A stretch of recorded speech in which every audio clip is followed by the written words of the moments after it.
coming back off of lunch and I'm going to rush. Welcome back, everybody. Welcome back to this afternoon's part 2 of our road racing going on day 2 of the AHRMA Classic MotoFest here in the Heartland of America, appropriately enough, at the Heartland Motorsports Park here in Topeka, Kansas. We've had a great couple of days of racing out here. Dirt track racing, road racing. Last night we even had drag racing going on here. A really, really great weekend out here with the folks from AHRMA, which is America Historical Racing Motorcycle Association. All that being said, though, this is not just super antique, rare, and collectible machines.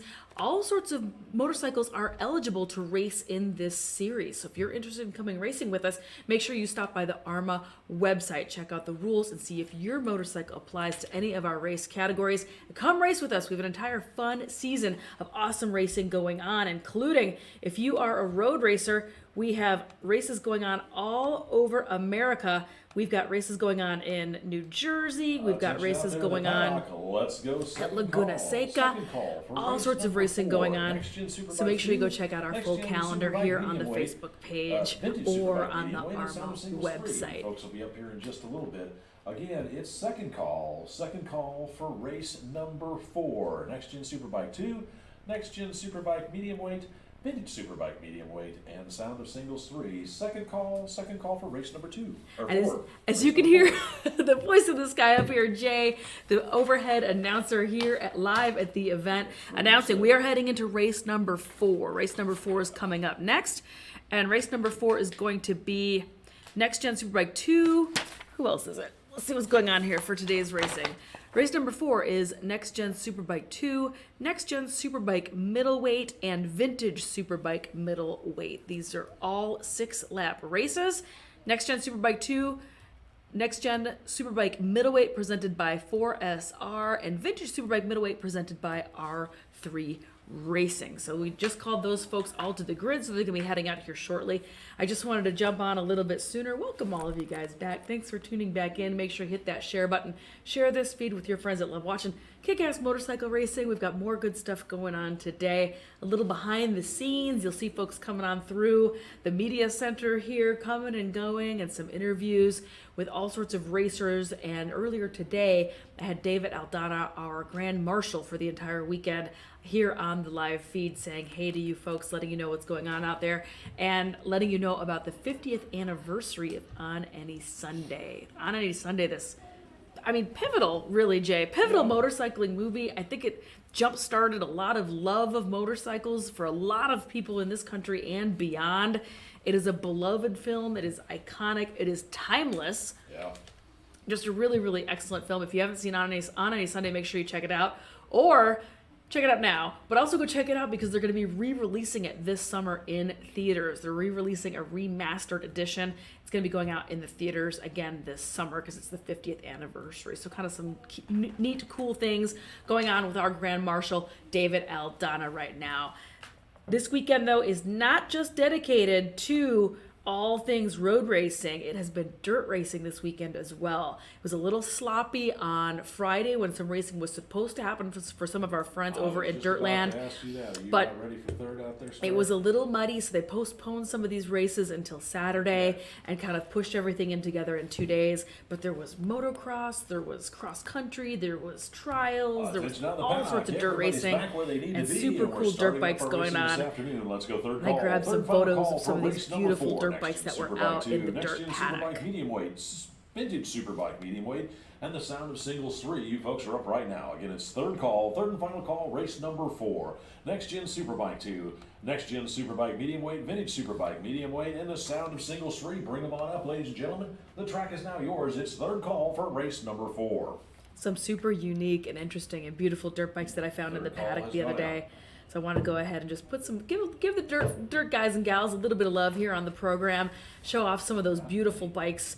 Rebecca Cunningham has been filming and providing all of the additional footage for the dirt races. So make sure you go check out all of those videos. She was streaming them all day yesterday, all this morning. She'll have more stuff coming into the feed later on today. So stick around. You're not going to want to miss any of it. And last night there was even some drag racing. That's right, we had drag racing going on.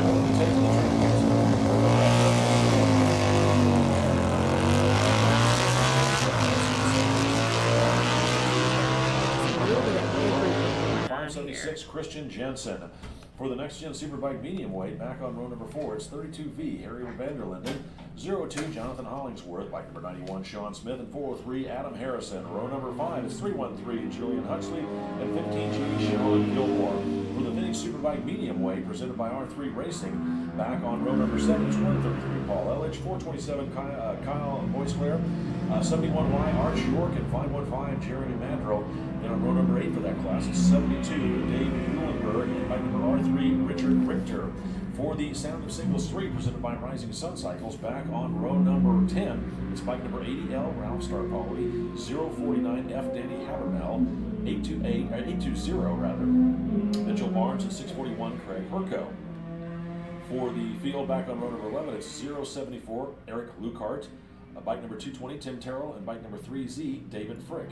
Row number 12, it's 127B, Jacob Carter, 66, Chuck Crocco, 921, Jeffrey Moore, and bike number 97L, David Rodes. Row number 13, it's 27S, Stephen Belknap, bike number 863, Todd Ruprecht, and bike number 788, William Hagan.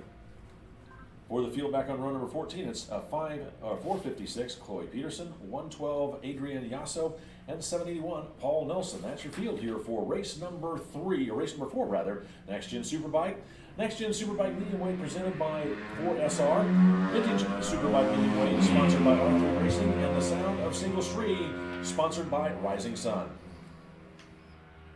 And interesting to note again that Arch York name is one of the sponsors and the safety sponsor of this weekend's event at that Call 811, Call Before You Dig, his program Underground Team Racing, promoting that safety message of Call Before You Dig. He is racing in one of these categories. He's racing, I believe, up in Next Gen Superbike. Where is he? I saw his name on the list. Where is he? Second, third. There we go. Vintage Superbike middleweight. He is racing in that class. He is also racing with Rich Richter, who is the sponsor of this class with R3 Racing. Support of the Sound of Singles 3. They are an importer of new and used Yamaha and Honda Grand Prix road racing motorcycles and replacement parts and accessories since 1997. Offering the best service available, the best parts and accessories, and a staff that understands all aspects of their business. Race parts delivered in racer time. Visit them on the web at www.rscycles.com.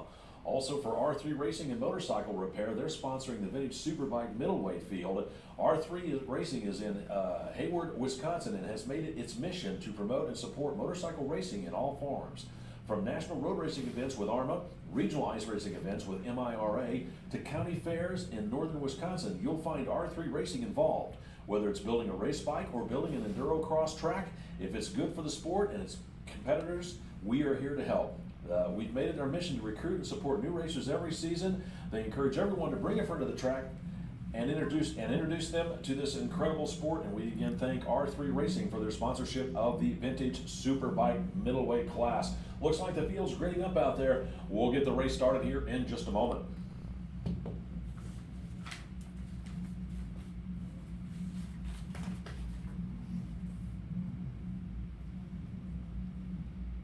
Our very first race after the lunch break is happening right now. This is race 4 out of, how many races are today, Mr. J? 14. Out of 14. Yep. So we've got 10 more to go, an action-packed day, an action-packed afternoon in front of us. It is only 12 o'clock Central Time here. We're scheduled to wrap this up at around 5 o'clock. So we've got 5 more hours of awesome racing coming your way. Here, the AHRMA live feed at the Heartland Motorsports Park, the AHRMA Classic Moto Fest. These folks are gritting up right now. Again, this is race number 4, Next Generation Superbike 2, Next Generation Superbike Middleweight, Vintage Superbike Middleweight. And interesting enough, I learned today, because there's a lot of classes that have numbers behind them, and I didn't understand what they mean. So the races that start with number 1, like Next Generation Superbike 1, those are the larger displacement machines, and as the numbers go down, the bikes get gradually smaller. This is going to be a 3-wave start. So the first wave will flag off, and then we'll have a gap. And the second wave will flag off, and then we'll have a gap. And then the third wave will flag off. It's usually reserved for very large grids. This is a pretty good sized grid. This counts. This counts as a pretty good sized grid, especially with these particular machines. These are all a little bit more modern. Definitely some pretty serious horsepower going down out there. I mean, they're superbikes, obviously. As the name implied, they're superbikes, so they're obviously high horsepower machines. So they have to give them a little bit of a gap, or else it's going to get a little too crowded out there. The traffic's going to be a little too hot and heavy, especially headed towards that back half of this track where it gets a little bit more technical.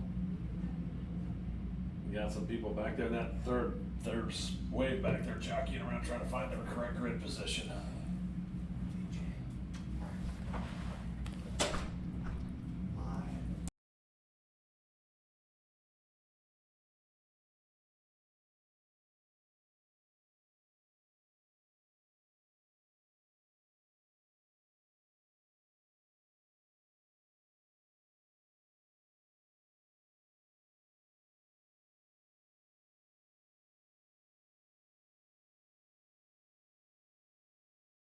Yep. Yeah, because of that cluster that just happened. Yeah. Wait till we get this thing waved off. All right. That was our first wave of Next Generation Superbike 2.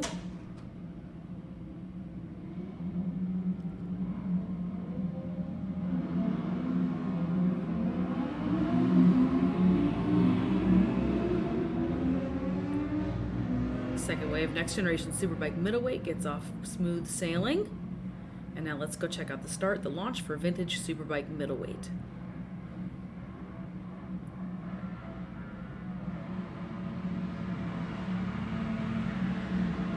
Ooh, great hole shot. Wow. And somebody having some trouble on the outside of the track.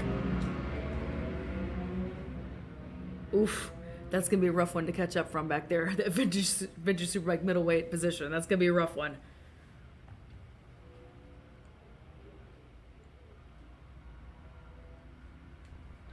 Attention out in the paddock. We put this information out before lunch, but we want to make sure you guys reach it again. We need for everybody to recheck their grid positions. As we said before lunch, that we had to repost several grids. So make sure you get over there and recheck your grid positions to make sure that you're in the right spot. Again, make sure that you recheck your grid positions. We had to repost a bunch of them right before lunch, and I see we've seen some people moving around out here on this grid. So please make sure you get over and check your grid positions to make sure you're in the right grid. They were reposted before lunch. While these folks are picking their way around the backside of the track, I wanted to take a second and put the map up so you can see all 14 turns of this two and some change, 2.5 mile. 2.5 mile course out here. They're going to be working their way through it, headed back towards this front start-finish line, this front straight. We've got somebody coming in now.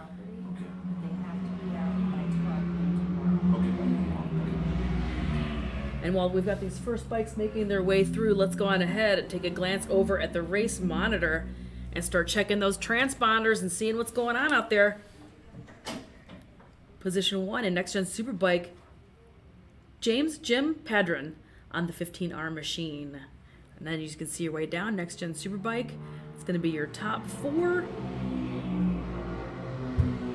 As race leaders work their way out of turn number 14 onto the front straightaway. Out front is 15R J.M. Padron with bike number 14 Brian Librero. Back there in second and 714 Kurt Klein rounding out the top 3 for the Next Gen Superbike. Then 020 Jeff Nelson in fourth and 02 Jonathan Hollingsworth rounding out your top 5. Back in that 6th place position, he's 72 Dave Muhlenberg. Looks like he's leading for the Vintage Superbike class. Then 7th overall right now is 133 Paul Elledge running 2nd in class for the Vintage Superbike. 8th overall is 919 J.M. Baker.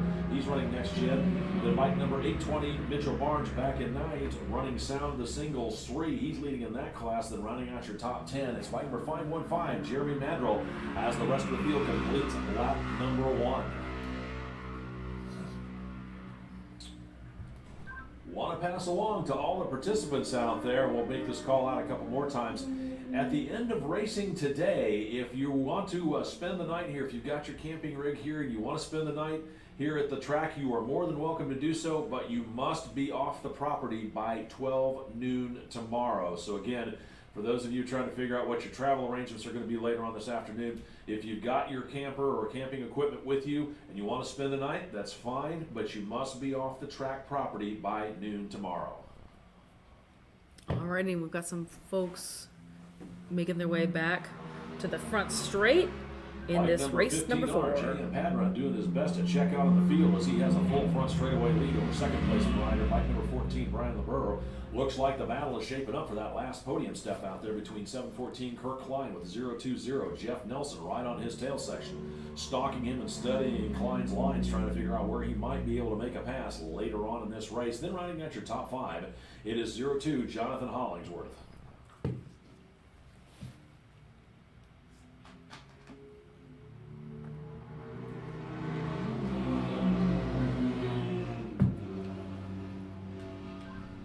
Attention in the paddock. Once again, want to remind everybody, please make your way over to Tech and recheck your grid positions. We had to repost a bunch of the races right before lunch, and we want to make sure that everybody is in their grid position and they know where they're going. We don't want to have anybody penalized inappropriately. So again, please make sure you get over and recheck your grid positions. We had to repost a lot of the races right before lunch. So again, please make sure you recheck your grid positions. Thank you.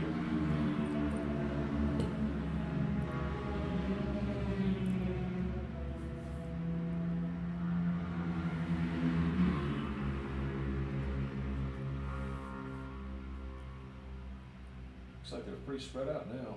They definitely are pretty spread out. Am I imagining it, or did I hear a 2-stroke in that vintage Superbike middleweight class? You might have. The sound of singles, they're allowed to run 2 strokes. Nice. So, if it is a sound of singles bike running up front, which looks like, Ralph Starpoli on ADL, he's running 9th overall right now. He's on a 2-stroke. 820 Mitchell Barnes is probably out there on a 2-stroke too, although he might be on one of the KTMs. I'd have to take a look. For vintage Superbike middleweight? Oh no, they're sound of singles 3, but they're running way up front. I mean, like I said, they're running top 9 now. I doubt for vintage Superbike middleweight you heard it too. Oh, I see what you're saying. Sorry, I didn't see Yeah. that you had a second page. My Yeah, bad. yeah. This is also sound of singles. Yeah.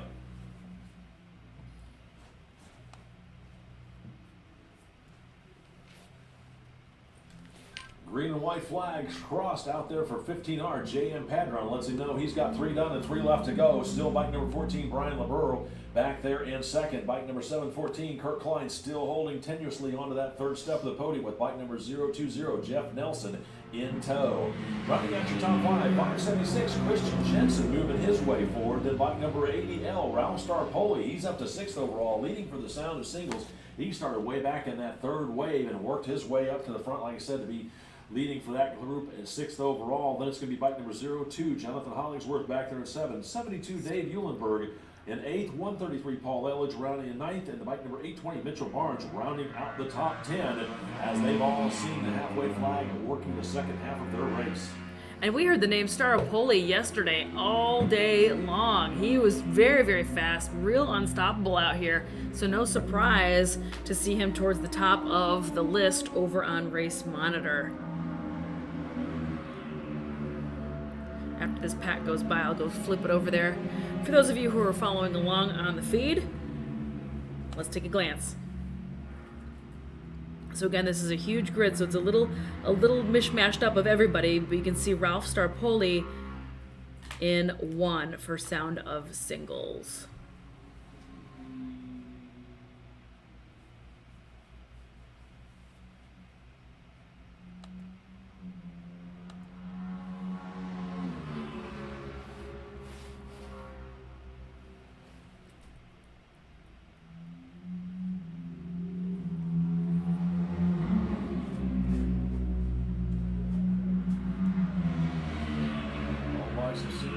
So whatever happens, it's an official race now. All right, and it sounds like the halfway flags just were flying. Mr. J next to me just said. So we are past the halfway mark for this race. Race number 4, Next Generation Superbike 2, Next Generation Superbike Middleweight, Sound of Singles 3, and Vintage Superbike Middleweight.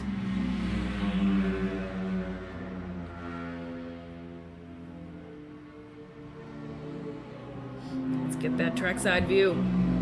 Out on the track after the halfway points, 15R, J.M. Padron still holding the lead, but 714, Kirk Klein really turning it on here in the second half of the race as he puts himself up on the second step of the podium. 14, Brian LeBurrow back there in that third place with bike number 020, Jeff Nelson. Off the podium there in fourth with bike number 576, Christian Jensen, still rounding out the top 5. Bike number 80L, Roustar Poli, still holds on to that 6th place position. He's still leading for the sound of singles with bike number 02, Jonathan Hollingsworth behind him. Bike number 72, Dave Muhlenberg, 133, Paul Elledge, and bike number 3Z, David Frick, moving himself up into that 2nd spot for the sound of singles as the laps continue to wind down in this race.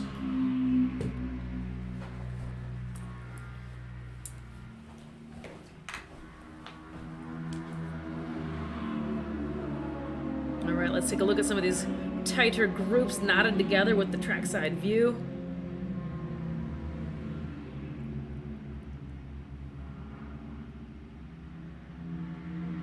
And white flag is out for our leader. White flag out for race leader, bike number 15R, J.M. Padron, as he's got a full front straightaway lead over 2nd place rider, bike number 714, Kirk Klein, who just started his last lap. And then it's going to be bike number 14, Brian LeBrewer, back there holding out your top 3. Let's go check the race monitor real quick. With the white flag out on this race, let's go first call for race number 5, Formula Thunder, Battle of the Twins 2, and Next Gen Superbike Lightweight. You folks will be up here in just a moment. It's first call for race number 5, Formula Thunder, Battle of the Twins 2, and Next Gen Superbike. You'll be up in just a moment. It is first call for race number 5. Alrighty, you can see the statistics where we're at right now. And we're heading into the home stretch for this race number 4. So let's go back and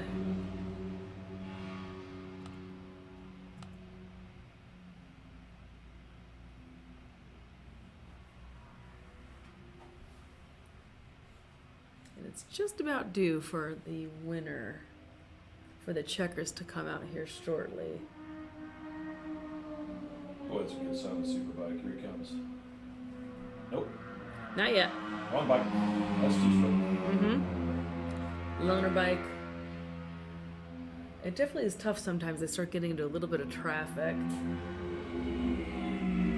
But GT was super helpful yesterday explaining the difference between all the plates and things and the colors. He was great. He did great. Out the riders Yeah, we had a real good the time. Numbers. We had a real good time with GT up here. So big thanks to GT for stopping by. Doing a little co-hosting on the program with us up here. Second bike in the pack. Here he comes. There we go. Checkers out.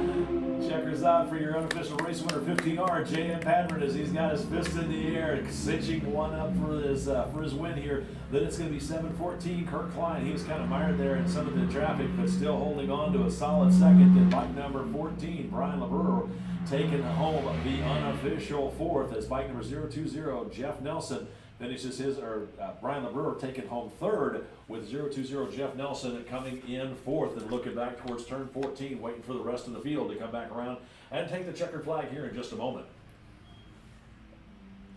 All right, let's take a look at some of these official, unofficial results over on Race Monitor.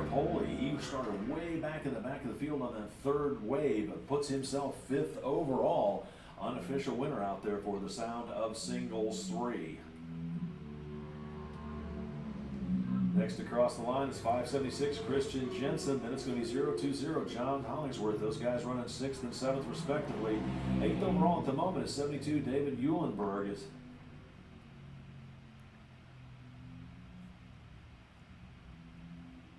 Looks like Eulenberg took home the unofficial win for the vintage Superbike field. And then looks like it's going to be bike number...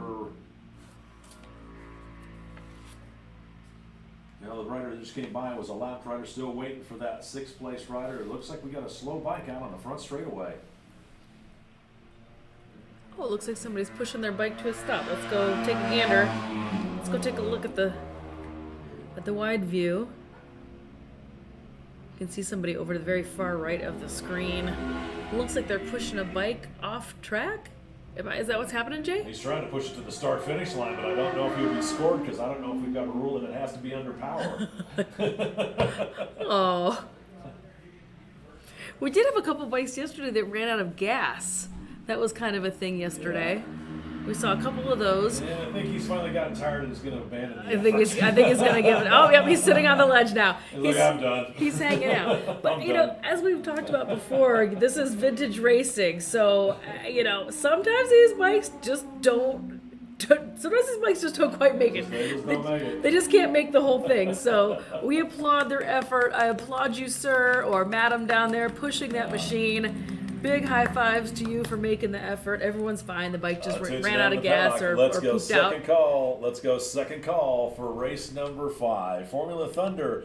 Battle of the Twins 2 at Next Gen Superbike Lightweight. You folks will be up here in just a moment. It's second call. Second call for race number 5. Formula Thunder. Battle of the Twins 2, Next Gen Superbike Lightweight. Second call. Race number 5, second call.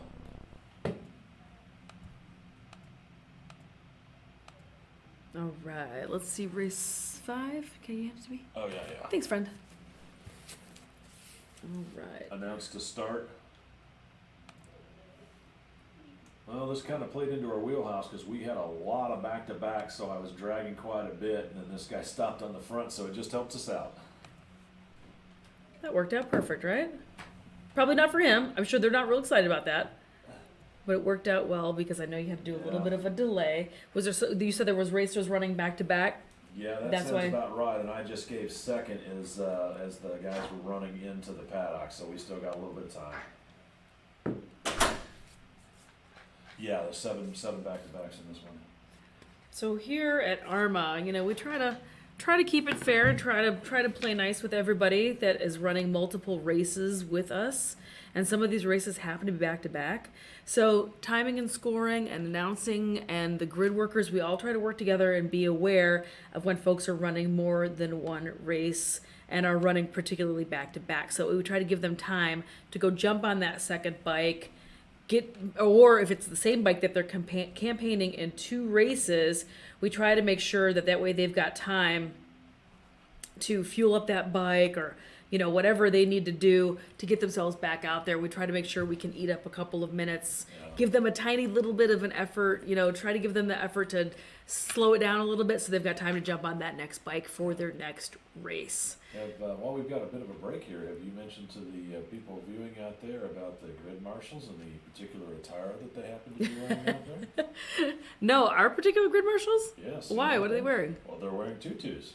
Don't you see them out Oh, yeah, what is that all about? there? So they normally in a grid, they'll be out there on the grids walking amongst the riders and the bikes, and they can get lost in all the people sometimes. So they decided they would all start wearing tutus so they could be seen out there. Unfortunately, this track, because the wall is so tall and at an angle, they're having to grid from, you know, the other side of the wall, but they still decided that they were going to wear the tutus today so that people could still tell who they were, what grid marshals Well, they were. that's super amusing. I'm going to switch cameras now, see if we can go see him. Yeah. Okay, so you were right. And you know what? I was kind of wondering what was going on with the tutus, and then it just totally escaped me to actually ask about it. And I didn't know if it was some sort of awareness thing Yep, or that's a what that's about. celebration of something. Well, that's every race. I remember when I first started working there last time, like, are the grid ladies out there wearing tutus? They are. You learn something new That's so they every can be seen. every single weekend here at AHRMA. You learn something new. There's always something going on over here. So in order to make the grid, some of the grid timing and scoring, hand timing and scoring, and grid worker folks stand out a little bit, some of the ladies have decided to wear tutus down there on the grid. So Well, we have kind a of free moment. We got to kind pick of up a fun bike here little on the front bit of straightaway. trivia Wanna remind everybody for the that home viewers.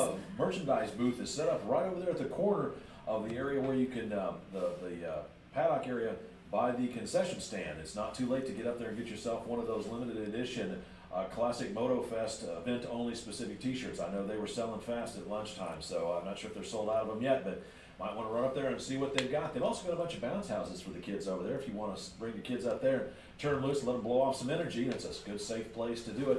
And then right across the bounce houses in the other AHRMA, easy up, and Dave Aldana, our Grand Marshal's up there signing autographs and meeting people. So if you get a chance, stop in there, say hi to Dave, get a free autograph, and swap some racing stories with them. Stay tuned, we'll get going with the calls in just a moment.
Alrighty, we did manage to collect up that bike, a beautiful BMW that had broken down or ran out of gas. I don't really know exactly what happened. Slight mechanical issue. I mean, like, what was that? 100 yards? Not It even? was that. Yeah, I mean, not even that much. Unfortunately, they had a mechanical right in the middle of this front straight As right the here racers take to the track for on the second last lap. Here's how So they're gonna grid up out there on row number 1. It's 111 Gary Orr, 15 RJ and Padron, 762 Shane Quigg, and 80H Chris Hasemeyer. Row number 2, it's 020 Jeff Nelson, 41D Brian Dobrowski, and bike number 901 Sean Vies. Row number 3, it's 090 Arch York, 370 Brett Folkert, 77L Patrick Lansu, and 714 Kurt Klein. Row number 4, it's 457 Robert Oliva, 403 Adam Harrison, and 66 John Beldock. I'm sorry about that, John. 501 Randall Wade is back on row number 5. 425 Gabriel Figueroa is also there, along with 60X Rob Wines and bike number 143 David Campbell. For the Battle of Twins 2, back on row number 7, it's 720 Clint Austin, 15X Tony Prust, 46 Bob Robbins, and 012 David Eberhardt. Then back on row number 9 for the Next Gen Superbike Lightweights, it's 1S Andrew Malk, 32V Harry Vanderlinden, 02 John Hollingsworth. Yeah, third's going out.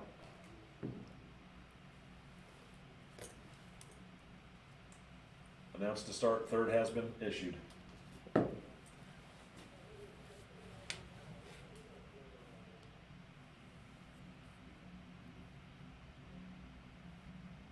Back on row number 10 for the Next Gen Superbike Lightweight, it's 949 Keith Powell, 181 Randy Sullinger, and bike number 3 and Jerry Nickel.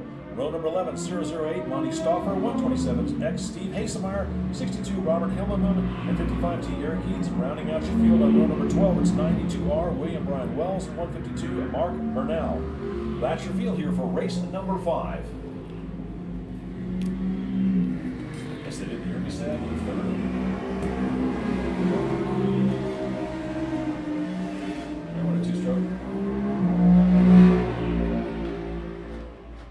definitely some two-stroke out there. I heard that one zing on by. I didn't even need to see the smoke. You could just hear it all the way up here and through the glass. And I think you can even hear it going out on the feed. Let us know in the comments, gang, if you can hear those bikes all the way through the glass. I tried to put a microphone out there so you could hear the bikes, but it was just so loud and so windy, it didn't make any sense. So hopefully you can still hear it in the glass. It still is pretty loud in here. But here we go, gang. It's going to be race number 5. Formula Thunder in the Battle of Twins 2, sponsored by Moto Course Performance. They are South Florida's experienced Ducati specialist. MCP can build, customize, and maintain customer street bikes at the highest level. They have expertise with NCR Ducatis and AHRMA race bikes. Visit them out on the World Wide Web at www.motocourseperformance.com.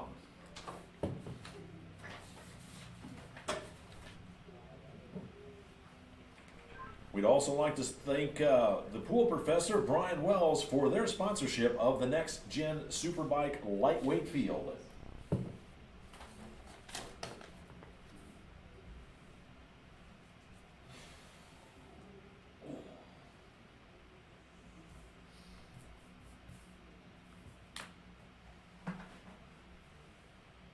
No back-to-backs between 5 and 6. Well, alrighty then. Yeah, no kidding. Everyone will get out there nice and smooth sailing, no delays. Again, I think I'm sure it's kind of a little bit of a pain for folks that are expecting to go, but Well, I think it's a nice touch that we are patient and let people race multiple classes and don't ram them through. What's interesting is there's no back-to-backs between 5 and 6 because 6 is a sidecar race. However, there are That would 3 explain it. back-to-backs between the sidecar race and the next race, which is following class. a two-wheel motorcycle race. And I remember that from yesterday. We had two pilots and one passenger that Yep, were in I know the for next sure. race. Timmy Joyce is one of those racers Yeah, for sure. Tim Joyce was one. Brian Woods and Michael Platt were the other two. Yeah. Sidecar class is a fun class. There's a lot of solo bike racers that have started getting into it the past couple of years because it's just such a fun community and it's just a really, really good time. Well, this ought to be a pretty fast race here. We've got a lot of these Formula Thunder machines, a lot of the newer style Ducatis, and these things will flat move. This is a really good one. And then Battle of Twins, this is the 900cc and less class. Yeah. which means that you could probably, I don't know about the rules, but you might be able to bring in a built SV650, but I'm thinking most of them are probably the smaller 748 Ducatis out there. There definitely are certain grids that are just dominated by one particular brand. I don't know if this is kind of that case. I know there is a couple that is just dominated by Ducati, it seems like. Well, Ducati's And I a think very popular brand. I've noticed a few people, though, that were very successful at campaigning some of the older Buells. oh yeah, for sure, right? Yeah. Alrighty, and away they go. As the flag waves, looks like AH Chris Hasemeyer hammers the start from over on the right-hand side. It looks like bike number 60, a little bit of a slow start, finally gets it fired up and take off. As we look back towards the second wave, waiting for them to click it into gear, waiting for the green flag to start their race here in just a moment. Green flag waves for the second wave, and it looks like 1S. Actually, it's 91. Sean Smith getting a great jump with bike 1S. Andrew Balk right there running second as that duo leads the pack at second wave pack up over the crest of the hill through turn alpha and down into turn number 1. Now, we were talking about before the start was I know a gentleman on the East Coast that campaigns an older Buell by the name of Steven Chichoros. He's really good with it. I don't think he runs AHRMA, but he's got that. He's had that Buell for several years because, Buell went out of business. Oh my gosh, when? 2009? 10? Something like that, the Great Recession. And he's still campaigning that thing and doing well with it. Yeah, Buell's one of those bikes that's, the cat with 9 lives. It's been relaunched multiple times now. Eric Buell now is not part, so they just put the paddles on Buell brand again, and they just announced and released a press release very recently talking about the fact that Buell is going to be producing motorcycles again out of Michigan. However, Eric Buell has nothing to do with it. He sold the rights and the naming to it. It was purchased by another company. Eric Buell himself now is running and designing for e-bikes called Fuel, F-U-E-L-L, like his last name, B-U-E-L-L, but they are e-bikes and e-bicycles. Cool. That's what he's doing now. So he still is out here. He still is designing, an excellent designer, just a really fascinating man.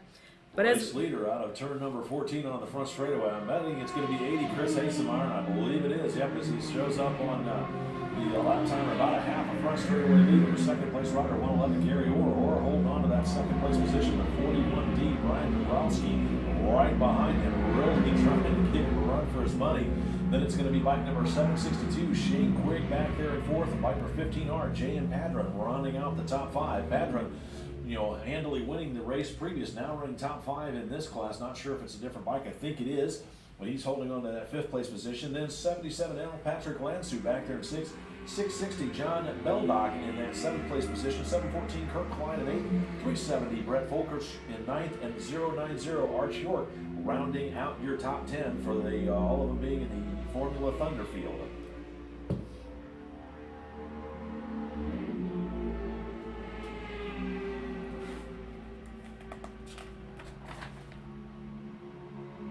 And this is race number 5 of a 14 race afternoon. This is the Battle of Twins, 900cc and less, obviously twin cylinder bikes. Next generation Superbike Lightweight and Formula Thunder. Yes, Mr. J. We do have a back-to-back in this one.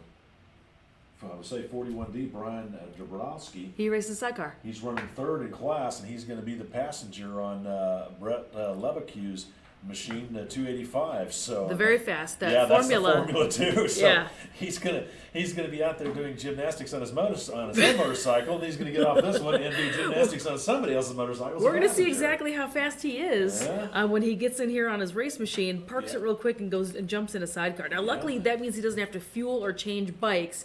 He literally just has to go scramble and climb into a Sidecar real fast. So I think he's going to be okay. I think he's going to have enough time to make that happen. Well, we're going to drag for him anyway to make sure he does at least get a drink of water before he has to jump onto that machine as the field streams by. On the second lap, still 88, Chris Hasemeyer showing the rest of the field the fast way round, and it's 111 Gary Orr back there in second, 41D Brian Dobrowski holding on to that 3rd place position. Was looking through our grids, looks like he's going to do a passenger in the next race for one of the Sidecar. So, but he's holding 3rd in his class right now. 4th overall at the moment is 762 Shane Quigg, and rounding out your top 5 is still bike number 15R, J.M. Padron. Back there in 6th is 77L Patrick Lansu. 7th overall at the moment is 370 Brett Folkerts. 8th overall is 714 Kurt Klein. 9th overall at the moment is still 660 John Belbach. And 090 Arch York still rounding out your top 10. Want to remind everybody, if you haven't had a chance to, please get up and recheck your grid positions. Again, we reposted a bunch of them right before lunch. I think everybody's got it pretty much settled out, but if you haven't had a chance to recheck your grid positions since lunch, please get up there and do so. Stop with that.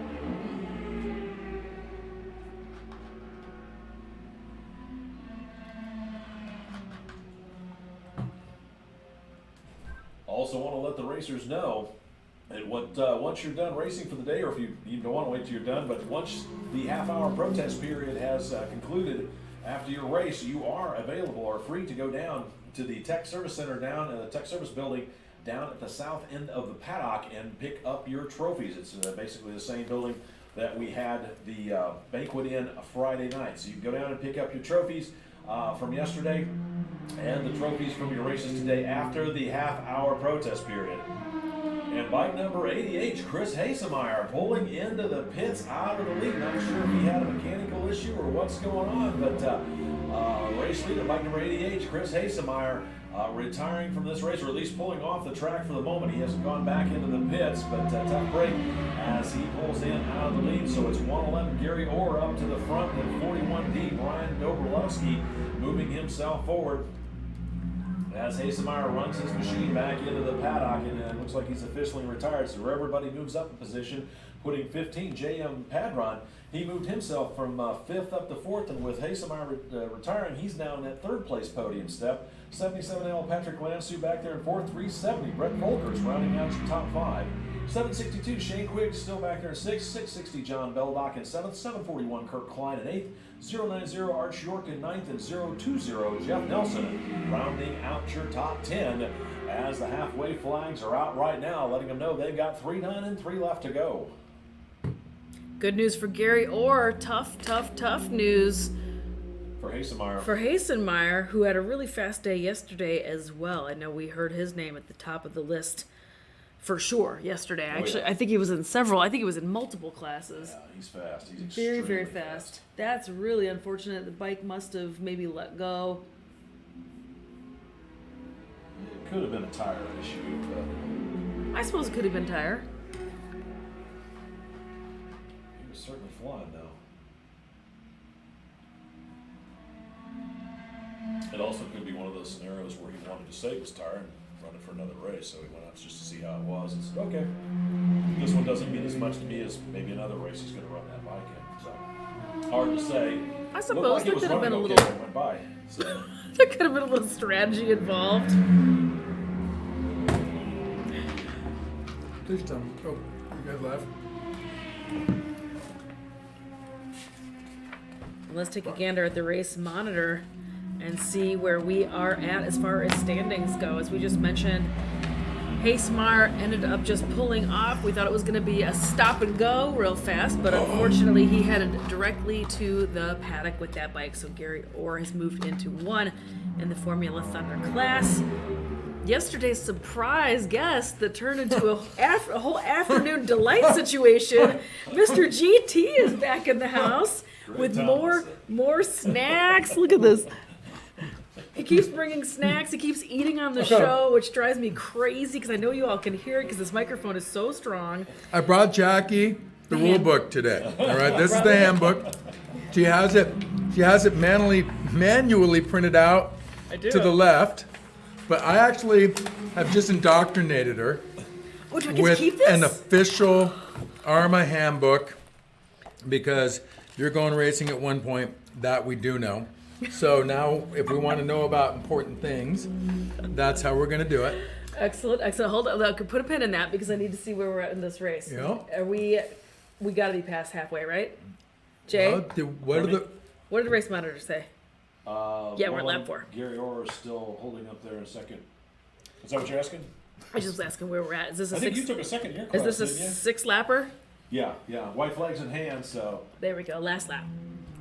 White flag in hand for your race leader, 111, Gary Orr, as he starts his final lap. Looks like second place rider, bike number 41D, Brian Dorbolowski, kind of mired there in some of the traffic, as is bike number 15R, J.M. Padron, picking his way through with 77L, Patrick Lansau, and 370, Brett Foker, right on his tail section. So an exciting three-way battle here, shaping up for that third step of the podium. Let's go first call. Let's go first call for race number 6. Sidecars, you folks will be up in just a moment. First call for race number 6. Sidecars, you'll be up in a moment. First call for race number 6. Sorry about that. Business, bro. Steady, fella. Let me move this Sorry, microphone. I know, I'm getting too comfortable. If you're gonna stand here and yell, Okay, now, I'm not going to yell. I should yell. no, we Because don't. yes, I came second in my race earlier, race 3. You did, and we were a little disappointed in you. I'm not. I really was not going to wanna say talk I don't about want to talk about it, but I am going to talk about it. You know you want to talk about it. Yep. So yesterday. Okay, hold on. Checker's gonna fly. Hold Oh, on. whoa, Hold whoa, on. whoa, whoa. Stand down. Stand White down. flag. White Stand flag. down. That's a good sign. It's in his hand, so I know he's gonna pick it out here in a second. Let's do the trackside view. People are going really fast, heading towards the white flag. Last lap to go. And oh god, the one homie that was just hauling buns yesterday. Who's out in front? He just was. Gary Orr is in Yeah, front Gary now. Orr was ripping yesterday. I think he caught Yeah. a couple firsts and a couple seconds. If Yeah, I'm not- Gary Orr is very multi-class. fast. Yeah, He's multi-class flying. guy. Multi-class Checker guy, and I Checker flag think in he hand races for different the start. clubs. Here's your unofficial race winner, bike number 111, Gary Orr, crossing the start-finish line, full front straightaway lead over second place rider. Looks like it's going to be 41D, Brian Dobrolowski. We're going to see him be a passenger here in just a moment as soon as he gets himself back around and off the bike. Third place unofficially here is going to go to 370, Brett Folkerts. Used that traffic to his advantage. He was in 5th on that last lap, puts himself up into the podium. 15R J.M. Padron coming home in 4th, and 77L Patrick Lansau rounding out your top 5. So Folkert playing the Wiley Coyote out there, using those back markers to advantage to put himself up on the podium. 762, Shane Quigg back there in 6th. 714, Kurt Klein back in 7th. 660, John Beldock back in 8th. 090, Arch York in 9th. And 15X, Tony Crust rounding out your top 10 in an exciting conclusion here for race number 5. This race just turns, I mean, not that they all don't, but this just turns into a flat-out drag race at the end here. I've seen so many, like, neck and neck, very, very close finishes going on. Would have liked to have been able to see that battle for third between Folkerts, Padron, and Lansau back there, because I bet that was epic. Goes guys trying to pick their way through the traffic. I'm sure on the backside of this track it was getting very, very, very crunchy back there. So GT, All I can you say had a is there rough- was about 80 guys in that. There's still people coming. No, there's still- I swear to yeah. goodness. There's so many people in this race. There's got to be at least 30 people in this race. Yeah, it's everybody. Everybody in the paddock races this class. I'm There's just 2 teasing. more humans coming around the last turn. Here they come. They just keep coming. Yep. Keep coming. That's got to be it, right? Nobody knows. No, there's more. Things are still happening. Things are still happening. So, how was your day, GT? Tell us what happened out there. Yep. One last human. Yes. Just super fun. Yes. You came in second place in your classic 60s Yeah. 650 class, right? Yeah, so here's the this is going to be a story. We got a minute, right? Okay, Okay. yeah. So here we go. So the classic 6650s is kind of like almost right up to the track, right at home class, which I'm really happy about. It features like mid 60s or 60s Triumphs. So generally speaking, the bikes are good if you know your Triumphs. They're good for anything pre-oil in the frame for the most part, 650s. And so you'll see BSAs, some Nortons. Like today, there was a BSA. I have a T120 650 Triumph. BSA, I'm sorry, a 65. I don't know what the heck it was. And then Snob. Attention out there in the And the paddock. 650 Let's go SS, second a Norton call. 650 Second SS. call So pretty for good, race number diverse 6, the sidecars. group of bikes. You folks will be up here in just a moment. It's second call for the sidecar race. Second call for the sidecar race. As we have second call for the sidecars coming up. And so anywho, last year I didn't win the championship, but I'm previously won the championship 5 times in a row. Okay, yes. which is kind of cool, right? We've made it I clear put a that lot of you are a true champion. It takes a lot of traveling and a lot of luck and a lot of mechanic-y stuff. So anyways, so last year with COVID, I only did Laguna Seca, and then a lot of stuff was canceled. And then the East Coast guys, they kept on racing, so I didn't have a chance, and I wasn't traveling at that point. So we came down to the last race of the year was at Barber, and there was a 3-way for my title. So I'm like, if I'm gonna lose my title, dang it, someone's gonna beat me at Barber for it, right? Because I had no mathematical chance of doing it, right? Because we take you. So the championship, just so you guys know, it's your 10 best results, and we run a 20 race series. Okay, so you have 20 races to get your 10 best results, and that's what counts for your nationals. Last year I only had 4 races, and everybody else had 8s and 10s, so I was mathematically out of it. So we go to, and I was reluctant to go to Barber because of COVID, and then of course my ego wouldn't allow me not to go because I had to at least put a fight for my thing. And I hope a couple of my class competitors, there was 12 of us in the race. But anyways, then I was a little COVID nervous, but I bought a ticket. Then about a week to go, I was still kind of fighting myself about going to it just because of the heat at that time. And it was a full rainer. So hurricane was coming, no ifs, ands, or buts. All right. So I'm like, oh, man. But I still went. And it was awesome. And I won in the rain in pretty spectacular fashion. It was super fun. Excellent.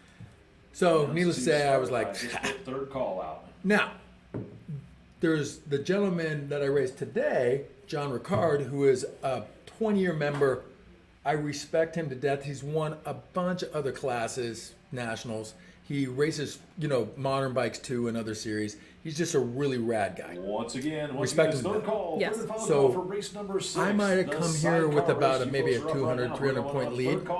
And so this was a chance for me to gap some points. And so heads up on John, who's currently in second place, like I said, a couple 100 points behind me. So this race was our first chance to go heads up. Yeah. And John's fast. Yeah. And so yesterday, we must have had 8, 10 lead changes back and forth. I started in third gear. I lost him. I caught him, got him back. He got me back. I mean, it was spectacular. Yes. Second to last. So we're coming into the back straight. There's a real fast left that I thought was a little faster than John in. And I'm coming to the turn, last lap yesterday, and go false neutral, coast through the turn, thought I was going to die, shoot off the track. But I held the turn. As the racers get ready to take So the track at for that the point, Sidecar there's warm-up 3 lap. turns Here's to how they're gonna go. grid out. Because I Row number false 1 for neutral, the, I Sidecar double tapped down and I was in second gear where I normally run it in third. It's gonna Right? be Brett But Leverhue and, having a bunch of torque and drive, I got right on his rear end. Second last turn, took his inside, ran him a little wide, and came in the last turn in front of it. But he's got engine on me. So we drag raced, and I swear to God, I got him, I said it 5 times, I got it by a wheel valve. I mean, like a quarter of a wheel.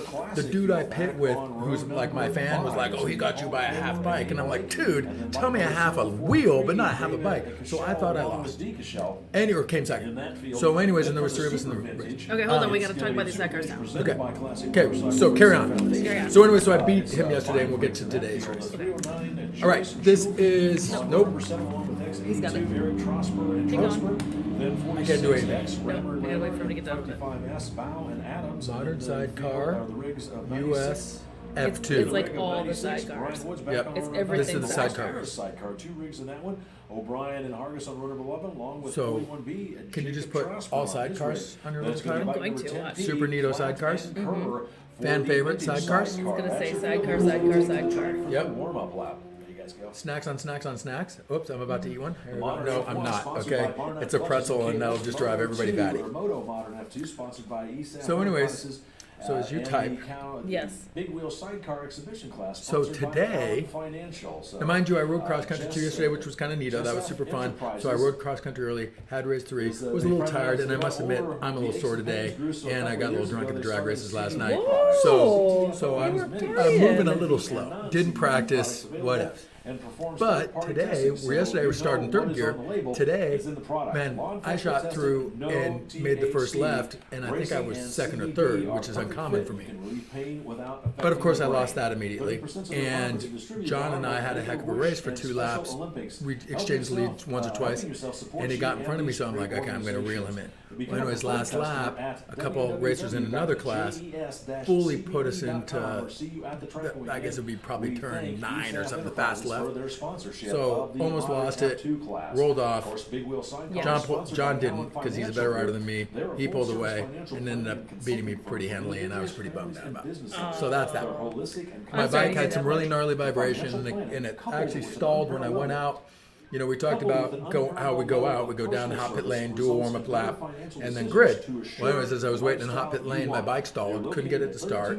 Had to start on the bumps. Went out super late, probably like that's a 3.5 board. They let me do a hot lap, pitted up or gridded up, super late, panicked, foggy visor, not good.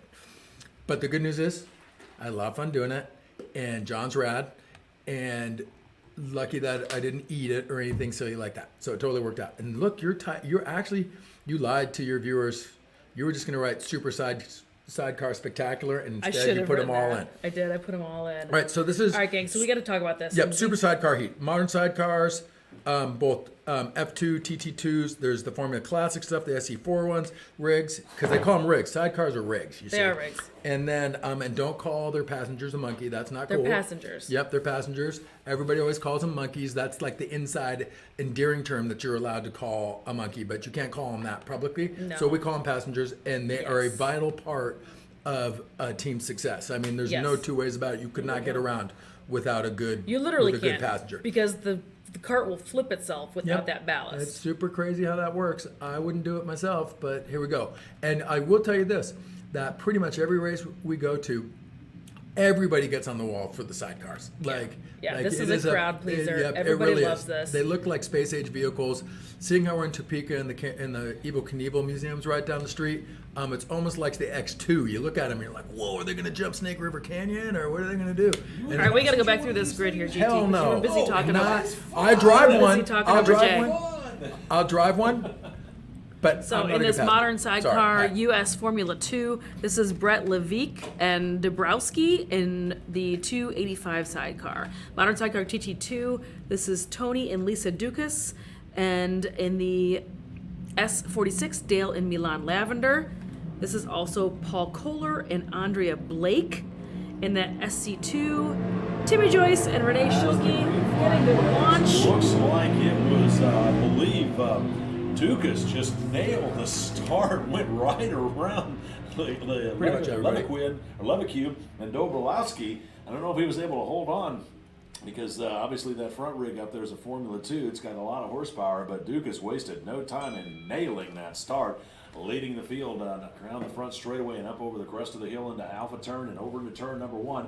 We'll get the full running order in just a moment when they come back around to complete lap number 1. But the rest of the sidecar rundown and their passengers in SC2, Tim Joyce and Renee Schilke.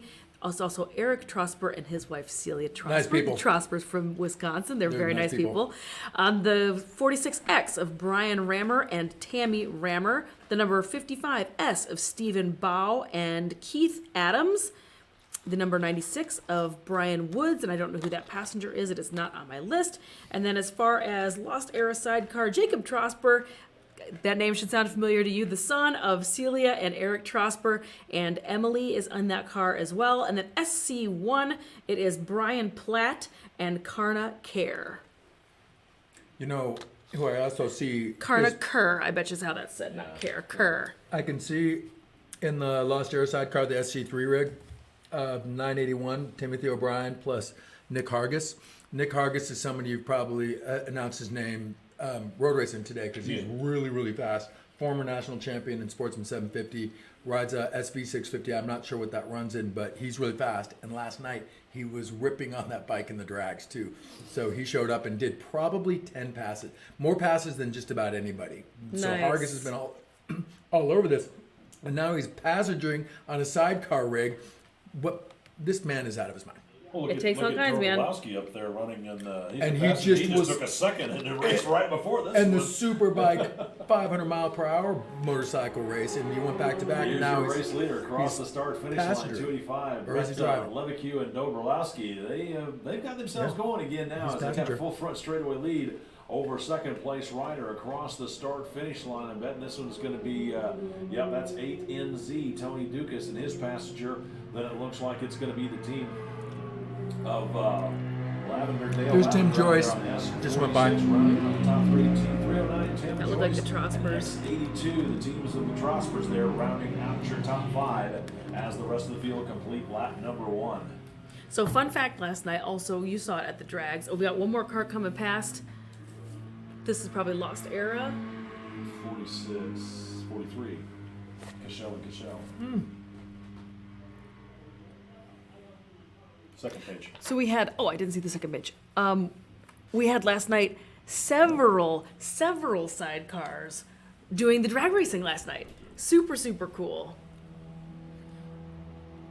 Sidecar versus, I didn't even think I saw sidecar versus sidecar at the drag races last night. It was like sidecar versus single bikes all night long. It was a hoot. Fast. Yeah, it was really, really fun. Even that Formula One rig, the one super fast, the one that's in our Formula One class, was running the drags last night.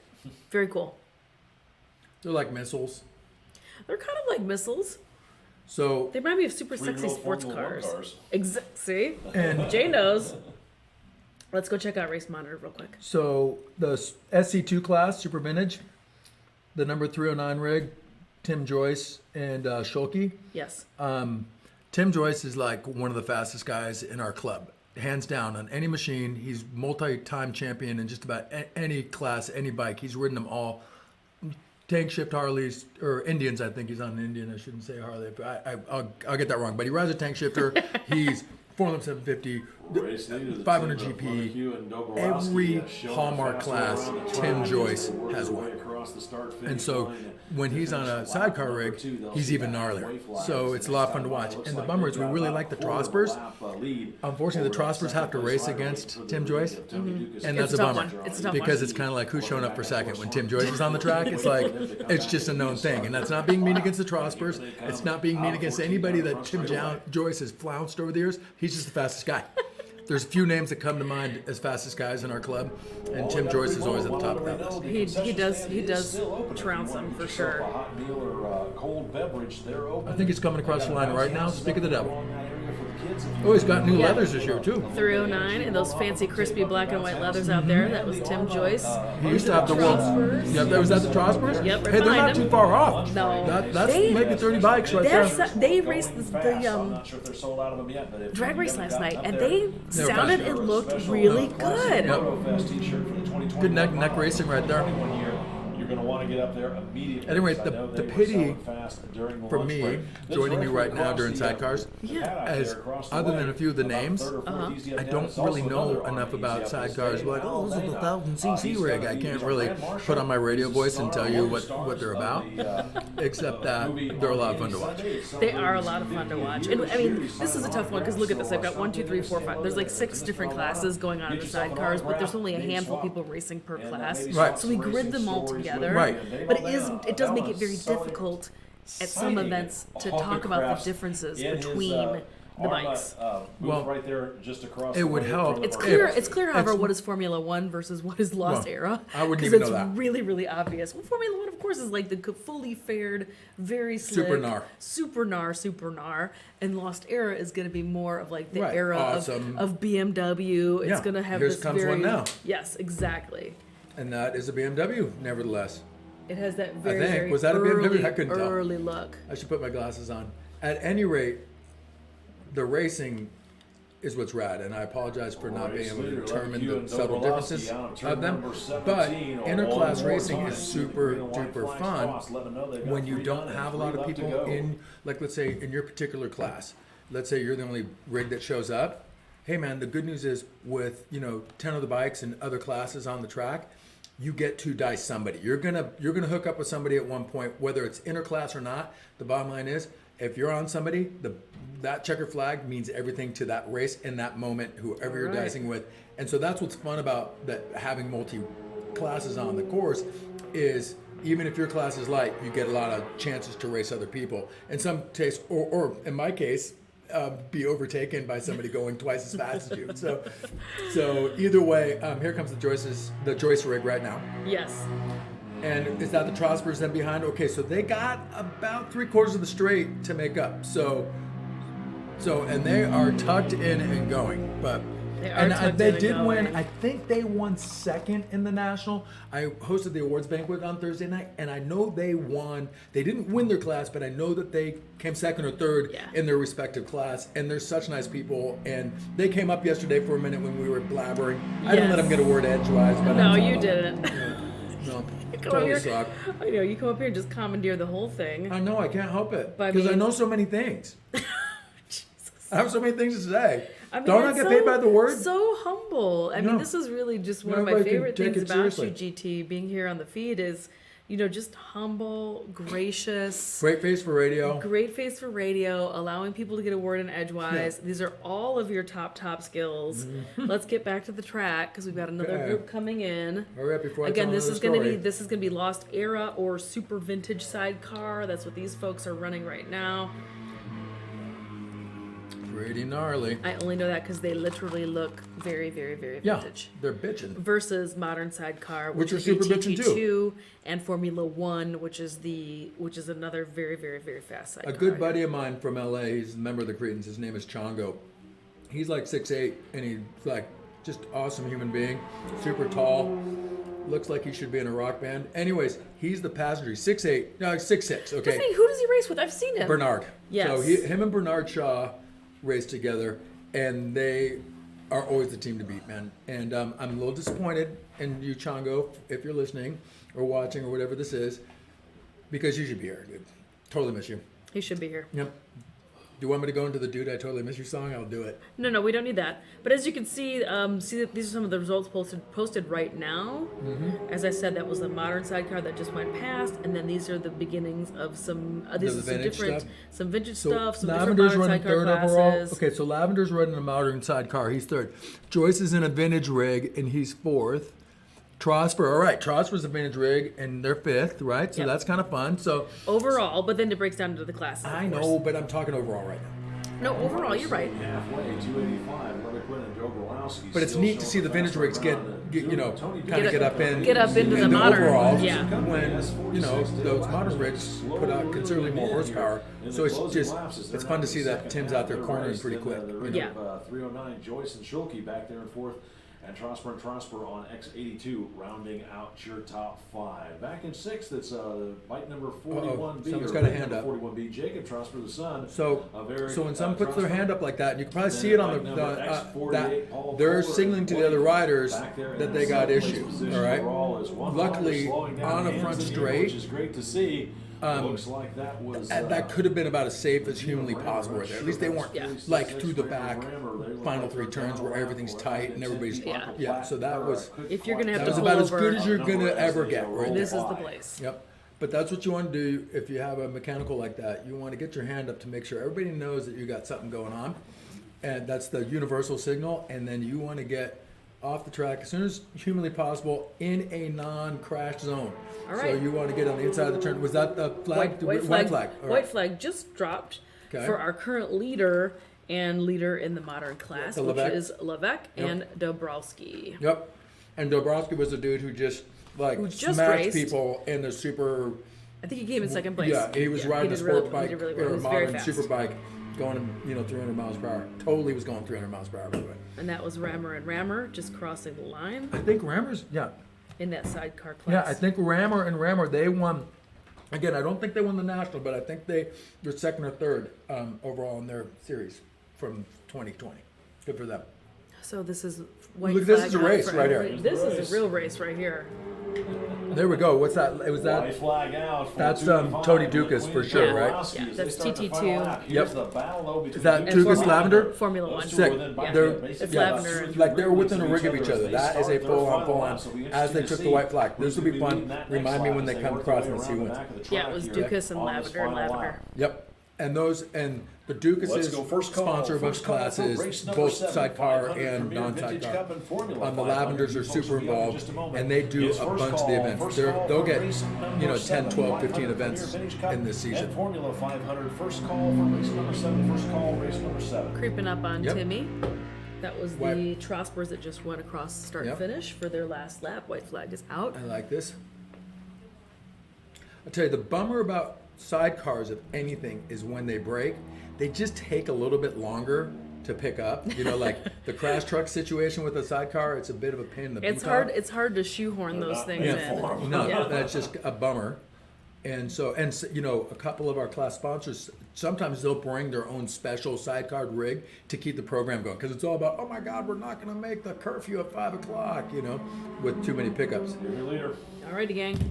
Okay. Oops. There we go. Race leader on the front straightaway, making it look easy. It's 285. Levaquin and Dobrowski taking the unofficial win out there for the Formula 2, U.S. Formula 2 field.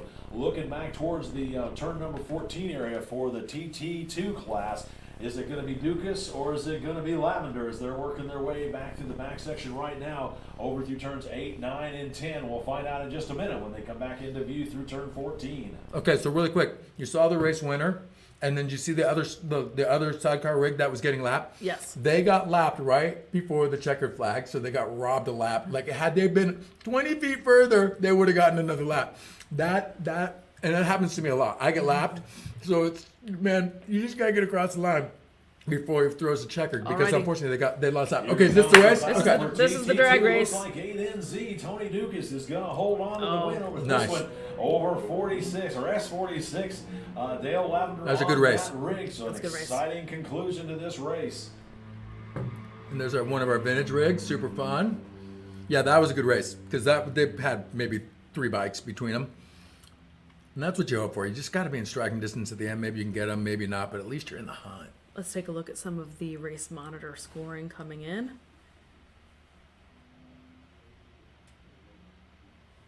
And then let's click back down to the front stretch and see. You're really who's good at down that. here. Thanks, buddy. You're just hitting little buttons back and forth. You got I your little switcher. am. Bam.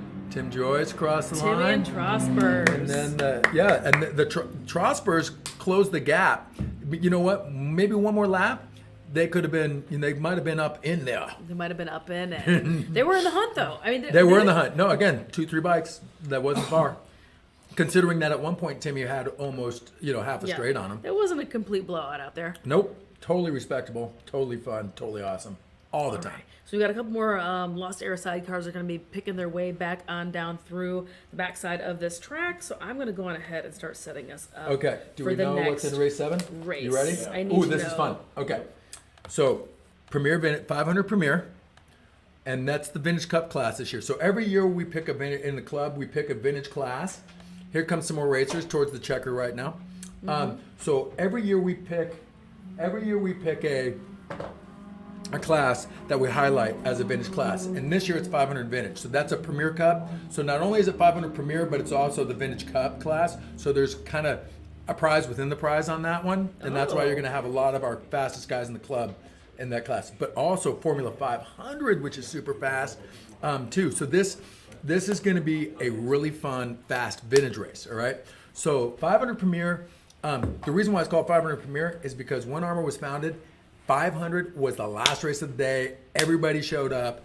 Every big name that's ever raced vintage motorcycles made their name in 500 Premier. That is the premier vintage class, right? Interesting. And the good news is that it also brings the fastest racers, which is it's a fun class, and because it's the Vintage Cup class, it encourages people to race it. So Stuart Carter's in this race. He's got the number 1 he was last year's champion, right? Andrew Mock, X95, is so fast. Wes Orloff, equally fast. Jerry Duke, Z7.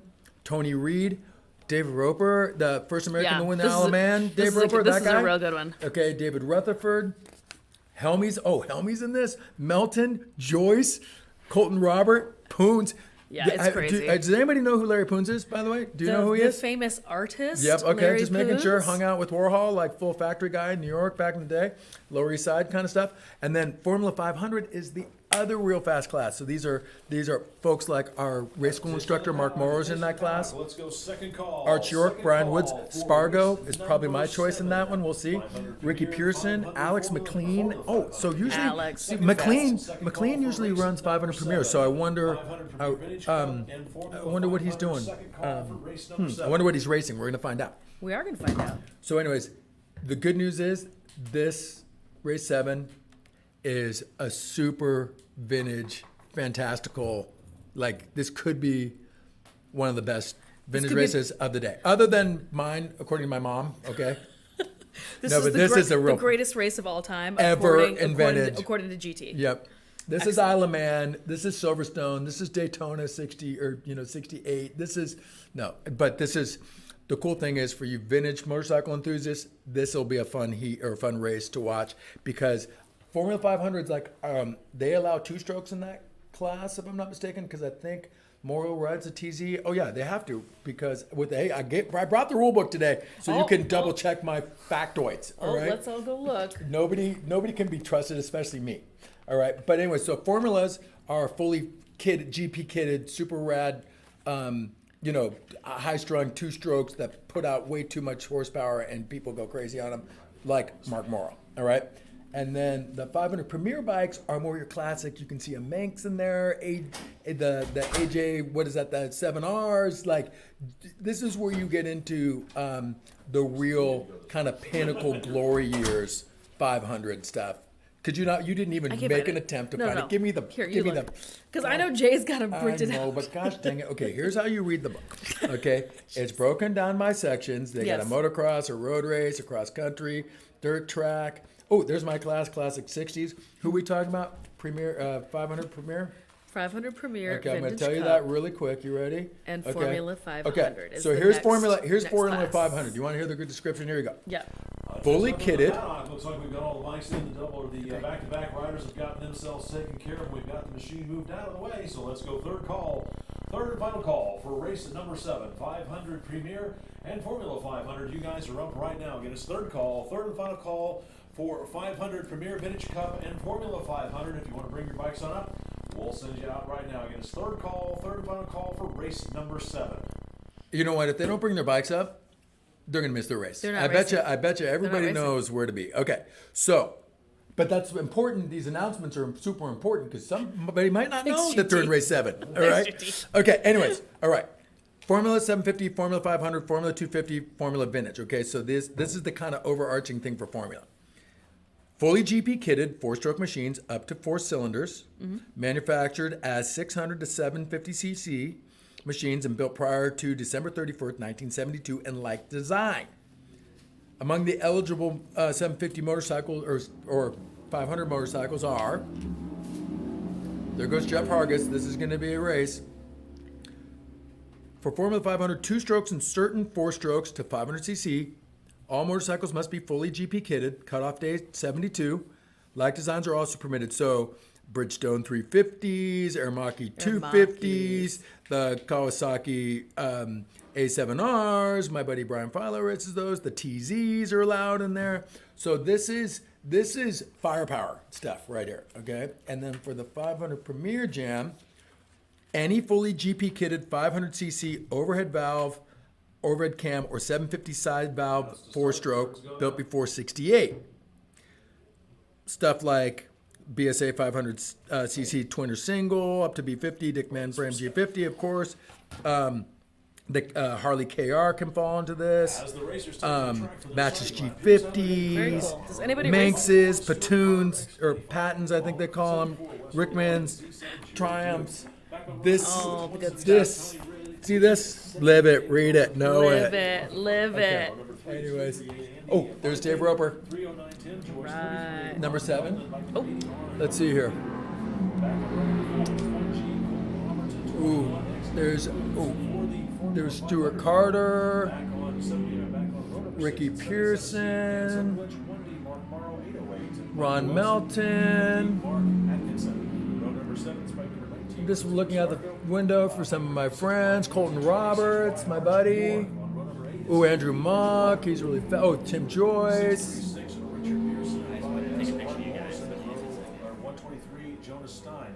Then a row number 9 at 709, Joe Ackley, and 22, Alex McLean. That is your field here for race number 7.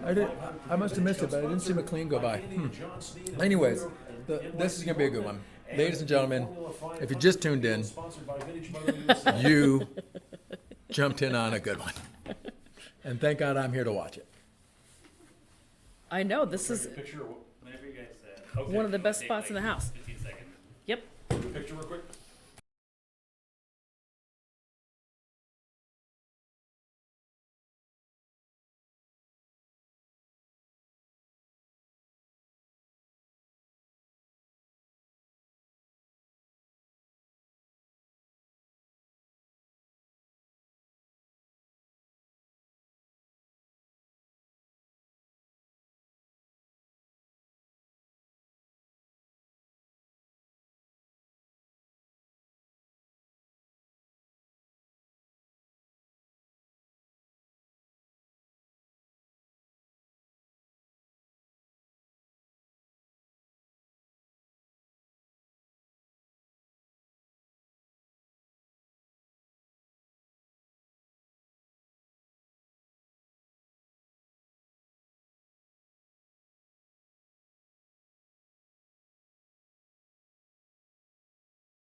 All right, we're back. We had to take a little bit Okay, of a. are we back? Yeah, Now, we're you back. know what's super neato too?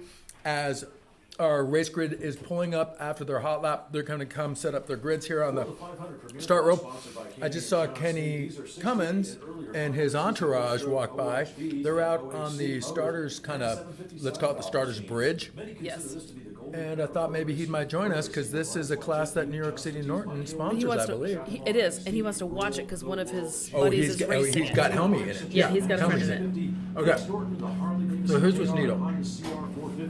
Are found in this class. For the Andrew Moto Mock. 500, sponsored by Vintage Moto USA. This class is for 72 and earlier 2- and 4-stroke machines up to 500 cc's based on an index performance. They include 2-, 3-, and 4-cylinder bikes with both purpose-built racers and converted street bikes. The machines must be representative of the era with fairings and the low-style clip-on handlebars. Dual disc front brakes are allowed, which is good for a 500 machine. Okay, the first two rows of this race are gnarly. Stuart Carter, Andrew Mock, Wes Orloff, and Jerry Duke in the front row, and then Tony Reed, Roper, and Rutherford in row 2, and then Tim Joyce is in row 3 with Melton and Helmy. This one's a stacked one. Is Poons on his Sealy? No, he's not out. Anyways, this front row is pretty burly. And then the awesome dude in the red leathers in the kind of second row of racing. Yeah. He's about to go. He's Mark Morrow. He's our road race instructor. He's really fast. Chris Spargo on the number 19. Morrow complained because he got really. Spargo got the jump in Formula 500, and as Morrow was doing a wheelie, it was pretty sick. Against that far wall on the front row is the field. So Spargo's number 19 in Formula 500. And Mark Moa should be I think he's 1D, he's the class champ. So that'll be your race in Formula 500. And then I think it's going to be, I mean, it'll be Mock, Orloff, Roper, I think, in the hunt for the 500 Premier race. So let's see if I know anything when they come by. Let's see what you know. CR11 is optimized for vintage racing to give riders consistent grip and So really in neat, driving Mark conditions, Morrow, as well who as is in offering this quick warm-up Formula times 500 without the need for class tire warmers. that you just Bridgestone is mentioned. committed to being a He leader in is motorcycle He's the racing. road race instructor. He's the road race instructor. He just graduated 18. Well, 19 graduated, but one dude Just took it for funsies. Right, just to do it again. He already has graduated. Because Mark's super smart. Yes.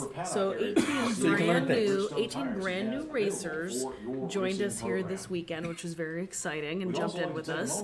But Mark Morrow also played this morning because it is the Memorial Day holiday here in the United States. It is? And huge thanks to those Wait, I'm who've gonna go to work on who's Monday? given their all for each and every one of us every single day.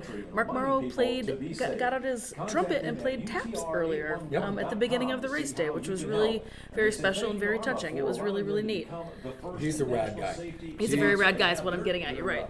He is like, what do you call those people that are super wine sommelier or Sommeliers. yeah, Yes. he's a Concession full. stand, I'll He's get it he's, right. he's really There's a race he's up really front, classy. concession He's stand. got They got some really cool custom motorcycles. but the nicest guy ever. Yeah. And his, his old lady, his wife, and see the yards of Eileen, candy apple is paint and the she's acres of such the chrome. sweetest lady That's ever. where you want to go. Again, Okay, so here we go. Here's our front runners. Lane 11 Get ready. for their Who is it? national safety sponsorship. Spargo, look at him rip. He's Formula 500 guy. Mock. Out there in front of this one, Joyce. This is Spargo leading this one with bike number 74. Where's West- Roper? West Roper's Roper like out there in sixth. 309, Tim Joyce rounding out your top three. Excellent So- climb. Andrew Malkin So third, Spargo Mark started Marlowe rounding out deep the top back five. in the Formula 500. He's winning the race overall right now. And then I was good. Mock was in there. Orloff was in there for the Let's go GP take a people. look. First lap is 176. There we go. Tony Reed. Yep. Oh, Orloff was yep. Spargo in one overall, and one also obviously for Formula 500. Mm-hmm. West I'll Orloff, remind number everybody, one when in you're 500 racing, Premier Vintage Cup. Please don't forget to turn in your Tim rental Joyce in transponders. If you second. rent a transponder And Andrew for the Mock. weekend, Andrew Mock in when you're done third. racing, Fourth that's the overall. caveat. Fourth When overall. you're And done Mark racing, Morrow's please fifth don't overall forget and second in to turn Formula in your 500. rental Second Formula transponders. 500. Also, And for those Roper's- of you he's that running are finishing seventh racing right today, now, if you'd which, like to pick up your like, trophies, they that- are available down at he's the, Tech way Center, too stubborn to down accept on the that south result. end Like, of the I paddock. watch The Roper. Tech Inspection Building Yeah. down there. It's I know, I'm not where saying the that banquet was held Tim on Joyce- Friday night, so that's down the I mean, south he's We haven't in heard the last. such- Tim's in second. Trust me. He's in Good such luck. tough Good luck, competition, Jay. man. Yeah. Good luck trying to get past Joyce. he's Andrew in- Mock. Good luck trying to get back Andrew Mock. Yeah, he's So- in such tough competition. Yep. You know, No, even Roper. Like this is probably stacked, stacked class, Yeah, stacked. Roper knows some. Let's just face it. Roper's super. One again. When we're talking about a list of fastest dudes in the club, Roper's again at the top of the list, along with Tim Joyce. Like actually, probably 3 or 4 of the guys that are immediate come to mind are in this race. But anyways, Roper. There's a lot of classes. He races tough things, but in some cases he smokes people. This is probably his one race that he comes into going, okay, this is the one I got to work. I got to screw it on. Yeah, I gotta this work is- today. This is Roper's probably toughest battle that he's going to have today. Let's get back to the All wide right? view. Look at Spargo has a quarter of the straight.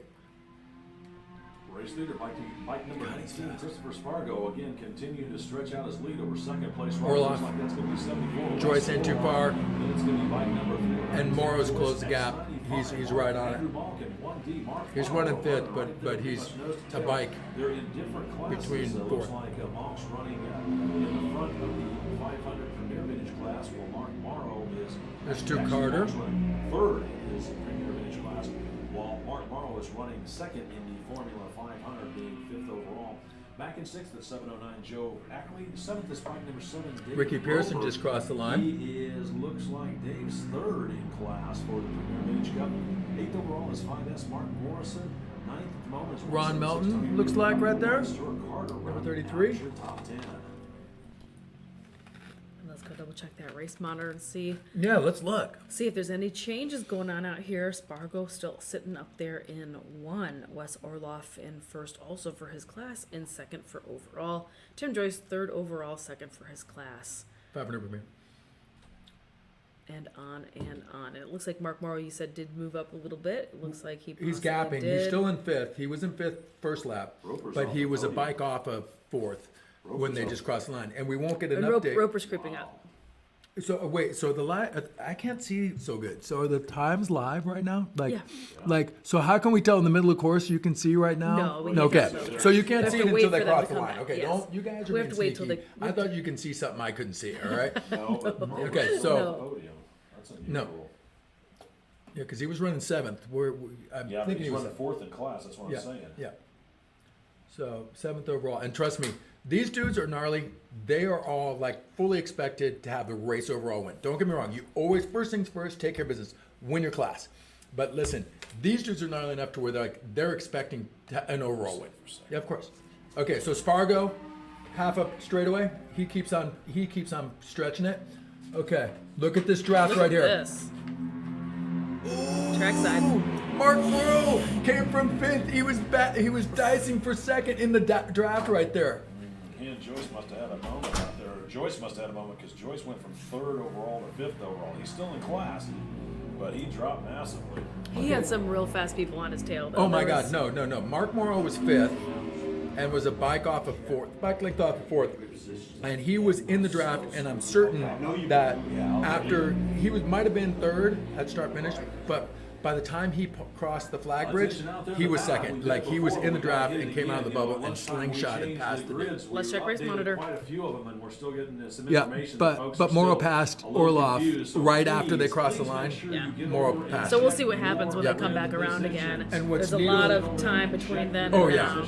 yeah, no, and what's neat, Chris Spargo, who's winning the overall, he's also winning Formula 500. Well, Mark Morrow is the current champion in Formula 500. He was running fifth overall, and now has slingshotted himself into a second overall, but also second in Formula 500. But now he's in bragging rights in that overall race win, Yeah. which, like I said, in this class, these dudes all expect to win. One time I came third in an overall race that I was in, like in some mixed class stuff, and I was so stoked. That was for a third. That was dope. So these guys are going for race overalls. As he got around Tim Joyce, so he's leading for the Formula. Actually, he's still in second place for the Formula 500 with bike number X95. Andrew Malk running fourth overall, third in class, and then 309 Tim Joyce. He was running third overall. He's dropped to fifth overall, but he's still running second in class for the Premier Vintage Cup. Yeah, 500 Premier. It's the so it's also so we goofily tried to explain the rules or the bike differences. Look at how far Spargo continues to stretch. All right, so now he's got about 3/4 of the front straight. Okay, here comes Mark Morrow in second place, and that's a Formula 500 bike as well. People are clapping on the wall. Orlov. The top 10. 19 Christopher Ooh. Spargo, 1D Mark Morrow, 74 Wes Orlov, X95 So Andrew Orlov Malk, and 309 Mark Tim Joyce were in running it, and then top Joyce five. was running third 709 in Joe 500 Ackley Premier. in 6th, 7th. David Roper back there in 7th, 176 Yep. Tony Reed in 8th. Roper ain't gonna get it. Morrison in That's a 9th, bummer and for him. number 1, Stuart Carter rounding out your top 10. Speaking of Stu Carter, is that him? No, that's not Stu. Sorry.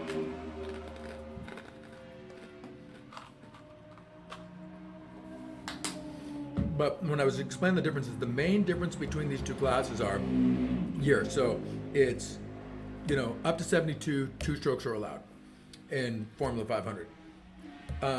Premier is, I believe, up to 68, but it's like overhead valves and overhead cam kind of machines. Yeah. So there's Ricky Pearson, my buddy from Dallas, Texas. He's played in a lot of bands. You might have heard the Buck Pets or Speed Dealer. Anyways, that was Ricky going by really fast on his RD. At any rate, even though what's rad about this class is even though they're different eras, the horsepower is within striking distance, especially because the caliber of rider that rides these bikes, which are super expensive and fairly fast as far as vintage machine goes. That's why those two classes always attract the majority of the fast guys. And like Tim Joyce, people are like, some old man with a $100,000 Vincent would be like, "Hey, ride my bike," and Tim's like, "All right, here I go. Sorry if I break it. Don't hold me responsible." Stop. Roper is the way. Anybody who knows Dave Roper knows that's how that AHRMA, he rides that AHRMA every time. Here comes Spargo taking the white flag. Okay. Last lap for Complete Spargo. straightaway by Spargo now has it by full straight. Okay, now Here look at comes this Mark drag Morrow. race. For a second, actually, it's about Oh, Morrow's dropped back once. That's Orlov, Morrow, Mock, Morrow, Joyce. Wow. And they're heading towards the Alpha. So Orlov took back, even though they're in different classes. Orlov took Morrow Yeah. for second place overall, first place in 500 Premier. Morrow now dropped into second. He's second overall in Formula 500, but he's third overall in the race. Let's go first call. First call for race number 8, Sound of Thunder 3. And these are very fun things to talk about. Superbike heavyweight Yes. and Sportsman 500. You folks will be up here in just a moment. It's first call. First call for Sound of Thunder 3, sponsored by Candy and John Sneed. The Vintage Superbike Heavyweight, sponsored by the International CBX Owners Association, and the Sportsman 750, sponsored by MEP Cycle Enterprises. Again, first call. There goes Stu first Carter. call for race number 8. Now I couldn't help but hear Jay, our public address announced to the whole race crowd in the paddock, etc. Is he mentioned that one of the next classes were sponsored by John and Candy Sneed. They sponsor like 5 or 6 classes. They're such a neat couple. He races. She comes along. Like, they're really neat. So thanks, John and Kenny Sneed, for sponsoring so many classes here within AHRMA Road Race. Super neato. Thank you. So thank you for bringing them up, Jay, to remind me to thank John and Kenny. Not a problem. I'm very thankful for everything. Jackie, you got some company? So humble, always be gracious. Yep. Okay. All right, let's go check out Race Monitor, and I've got some special guests that are going to be joining us in the booth here in just 1 second. Some of our friends. I'm going to boogie after this race. I got to go catch a plane anyway. Oh, Sorry. you do. Oh, you do. Yep. Okay, so let's check out the But I results. want to see the finish of this. Yeah, you do. Checkered flag out for your Oh. race winner. Your unofficial race winner are going to be Spargo. bike number 19, Christopher Spargo. That's Formula As he's got 500. a Chris full Spargo won the punch race through. overall, Here's but he the also battle won for his second. class. Who's it going to be? Actually, The Formula looks like 500 it's race. Mark Morrow up Morrow there, got it second back, overall. coming He'll take second the official overall lead and in second class. in Formula It's gonna 500. be bike number 95. Joyce got it. Joyce got it. 309, Tim Joyce. Joyce got it. Overall, Joyce holding on to second in his class. Put on Race Monitor, quick. Andrew Malk holding on to a second in the 500. So Joyce won third overall, but he also won 500 Premier, and he was running third in 500 Premier when they took the white flag. Yep. He had some moves on the backside of this track for sure. Jackie, could you please put on Race Monitor? Okay. I'm so excited. No, I'm so excited. Last lap. So Spargo first in Formula 500, Mark Morrow second in Formula 500, and that's also how the race overall went. Yep. Here's some people coming across the line, okay? All right. Now in the next 3 through 5 was Hang on, Tim. we got some more folks coming. Look at this drag race happening. That was close. Yeah, it Yep. was. That's why I figured I better click back because they're gonna start Okay, no, coming that back. was So you gotta, that was super neato for you to show that because that was some good racing right there at the line. I'm sorry. I tried to do a good job. I try my best, buddy. Running back to the rest of the field, sixth overall. But this was 500 Premier 176 thing Tony Reed, is seventh super overall exciting. was bike number 7, David Roper. And any Eighth of overall our was fellow Scott racers Gass, know Mark how Morrison. neato that Ninth is, that overall was Joyce came 26 from Alex third York, and rounding out your top at the 10, white flag 51 and Stuart then Carter. caught not only 11th Andrew overall Mock was Z7 and Cherry passed, Duke, and then 12th also overall caught was and passed 77 Z, Dan Sokolich, Orloff, who 13th led the overall race was 636 from the Richard whole Pearson, shot. 14th So here overall is was going to be 10 some of your Michael some of Flatt, your rounding out your specs top and 15 deets was for this 250 past race that just Mark happened. Atkinson. You were saying congratulations. So to, Joyce won 500 to Premier. Timmy for the 500 Premier Vintage Cup He's win. running 203s. That's freaking quick on a Super fast out here on that old bike, right? Andrew So- Mock and Wes Orloff. So actually, Mock also got Orloff at the end because Orloff had it pole to pole until, well, obviously somewhere in the last lap. Joyce made his move, and then Mock made his. So that was super exciting, and it was everything I expected it to be. And Jackie, you're a super lovely lady. I'm gonna catch a flight Everybody back say to goodbye LA. to GT. Love you guys. Super fun. Sorry I lost today, Mom. Okay. Such a treat. Safe Jackie, travels to meet you. Mr. GT. Yeah, now hey, get stay on right in on, you here. guys. I'll see you at the next one. Let's pull over some chairs. Okay, Come yeah, join yeah, me. there's Come people. join me. We have some more guests here in the booth. Come on in. Come say hi. There you go. We all gotta squeeze in here. We gotta be super close friends. Pretend it's like a sidecar. We're all gonna squeeze in here. Alrighty, so some of my buddies from the sidecar class, come on in here. Introduce yourselves to everybody out there in the interwebs. Are we in there, Crystal? Hello. Hello, I'm Paul Kohler. I'm Andrea Blake. So this is the team of Kohler and Blake that raced sidecar earlier today. How was your day out there? How was your weekend here at the AHRMA Classic MotoFest here in beautiful Topeka, Kansas? It was fun. It was pretty crazy. It was a technical track for sure. Kind of exhausting, but fun the whole time. But you guys had a good time out there, right? Oh my God, we had a blast. We got to thank AHRMA too for getting us to Kansas and Yes. making it such a fun event. We loved the drag racing and everything. I mean, it was awesome. The track was definitely technical. We didn't make practice until Friday afternoon, so still getting used to the track. We'll be here next year. Awesome. What's next for you on your calendar? Where are you racing next with AHRMA? I think Barber, but we might hit maybe Gingerman or Blackhawk. We're just not sure yet. We have Nice. a bunch of commitments through the year. Oh, good. Well, you all are busy. I know. Not everybody can come out and have race weekends with us. Attention out in the But we paddock. appreciate Let's you guys go coming on second out here, call. filling Second out call that for race sidecar number grid. 8, south of Lots of 103. really interesting Vintage Superbike sidecars. The heavyweight Formula and Sportsman One, 750. the Lost Era guys. Second call. What do you think about Second racing call and dicing for it up race with people number that are 8, in all south these of different 103. Vintage levels of Superbike sidecars? heavyweight Is it Sportsman more 750. fun? Is it less Will be up fun? here in Is it the just same a kind of moment. fun? It is second Well, we're call all for pretty race evenly number 8. matched for this race. I mean, I don't think anyone got lapped unless there was a breakdown.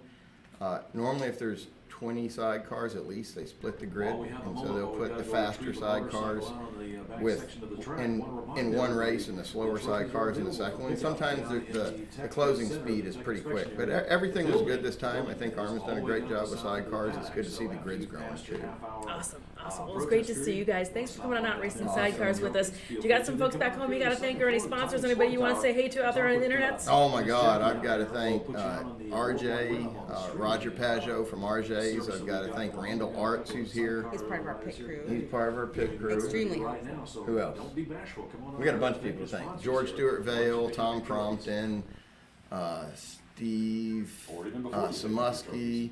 Oh, there's a ton of people to thank, but we don't get here by ourselves. No, it takes a village to come out here and go racing, that's for sure. But thanks for coming on out and racing with us. Our special guests up here in the booth. Thanks for stopping on by. Thank you for Are doing a great job. And thank you for doing a great job. And you guys must be packing up and getting ready to head out of here, right? Because your sidecar class is over, so you're gone, daddy, gone, right? That's what happens on Sundays. It's race, pack, out, right? So you guys are heading out of here? Oh, yeah. Thanks for coming on out. Thanks for stopping by. It was great to meet you in person. Hey, take care. You have a safe trip back. It's a family affair It out is. here. It's all hugs and high fives and friends on the internet who get to meet in real life. It So is. it's awesome to have you all stop by and come say Awesome. hey. So safe travels. Thank you. And Keep I'll doing see a you good soon. job. I do Arma, what I keep can. doing a good I job. do what I. You do a good job. You do a good Thank job, you. and we will try to do a good job out here. How about that? Attention to So that. Bye. thank you Bye, so everyone. much. Bye, Everybody's where they everybody. need to be. Let's go Bye, for a guys. call. Bye. Final Safe call. travels. Sound of Yeah. thunder. It was great.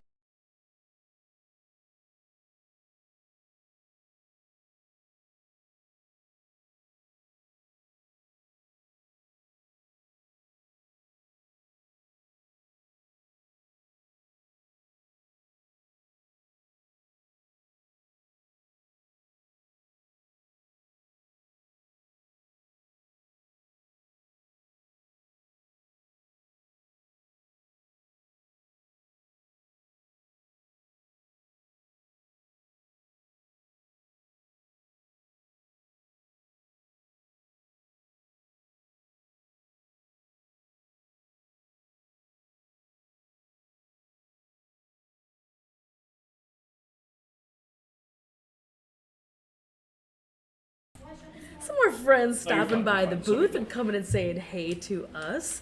Some folks from the sidecar class. They've got to get on out the road and start Once again, traveling. it's There's some third East call, Coast third and based final call for racers race out number here. eight. And Sound on of Sunday, Thunder that is kind of sponsored what by happens. Candy After your and race, John you pack it up and Vintage scoot on Superbike out. So sponsored by they're going to hit the ICOA road and head on out and here, but they put on a Sportsman heck of a good 750 show. sponsored by Sidecars MVP is always Cycle Enterprises. super, You super folks are up popular. right now. But let's go ahead and Bring listen on into up. the next The track is grid now going on yours.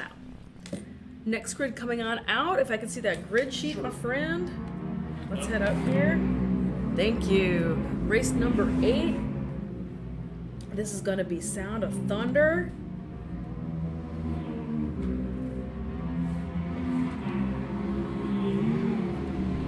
For the Sound of Thunder 3 bikes sponsored by Candy and John Sneed, these are the smallest of the bikes of the 3 Sound of Thunder classes. They're comprised of a variety of twin cylinder bikes, including the Harley XR 1200.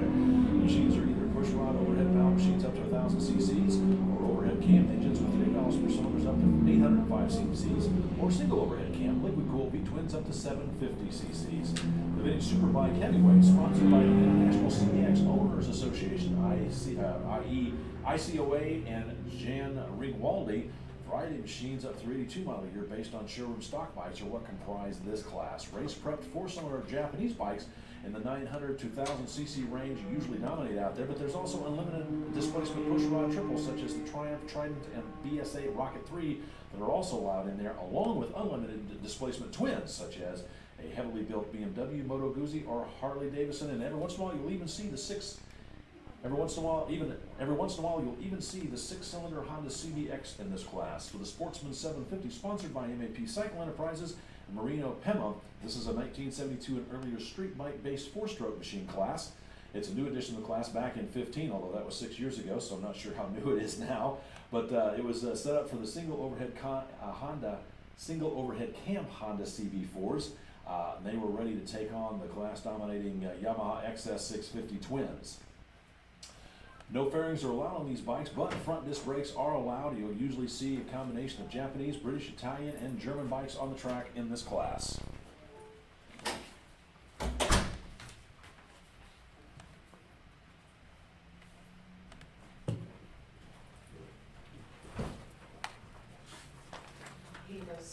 Alrighty, so this is going to be race number 8. This is the Sound of Thunder 3. As I mentioned earlier, the way that they label these grids are going to be the bigger the number, the smaller the displacement. So the big bikes start first, so Sound of Thunder would be the larger displacement bikes.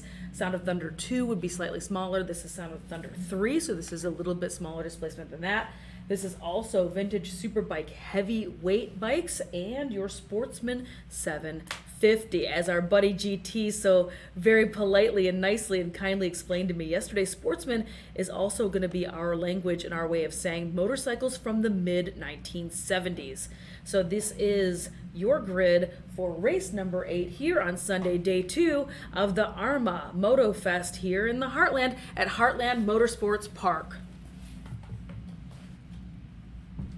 As the riders take their grid position, here's how they're going to line up out there. Row number 1, 80H Chris Hasemeyer, 811 Thomas Ryan, 762 Shane Quigg, and 21B Andrew Berkeley are on row number 1. Back on row number 2, it's 901 Sean Beast, 46 Bob Robbins, and 189 John Deucer.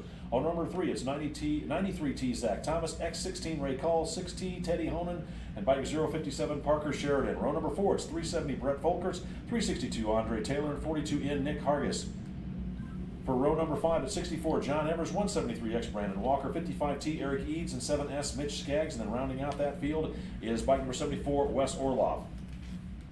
For the vintage Superbike heavyweights, back on row number 8, it's 1R Dennis Parrish, 118 William Brent, 427 Kyle Boyce Clare, and bike number 162 Alan Perry.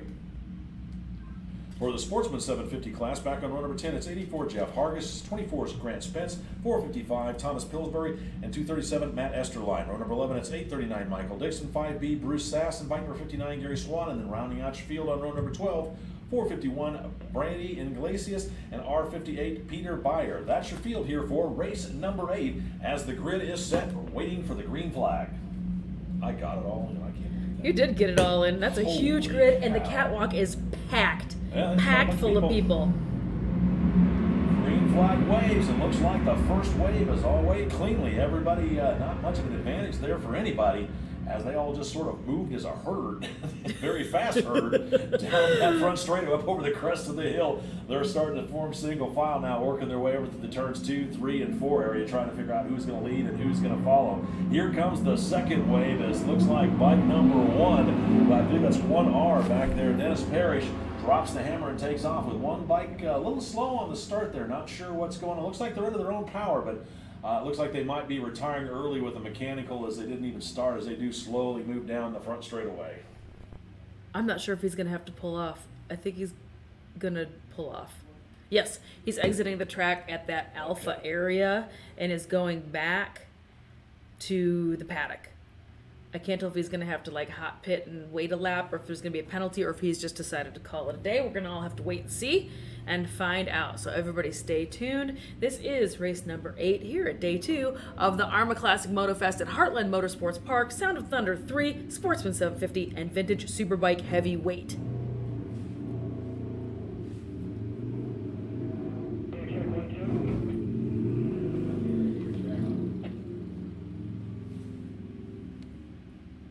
And that motorcycle was just running because it just creeped around the front of the timing building that Jay and I are in right now. I heard it running. I heard it doing its thing. I don't know if it was healthy enough to head back out to the track or if they're going to allow that to happen or not. But it was running. It was doing something.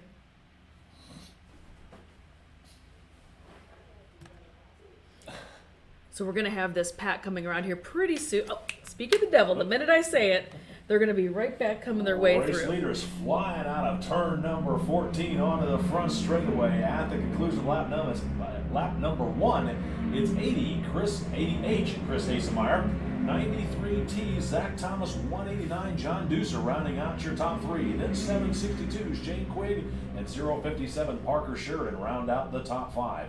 Back there in that 6th position, it's 811 Thomas Ryan. 7th, we find 362 Andre Taylor. 8th overall at the moment is 16 Teddy Honan. 9th at the moment is 42N Nick Hargis. And bike number 370, Brett Folkers, rounding out your top 10 as they are setting a blistering opening pace here in race number 8. They are flying, aren't they? They are absolutely hauling the mail, and I'm not too terribly surprised to hear the name Chris Hasemeyer towards the top of the list, if not in P1. he had that unfortunate bike breakdown or something happened on earlier grids as part of today's program. And sometimes that just really lights a fire in some of these racers, and they get a little angry and they go a little red mist, and then the next time they come out, they just shut it down. Yeah, he's on a blue bike this time. The other bike was a white one, so I'm guessing that one's probably done to maybe a super sport spec or a stock spec, and the other one might be a full-blown super bike. I don't know, but he's fast on either bike he rides, so that's for sure. He is definitely out front and trying to check out. Definitely. Let's take a gander at this map of this event just to show you the 14 turns that these folks are going to have to navigate before they make their way back here down the front stretch back towards start-finish line. As you can see, very, very curvy track, kind of technical. I mean, it takes most folks about 2 minutes. Race leaders once again out of turn 14 onto the front straightaway. 88 Chris Hasemeyer's there, but it looks like bike number 93T, Zach Thomas, trying to keep him honest with 189, John Deucer in the tow. So it looks like Hasemeyer towing Thomas and Deucer around the track as a little bit of a break between that third or fourth place all the way back to about ninth place. Fourth is 762 Shane Quigg. Fifth is bike number 057 Parker Sheridan. 811 Thomas Ryan back there sixth. 16 Teddy Honan back in seventh. 362 and Andre Taylor dropping back a couple of positions in eighth. 42 in Nick Hargis back there in ninth. And bike number 370 Brett Folkers rounding out your top 10 as the latter half of the field starting to spread out right now. But bike number 80 Chris Hasemeyer trying to check out. Bike number 93T Zach Thomas no less determined to try and hold on to his draft as that duo works their way through the back section right now. And let's go ahead and check out Race Monitor over here for a little bit closer details. Again, Chris Hasemeyer, who had to pull off track in earlier grid, had some sort of mechanical and had to leave the track. Currently in one with authority. I mean, pretty much right out of the gate, very, very fast. And these are going to be the rest of the grid coming across start finish. Those transponders recording those times. A pretty blistering 1 minute, 50-second plus average lap time. Most of the other grids out here that are a little bit more vintage, I'll put it that way, are running a little bit closer to 210s. Wouldn't you say, Jay? 210 is kind of the average for everybody else. Yeah. But these guys are at 150s. So this is a very, very, very fast grid out here. Very fast class.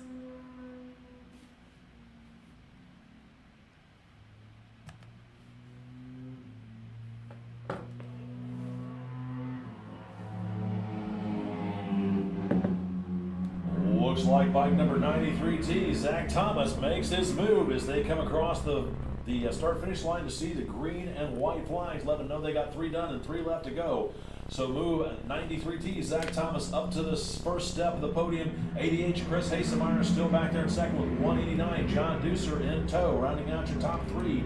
Then it's going to be bike number 762, Shane Quigg back there in fourth. 811 Thomas Ryan in fifth. 057 Parker Sheridan back in sixth. He drops back a position. 16 Teddy Honan back there in seventh. 362 Andre Taylor in eighth. 42 in Nick Hargis in ninth. And 370 Brett Folkers still rounding out the top 10. I believe the leaders are going to start picking up some elapsed riders here in the next lap or two. We're going to see if that's going to create any issues, as Zach Thomas still had the slimmest of leads as he led Hasemeyer. So it's Hasemeyer's turn to stalk Thomas to figure out what kind of lines he's going to take and how to put himself back on the top step of that podium. It certainly is going to make it very, very interesting because Chris Hasemeyer just really very, very strong in this class, very, very strong in this race, somehow getting just squeaked around by that second place bike that is currently now in first place. I think it's going to create a little bit of a problem back there, but we'll see how they navigate it.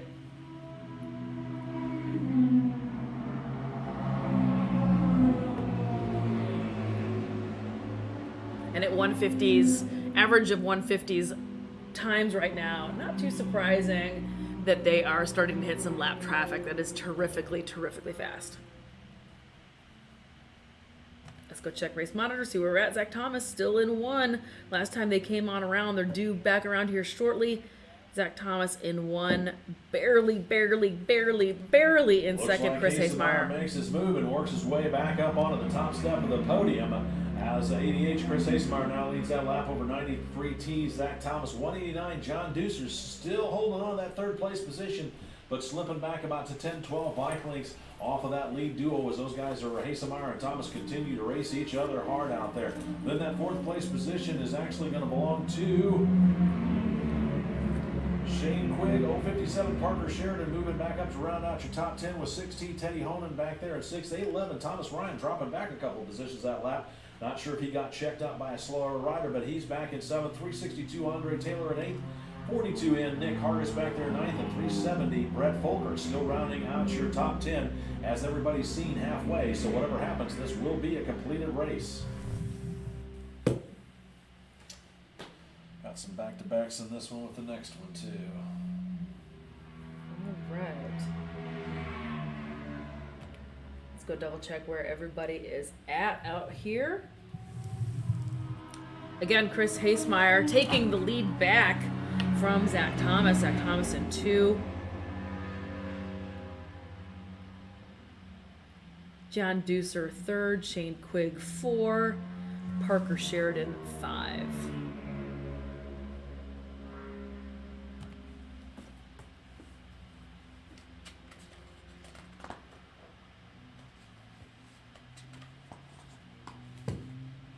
And this is race number 8 for today's program. Out of 14 races. We got 6 more to go. An exciting afternoon of racing still coming your way. 6 more very, very awesome racing coming. Race leaders out of turn number 14 onto the front straightaway. They're certainly going to encounter some lap traffic this time as the white flag comes out. It's 80. Chris Hasemeyer still leading bike number 93T, Zach Thomas. Then it's going to be 189, John Deucer. As there's already got past a couple of the slower riders already. We're going to wait and see how this is going to work because they should encounter quite a few lap riders on this circuit back over the back section. Again, we'll see how it works. With the white flag out, let's go first call. First call for race number 9. Two-stroke classic 250, 200 Grand Prix, novice historical production lightweight, Class C foot shift, Class C hand shift. You guys are up here in just a moment. It's first call. First call for race number 9. Two-stroke classic, 200 Grand Prix, novice historic production lightweight, Class C foot shift, and Class C hand shift. First call for race number 9. I think that's everybody else in the paddock. You're right. Yeah, that sounds about I think right. that's literally everybody else in the paddock. It's a mouthful. At least we got first call out.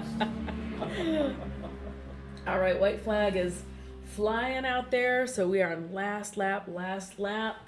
I have not seen... Race leaders starting to encounter some traffic back over in the turns 5, 6, 7, 8 area on there. We're going to wait and see how it's going to turn out here in just a moment as they're working their way through that last few turns on the last lap of this race number 8.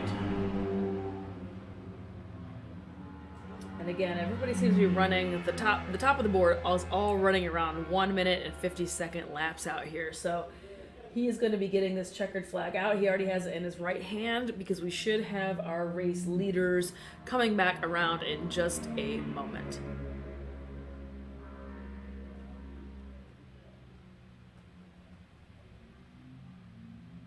Race leaders out of turn number 14. It's going to be 80. Chris Hasemeyer out there in the lead with bike number 93T. Zach Thomas coming home unofficially in second. Then with a few more back markers in between him and third place, 189. John Deucer holding on to that third place position. It looked like Hasemeyer on bike number 80H was able to use the back markers to his advantage and hold on to that lead. Looking back through the field on that last lap of the previous lap, bike number 16, Teddy Honan really moved up. He was holding fourth on that last lap. We'll see if he still is in that position, waiting for them to come by. He did. He held on to fourth. Rounding out your top 5 was 057 Parker Sheridan with 762 Shane Quigg. He dropped back a couple of positions, finishing 6th overall. 811 Thomas Ryan in 7th out there. 42 Nick Hargis moved himself up to 8th. 370 Brett Folkerts ended up 9th, and 362 Andre Taylor dropped back a few positions, rounding out your top 10. All right, let's take a gander. That was an exciting battle. Chris Hasemeyer, as Jay just said, taking the checkers, must have run into a little bit of lap traffic back there, using it to his advantage. A little bit of a chess match back there, perhaps moving some pawns around. A little bit of strategy going on the backside of the track. Zach Thomas in 2, John Deucer 3, and you can see the rest of the lineup for this race. This is race number 8 out of a 14-race program. We still have some people coming back across the line, so let's go check those folks out.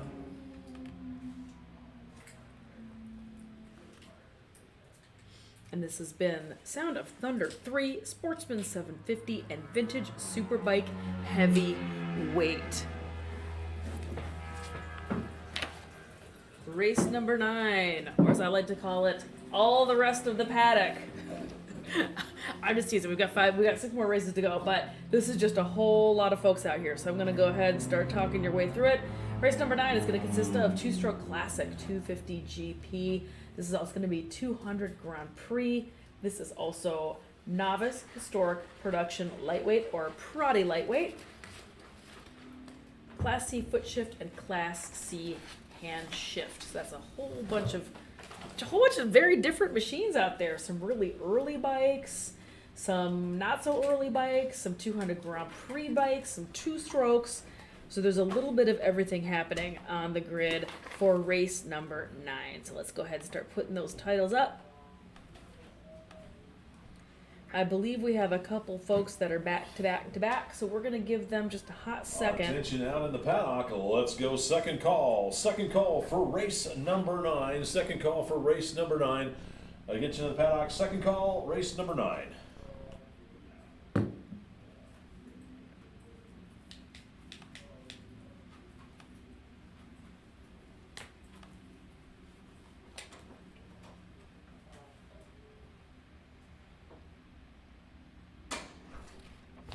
And foot shift and hand shift. Let's find these titles.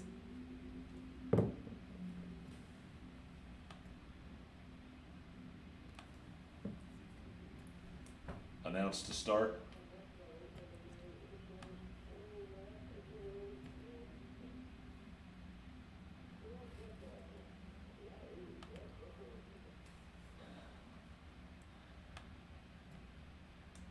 Announced to start.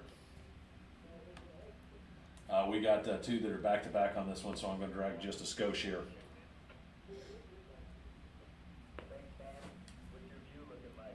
All right, so we have a couple folks like we just mentioned are going to be doing back to back. Tony Reed, I believe, is one of them. I think he just got off of a bike a little while ago. No, he wasn't. He was 2 races ago, maybe. But a lot of familiar faces, a lot of familiar names in this race number 9. So we are going to do a little bit of a I don't want to say delay, but we're going to give them a couple extra moments to be able to jump off of their bike, get on the next bike, refuel if they're racing the same bike back to back, which occasionally does happen. Not always, but occasionally does happen where they want to use the exact same bike, but they have to put gas in it, and that is a multi-person event because for safety, they have to have somebody there if they're going to gas the bike. The racer usually does not gas the bike, and then they have to somebody there with a fire extinguisher if they're going to gas the bike out there on the pit-in area. So it is a little bit of a production. It is a bit of a dance. It takes a couple of moments. So we're going to give everybody a little bit of breathing room to go figure that out. In the meanwhile, I'm going to park last race results up here on the screen for you to check on out. We'll be back in just a few moments.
50, Richard Merhar. For the 200 Grand Prix class presented by Kincaid Legacy, back on row number 3 at 784, Christopher Aikinen. 820, Mitchell Barnes. 294, John Scales. And 215, Stuart Saunders. Row number 4 at 805, Grayson Rogers. And R11, Dennis Donahoe. And then 220, Tim Terrell. Row number 5, it's bike number 6, Bill Doran. 19, Christopher Spargo. 123, Jonas Stein. And 074, Eric Lucart. Row number 6 is 022, Sidney McLean. 176, Tony Reed. And 35L, Jack Keynes. For row number 7, it's 88, Charles Miller. 049, F. Danny Habermel. And bike number 533, Hiroshi Murata. And 21X, Larry Poons. And then rounding out your field for that class on row number 8, 357, Joe Corey. For the Novice Historical Production Lightweight, sponsored by Terrell's Custom Cabinets, back on row number 10, it's 727, Beasley Ayers. 7S, Mitch Skaggs. G3, Corey Gata. And bike number 332, Winston Spencer. Then in row number 11, it's 019, Shane Powers. And 777, William Dokianos.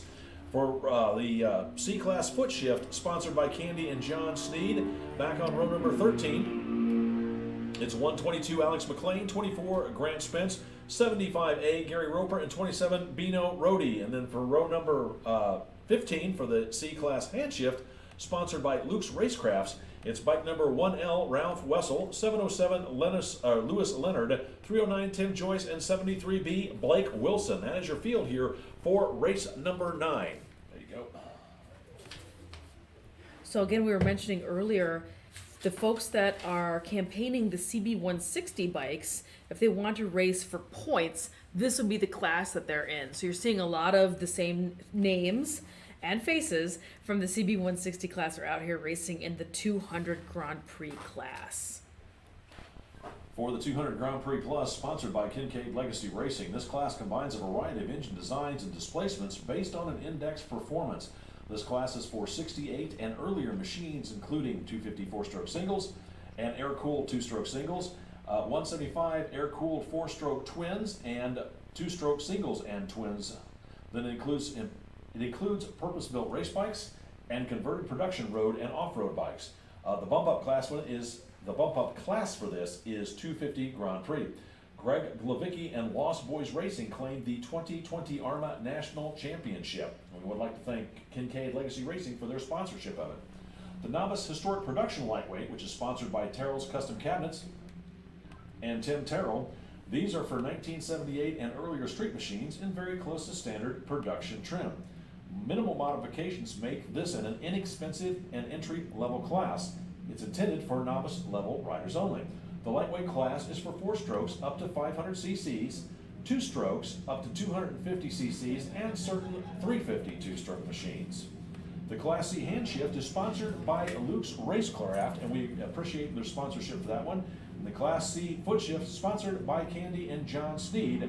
That class is for 1951 and earlier machines. Bikes are typical of those raced in the early American Grand National Championship circuits. 500cc singles and twins can have overhead cams or pushrod engines. 750 V twins are side valve engines and use a hand shift gearbox. Battle of smaller, lighter British bikes against the heavier, more powerful American iron like Indian and Harley Davidson happened in the past. The foot shift and hand shift classes are on track together, but scored separately. That's your field here for race number 9 as they grid up.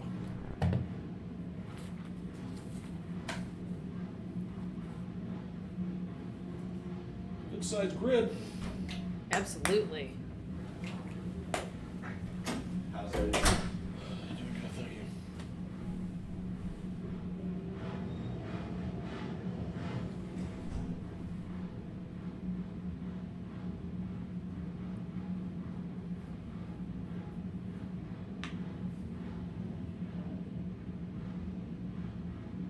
Really enjoy this class. I just like that these bikes are so small. Look at how small just even their tires and wheels are. Well, They're just such a neat class. I love watching it.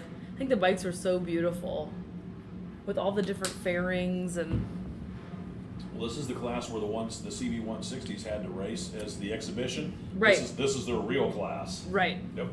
This is the points class. Yep. Got a mechanical issue somewhere. who's got way back over on the wall back. in the Oh, way back towards the wall. Yeah. You can see that looks somebody- like he's holding his handlebar.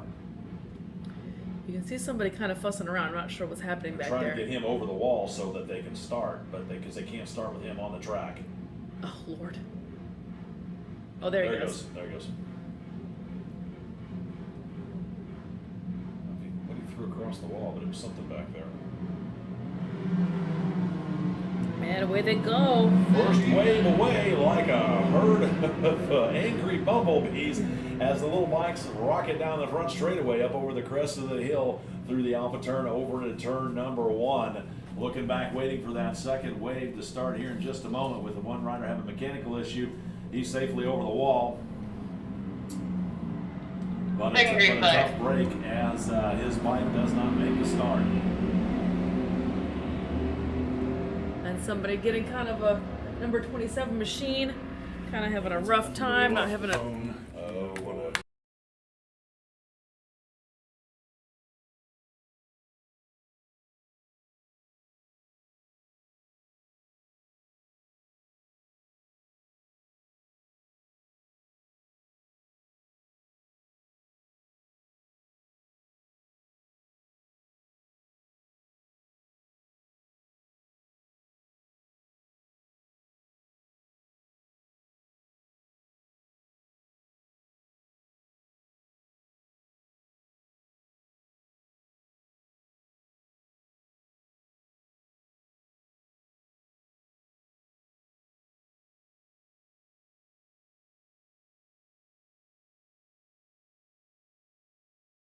They're going to have to pick that one up after the race. But it shouldn't take them long. No, just had somebody come on through the booth. I had to turn the microphone off because somebody very loudly came in here to let us know that somebody lost a phone. I haven't had a lost cell phone in quite a while, believe it or not. But it happens a lot once a year. Somebody leaves a cell phone someplace. I know.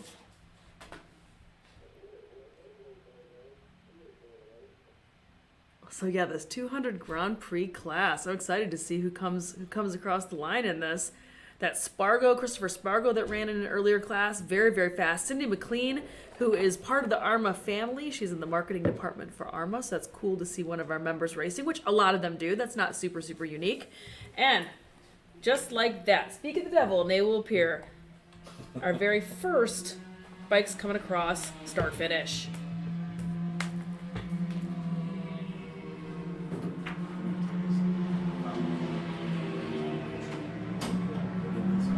And this is very hot and heavy out here, so I'm going to go ahead and click over to Race Monitor for some results, see who's coming across. And I look at Chris Spargo in 1, Christopher Akayan in 2, John Scales 3, Joe Curry 4, Mitchell Barnes 5, Jack Keynes 6. Let's get on back. As the screensaver on it. So if you want to check your smartphones, that's where it's going to be. It's going to be up in tech. If you lost your smartphone, like I said, it had looked like 3 teenage.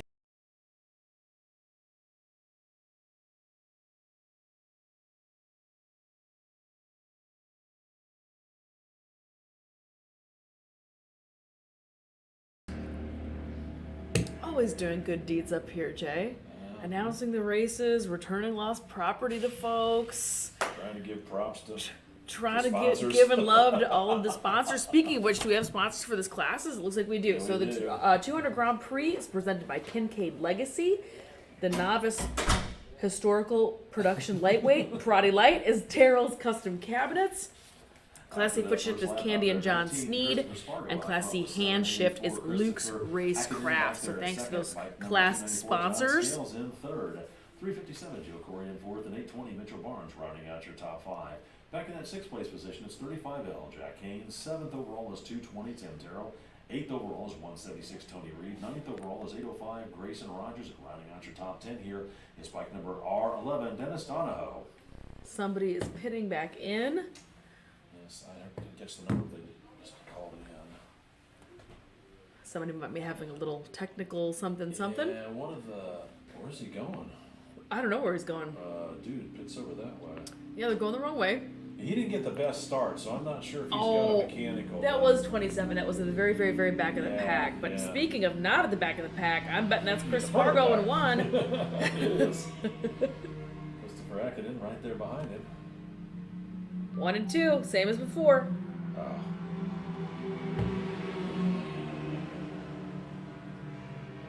Announced to Roger. I know you probably just headed up to tech with that phone, but I got a low battery on the PA radio.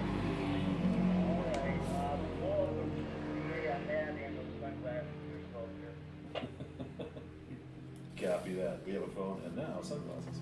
And that was the number 27 machine of Benno Rodi. Benno Rodi was having a little bit of bike trouble out there, so he ended up pitting back in.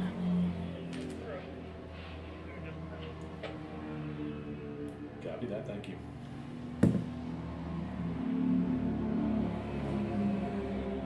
And let's go check out some of these results so far. Attention on out in race the number. paddock. We found a lost cell phone, and earlier today we found a pair of lost prescription sunglasses. So if you have lost your prescription sunglasses, or you have a pair of prescription sunglasses and you think you know where they're at, you might want to double check it to make sure that you know where they're at, because we found a pair of prescription sunglasses. They're up in tech along with a lost cell phone. So check for your cell phone, check for your prescription sunglasses. If you find that either of those are missing, please stop by tech and reclaim the property. I'm not kidding. When you said prescription sunglasses earlier, I immediately checked my bag. What? Because I would be really lost without those. So I know mine are in my car because I hadn't even worn them today. I've got my regular glasses up there, so. Now we're all race announcers blind as bats. How do we end up like this? I actually see pretty good, but I'm Okay. nearsighted, so that's why I'm not seeing what's coming down there. That's why I use this so much. I put those on, it's not bad, but then I can't read the keys, and I refuse to get bifocals. I refuse. Yes. But everyone up here wears glasses. This is this is a common sight up here. All right, let's Looks go back. like your race leader, bike number 19, Christopher Spargo, out on the front straightaway with bike number 784, Christopher Acton, trying to reel him in. They're both tucked in underneath that fairing. Looks like Acton's not able to do much with him that time as they hit the halfway point with the green and white flags crossed, letting them know they got 3 done, 3 left to go. Here comes the rest of the field working by. It's 357 Joe Corey, and a real battle going on for fourth between 294 John Scales and 820 Mitchell Barnes, rounding out your top 5. Then it's another pack of 4 riders coming down the front straightaway. Out the line, looks like it's going to be 122 Alex McLean working his way forward over 35L. Jack Canes, 176 Tony Reed dropping back a couple of positions to hold on to 8th overall. 220 Tim Terrell back there in 9th, and R11 Dennis Donahoe rounding out your top 10. And this thing's going to die.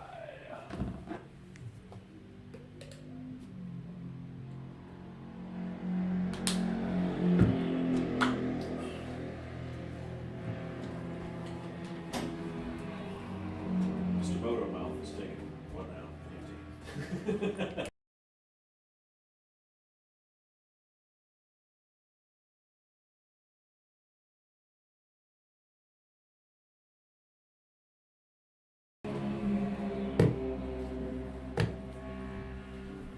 Okay, no back-to-backs until race 12. Cool. As long as we don't have any pickups, we can roll.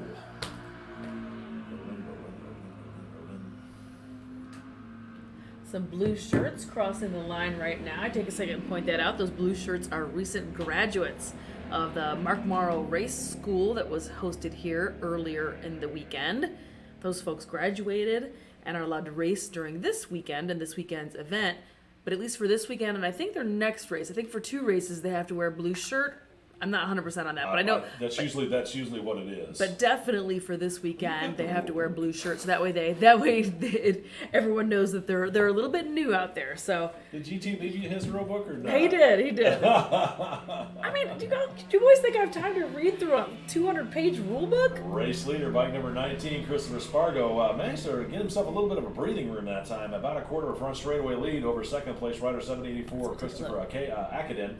Here's the battle for fourth, though, still going on. Looks like 357 Joe Corey holding on to the slimmest advantages on the podium, but some draft passing going on back there as Barnes, I think, held the advantage out of turn number 14, and then John Scales on 294 slingshotted around him, so Scales nips Barnes at the line. Those guys are pretty evenly matched out there, running 4th and 5th overall, just a couple of bike lengths behind Joe Corey up there in 3rd. Then it's 122 Alex McLean Leading for the C-Class foot shift field, he's running in the top 6. Then it's 35L Jack Canes back there in 7th.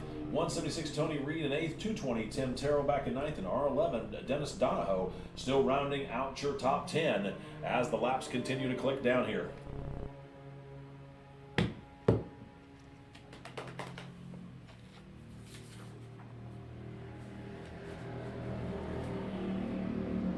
Are you going to want these grid sheets when you're done?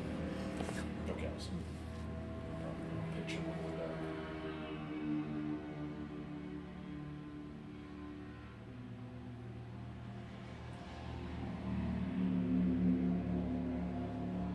And just the sound of these bikes, and like some of these, you can tell really easily the hand shift, foot shift, because they're so much louder and more dramatic sounding because they're these really early machines. Yeah. Versus the smaller 200 and little 250s. There's only one 252 stroke in that class, but the 200 Grand Prix bikes.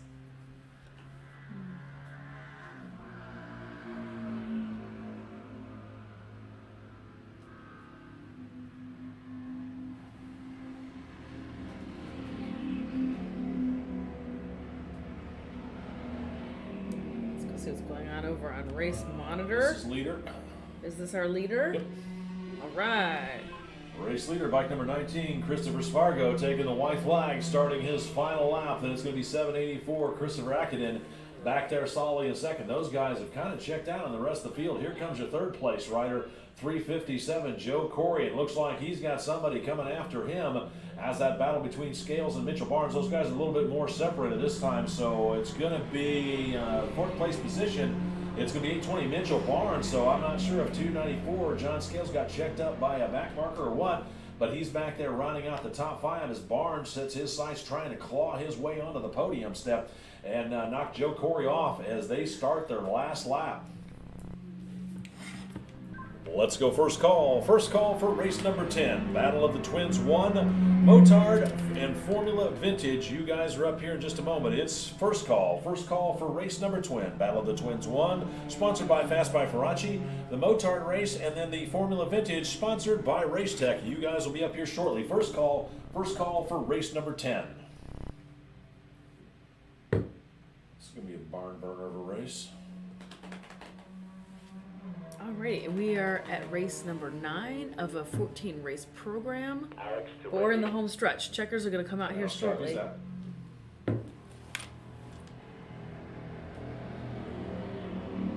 Copy. How busy were you recently within the last, I guess, hour and a half, 2 hours?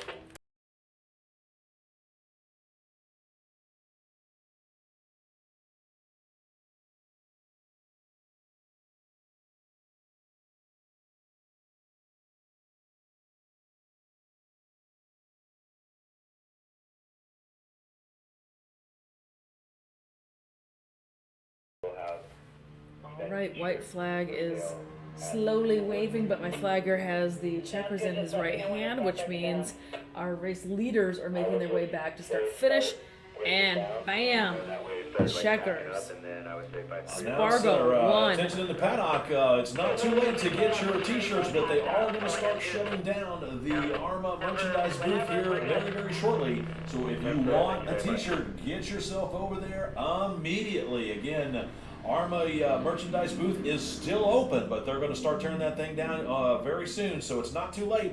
But if you want a t-shirt, now is the time, or any merchandise that is, now is the time to get yourself over there and pick yourself up one of those limited event t-shirts. I think we still have a few available. All right, Again, we've got a little bit of a gap call between these for classes, so AHRMA let's see what's up going there on. Let's in check some in the official paddock area. They're gonna results. start tearing Chris it down. Spargo in Last 1 for call that for 200 AHRMA Grand t-shirts. Prix class. Christopher Akiden in 2. Joe Curry in 3. Mitchell Barnes Checker flag out 4. for your unofficial race winner out Alex there. It's McLean 19, wins the foot Christopher shift Spargo, class. 74, Christopher Akinen out there in third. Looks like bike number 357, Joe Corey, just managed to hang on to that third place podium step with 820 Mitchell Barnes coming in fourth and 122 Alex McLean rounding out your top 5. He's the unofficial winner back there in the Class C foot shift. 294 John Scales rounding out your top 6. 35L Jack Canes back in 7th, 176 Tony Reed in 8th, 220 Tim Terrell back in 9th, and R11 Dennis Donahoe rounding out your top 10 as the rest of the field takes the checkered flag. Yeah, naturally they'd call for last call for AHRMA t-shirts. Yeah, I caught. Right at the checkered flag's coming out, and a very exciting third place battle. I missed it, but oh well. You gotta make sure people know about that swag. Hey, Folks gotta man. come grab those cool It's shirts. making money, man. It's making money. Once again, last call for AHRMA t-shirts. If you want to get yourself up there and grab yourself some apparel, that's not too late, but they're going to start tearing it down here pretty quickly. The AHRMA t-shirt tent is set up over there at the corner of the pavilion area over by the concession stand, so stop by and pick yourself up something to wear on the way home. And all I know is this weekend especially, those sweatshirts are sold out, right? Like they have to be Actually, I gone. think they said that they did sell out on the hoodies, but they might have had one or two still left. So, It was wow. very cold here. I would not be surprised Yeah. at all. Let's see who else. It's Let's going to be get my last right. bike. I think hopefully they're smart enough to run counter race. All right, let's go check out Race Monitor, see if there's any more official results coming on in. This looks like everybody at the very beginnings of this pack. I do not have the second screen, but this is our top 10. This is our top 10. Next race coming out is going to be race number 10. This is the Battle of the Twins Open. This is 900cc Open class presented by Fast by Faraci. This is also Motard and Formula Vintage presented by Racetech. Racetech, one of our big sponsors here at AHRMA and at AHRMA Race Weekend. So huge thanks to them. Let's go on ahead and start getting those organized here on the screen for you all. You need this, please? Attention out there in the paddock. Let's go second call. Second call for race number 10. Battle of the Twins 1, Motard and Formula Vintage. You guys will be up here in just a moment. It's second call. Second call, race number 10. Battle of the Twins 1, Motard and Formula Vintage. Second call for race number 10. Yeah, I got that about right. These guys are going to spin a U-turn, pick him up, and they'll be back in. And as soon as they get in, we'll go to third call for race 10. So we are rocking and rolling. We have got a rhythm going, buddy. Oh, they're picking up that bike that didn't even make it off the grid, right? Yeah, they're picking that one up. So I just put second out. We got everybody in. These guys will get in. He'll get in. Once they clear the track, we'll go third. Bada boom, bada bing, bada bada. Bada bada, he said. Battle of Twins Open class.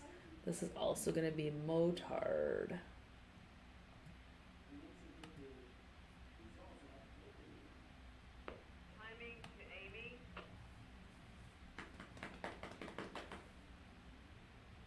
And what's my third class in here? Formula Vintage? Yeah, Formula Vintage by Racetech.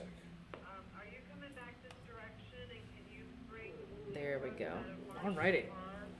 So we're just picking up right now. If you are watching us on the live feed, wondering what is happening, race number 9 just wrapped up, and there was a bike that didn't even start race 9. They just stopped. He didn't. Yeah, unfortunately they got him over against the wall and got him over the wall himself and had to start with his bike there. So nothing happened. No sorts of Well, it sat there the whole race and nobody hit it, so that was good. Nope, we just hung out and enjoyed the view. It had the best view in the house.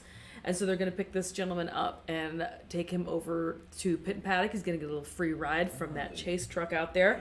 So they're going to scoot him out of the way, and then the motorcycles can come out on the hot track. This is race number 10, Motard, Battle of Twin Open, and Formula Vintage.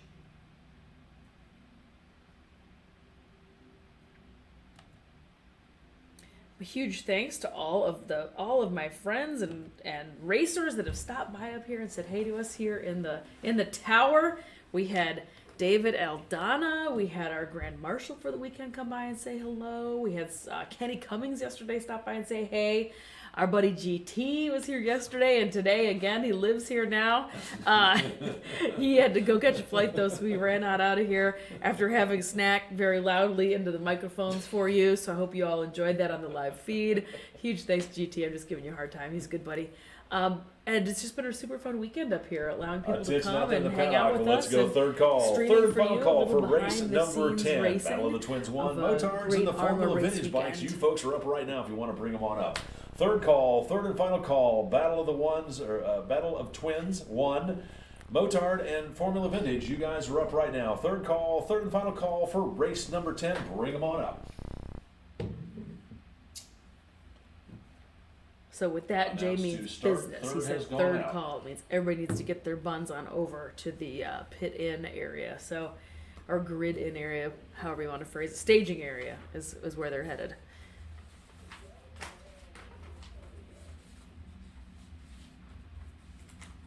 But it has been a fun weekend. We've been looking at road racing the past 2 afternoons, but it's also been dirt bikes, dirt bike fever everywhere. They had vintage motocross and cross country and trials, Once and last again, night it's third drag call, racing. third and final call for race number 10. Battle of the Twins 1, Motard and Formula Vintage. You folks are up right now. If you want to bring them on up, we'll send you out here. Third call, third and final call for race number 10. But if you've had a good time with us checking out this road racing, Want which to I remind know everybody you that when you're done have, racing for make the sure day, you're coming out and please check don't out our forget full to turn your schedule. rental Come race with transponders us. before you Or go come home. spectate with us. Come Again, check out some of this once you're awesome done racing racing going for on the day, that's with the caveat. Once you're done racing for the day, please don't forget to turn in your rental transponders before you leave for the day. So we've got a full season coming your way. Obviously, this weekend we are here at the Heartland Motorsports Park for the AHRMA Classic MotoFest here in Topeka, Kansas. We got going on in June, New Jersey Motorsports Park. NJMP is going to be going off in June. July is WeatherTech, Laguna Seca. The AHRMA Classic MotoFest going on at Laguna Seca. Super, super cool racing is going to be happening there. I cannot wait. We will be live streaming from there as well. Ginger Man is happening also at the end of July. Black Hawk up in Illinois is going to be happening in August. In September, Talladega down in Alabama. And then we're going to stick around Alabama As the riders for take to the track October for the warm-up for lap, Barber here's how they're Motorsports going to Park. grid up out there. Row number 1, 111, Gary Orr, 411, James Derek Mayo, 14, Brian Laraber, and bike number 425, G. Gabriel Figueroa. Back on row number 2, it's 46, Bob Robbins, 181, Randy Sullinger, 127B, Jacob Carter.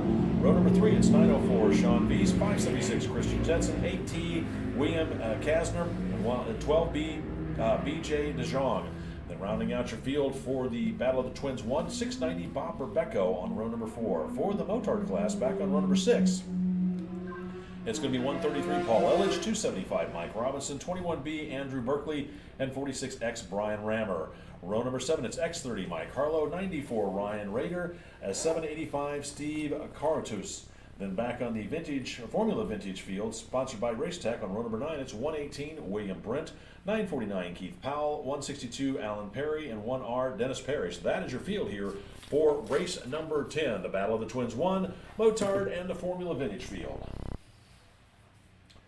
For the Battle of the Twins, which is 905 and open, sponsored by Fast by Faraci. These are the Battle of the Twins is open to all air-cooled twins, 905 cc's and up. The air-cooled bikes have been obsoleted by the new technology, but remain a favorite of builders, racers, and fans alike, and AHRMA has made a home for them right here. Out on the track, you'll see versions of Ducatis, Moto Guzzi's, and Buells. For the Formula Vintage, sponsored by Racetech Suspension, we thank them for the sponsorship.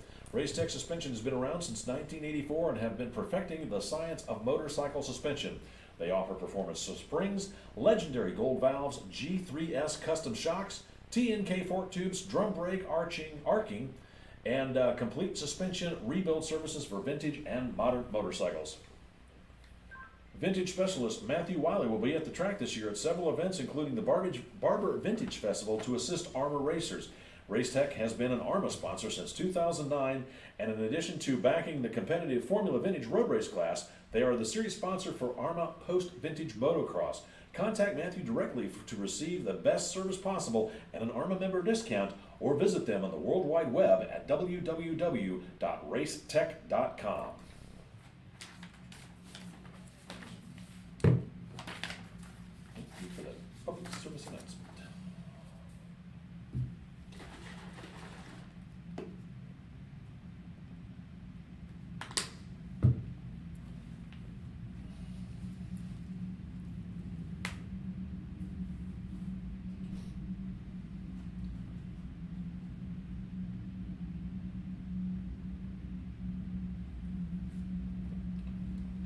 Just a gentle reminder, when you're done racing, or before you're done racing, after your race is over and you've passed the half-hour protest period, if you'd like to pick up your trophies, they're available down in the tech building down at the south end of the paddock. It's the same place where we had the awards banquet on Friday. Once you pick up your trophy, feel free to come on up here to the second story of the timing and scoring tower and do an interview here with Jackie. We'll put it out here on the live stream of the World Wide Web. So feel free to come on up here and do an interview, thank some of your sponsors, and tell us about your racing activities this weekend.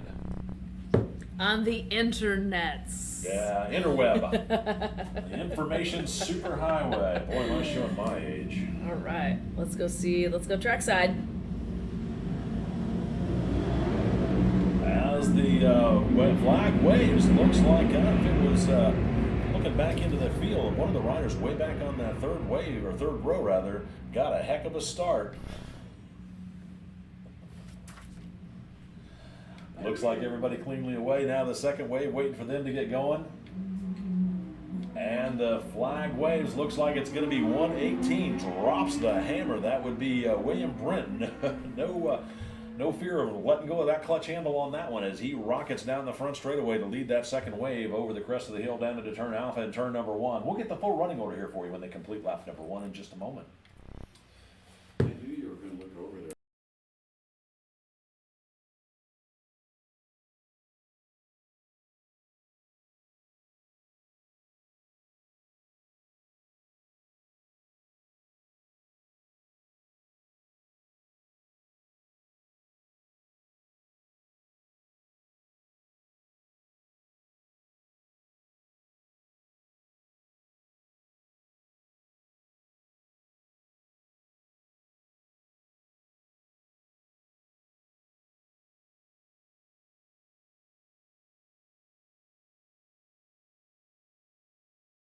We're back on. Alrighty, friends. We are just, I don't know, maybe, I think we should be coming around the bend here pretty soon here. But we are in race 10. This is Formula Vintage Motard and Battle of Twins Open. This is a great big, huge, the big nasty class. This is 900cc and above, super fast machines out here.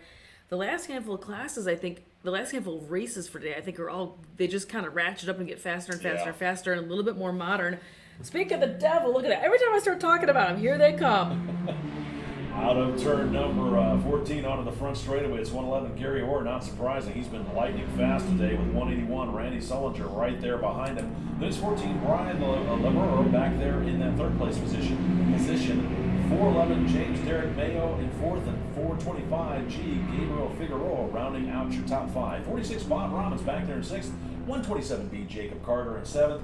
X30 Mike Harlow in eighth. 94 Ryan Rader in ninth, and bike number 18T William Kasner rounding out your top 10 as the field starts their second lap.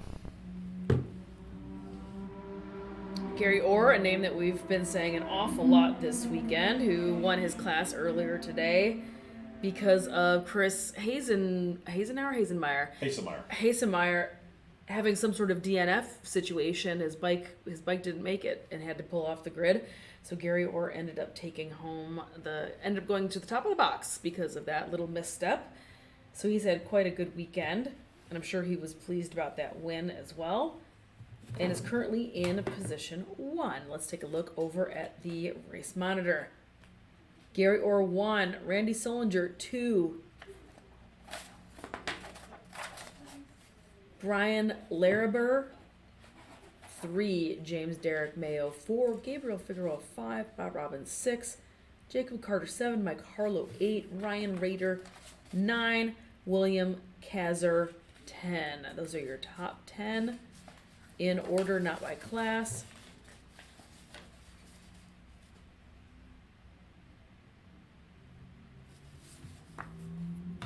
And here they come back down the front straight.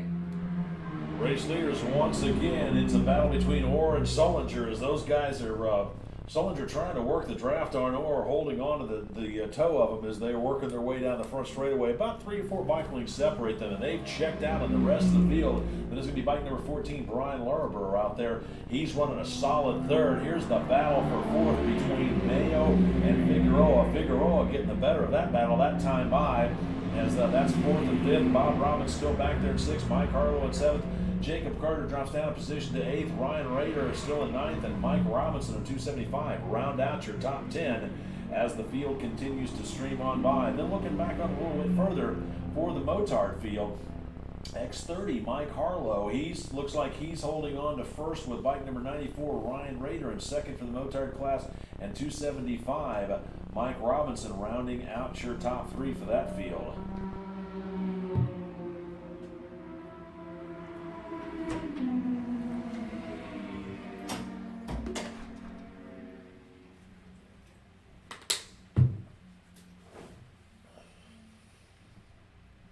All right, let's go back and check out that race monitor, see what's happening over there.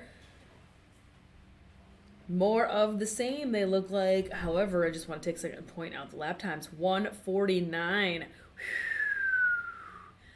Blistering fast for vintage motorcycle I'm weekend telling out you, here. That's for an air-cooled bike, too. I mean, Very, the very quick. More modern Ducatis that are water-cooled, I don't know that we're turning quite that fast a lap. They might have been, but this guy is flying.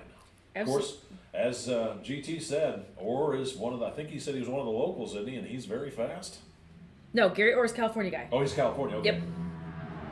And there they come. Well, that last lap, 181, Randy Sullinger pulls the trigger and works his way onto the podium. So now it's 111, Gary Orr's turn to follow Sullinger, but they were even throwing a blanket over those two as they cross the start-finish line as that battle rages for the first place position. Meanwhile, bike number 14, Brian Laraborough, finding his stride and his rhythm as he crosses the start-finish line solidly back there in third. The battle for fourth, though, is about a three-way battle as here they come out of turn number 14. This time by, it is James Derek Mayo up in front of Figueroa again, and then X30 Mike Harlow joins in the battle with bike number 46, Bob Robbins in tow, as that's your top 7 with the halfway flags out.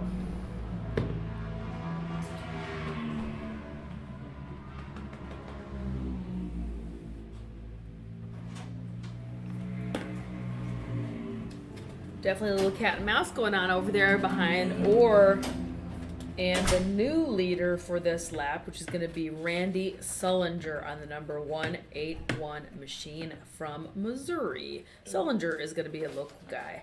Gary Orr is California. Be interesting to see if Sullinger can hold on to it, if Orr's going to try and pass him back. Well, we're going to have to wait and see what happens on the backside of this track. A lot of places to pass, a lot of places to get tangled up with other bikes back there. Not literally tangled up. I mean, like lap traffic. Yeah.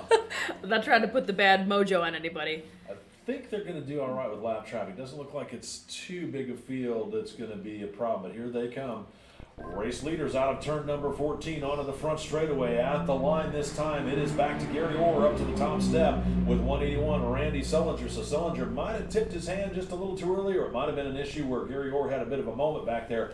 Got it gathered back up on this lap as Orr back to the top step. Sullinger right there behind him as they cross the start-finish line and looking for the white flag this next time by.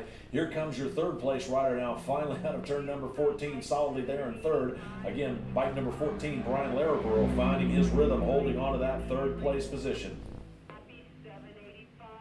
But a huge lead between the first two bikes and the rest of the field. Those two are on their own race, doing their own thing up there.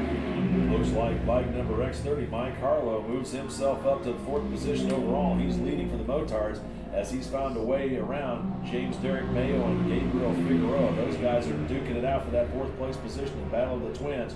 Then 46, Bob Robbins back there. I believe he's rounding out the top 6 for the Twins.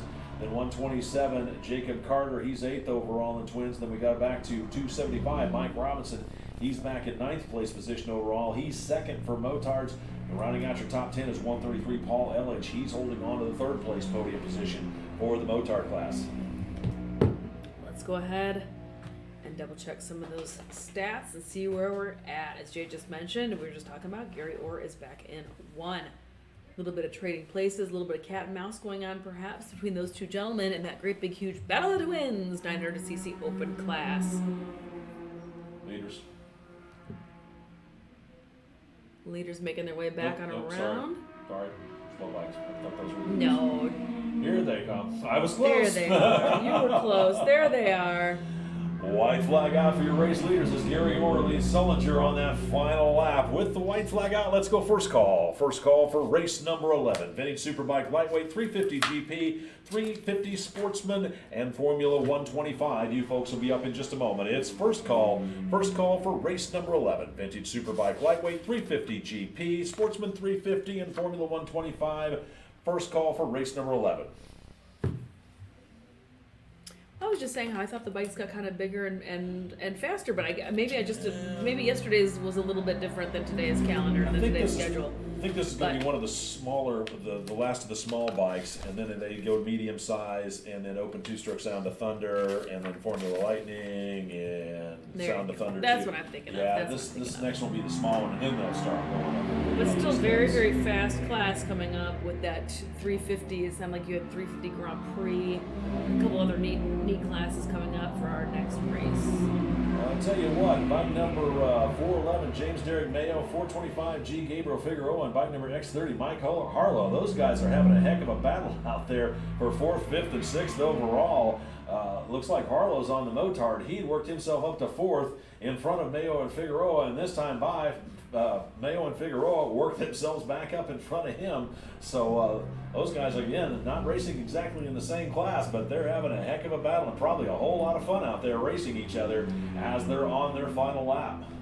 Well, our class leader and race leaders, the pair of gentlemen up at the very, very front, have really checked out, and so the only battling that is to be had is going to be further down pack, like between 4, 5, 6, 3, 4, 5. They checked out, but they were pushing each other hard.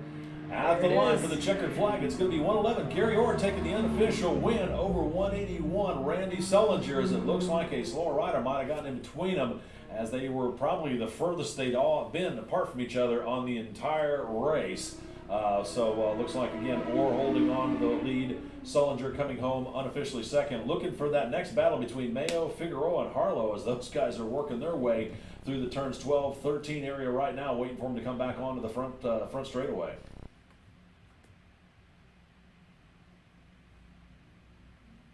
There they are.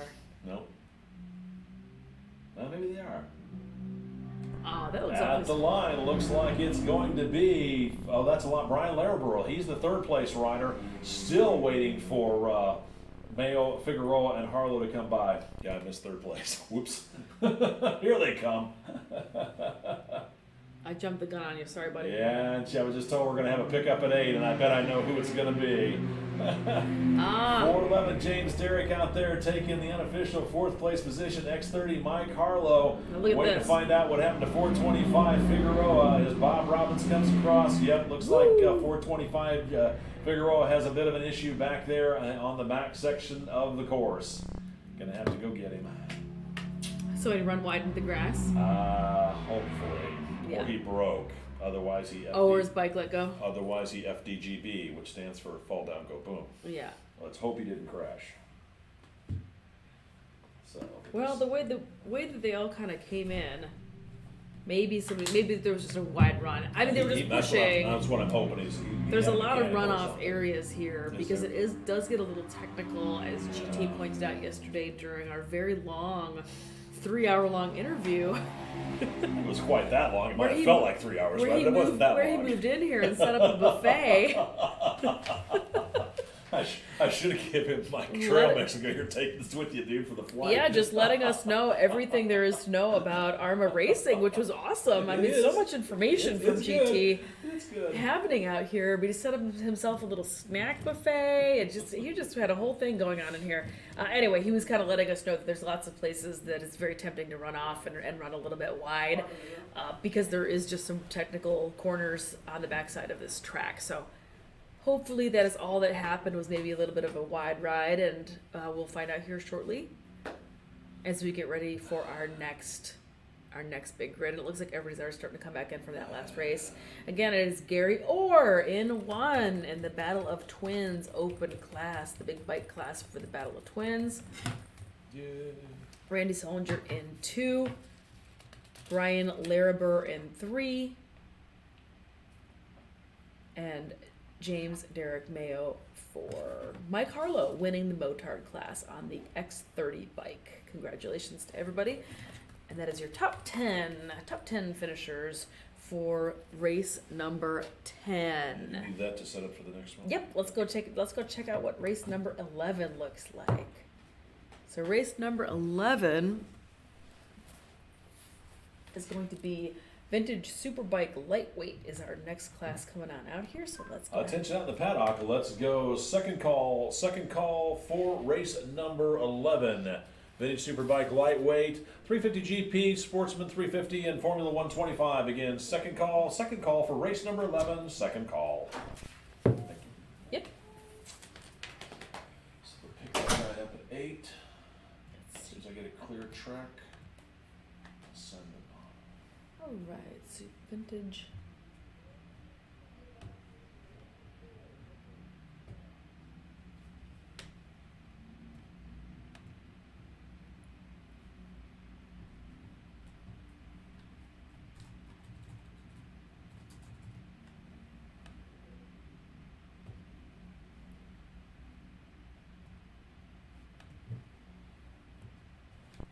While we've got a free moment to go retrieve a bike, please don't forget to turn in your rental transponders when you're done racing at the end of your day. Again, please don't forget to turn in your rental transponders before you leave for the day. Thank you.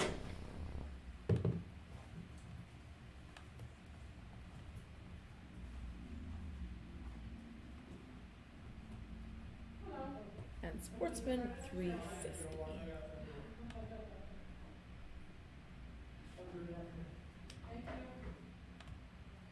All right.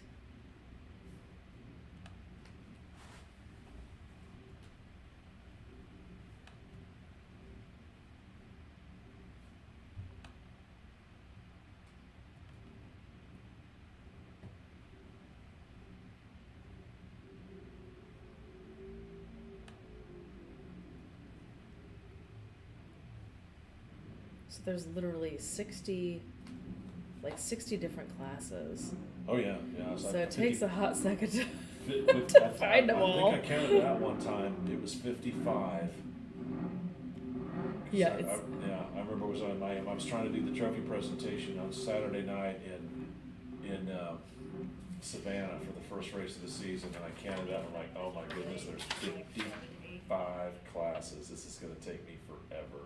And actually, I got it done, I think, in about an hour and 15, hour and 20 minutes. Wasn't bad. Everybody behaved themselves. They had a great time.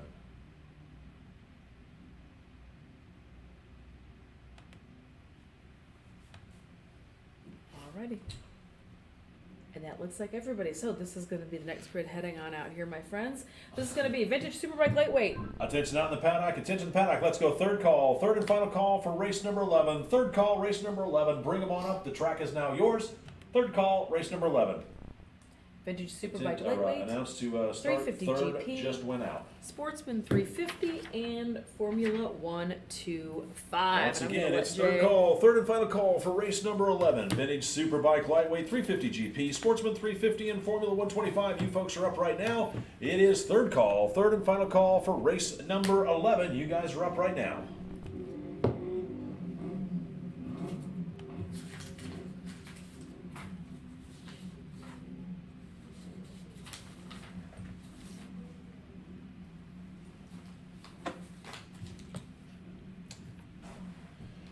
As the racers are getting ready to take to the track for their warm-up lap, here's how they're going to grid up. For the Vintage Superbike Lightweight, presented by 51% Racing, row number 1, 1Z, Matthew Joy, 864, John Rickard, 707, Lewis Leonard, and 64, John Evers. Row number 2, it's 5B, Bruce Sass, 863, Todd Ruprecht, and M53, Mike Robinson. And row number 3, it's 51P, Jim Ike. For the 350 GP class, sponsored by NYC Norton, back on row number 5, it's 122, Alex McLean, 177, Walt Fulton, Z7, Jerry Duke, and bike number 7, David Roper. Row number 6, it's 679, James Korn, 309, Tim Joyson, 338, Andy Feindling. Then on row number 7, it's 179, Arthur Cowitz, and 80R Helmut Niederer. For the Sportsman 350 class, presented by Toadtown Racing, back on row number 9, it's C85, Simon Brown, 33, Kevin Hipp, C27, Mark Brown, 76, Luke Sayers. Then on row number 10, it's 31X, Stephen Hipp, 97R, Ken Deblak, and the bike number 974, Patrick Riley. And then row number 11, it's 050, Zika Pires. On row number 11, the For row number 13, the Formula 125 field, sponsored by Louisville Motorcycle Performance, it's 805 Grayson Rogers, 97L Dave Rhodes, 17G Randy Newp, and 951 W Corey. And rounding out your field on row number 14, it's 7F Mark Morrison. And this 177 machine right here on pit in is Not seems getting to going, be is he? seems to be stalled out. It's the 177 machine. Oh, that's Walt Fulton. Walt Fulton on Yeah. AHRMA. Yeah. So this will be really unfortunate. He's very, very fast racer on a very cool AHRMA Harley Davidson bike. There he goes. He did that. There he goes. And he and Dave For the Roper have 350 Grand matching Prix class, machines. Sponsored by NYC Norton. They specialize in Norton Commando restorations, the fabrication of complete Sealy-framed racing and performance street motorcycles, and bringing to life pedigree specials and customized motorcycles built around a multitude of engine and chassis combinations. They feature complete classic Norton motorcycles, restorations, upgrades, and custom builds. Motor work, reliability modifications, and high performance tuning. That's NYC Norton, and thank you for their sponsorship of the 350 Grand Prix class. For the Sportsman 350, sponsored by Toad Town Racing, with over 30 years of experience, Toad Town Racing's Gary Swan is the go-to guy for British and Honda twin race bikes for both dirt track and road racing. Services include engine building, race prep, fabrication, and more. Products available from Toad Town include quality race pistons, ignitions, bodywork, bike stands, and more. Visit them in the pits and look for bike number 59. Formula 125 is sponsored by Louisville Motorcycle Performance, aka LMP. LMP shop specializes in vintage restoration, race motor prep, vapor honing, and reclaiming vintage brakes. If you want to stop, come see them. Gemco is a 40-year-old company specializing in custom handmade vintage racing exhausts. They can produce up to 40 models. Road racing, flat track, motocross, and off-road are all available. They are taking orders at the rig. They can also transport vapor hone jobs and return them to you at a later track. So again, let's thank you for the sponsorship of LMP of the Formula 125 class.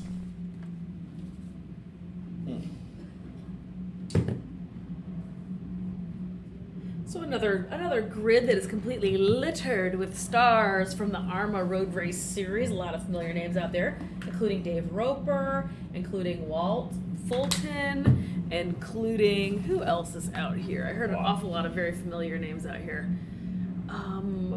And that is in this GP class predominantly. Tim Joyce, we've mentioned a million times, is very fast. Alex McLean is a very, very fast guy. Kevin Hipp and his dad, Stephen Hipp, are going to be duking it out in the Sportsman 350.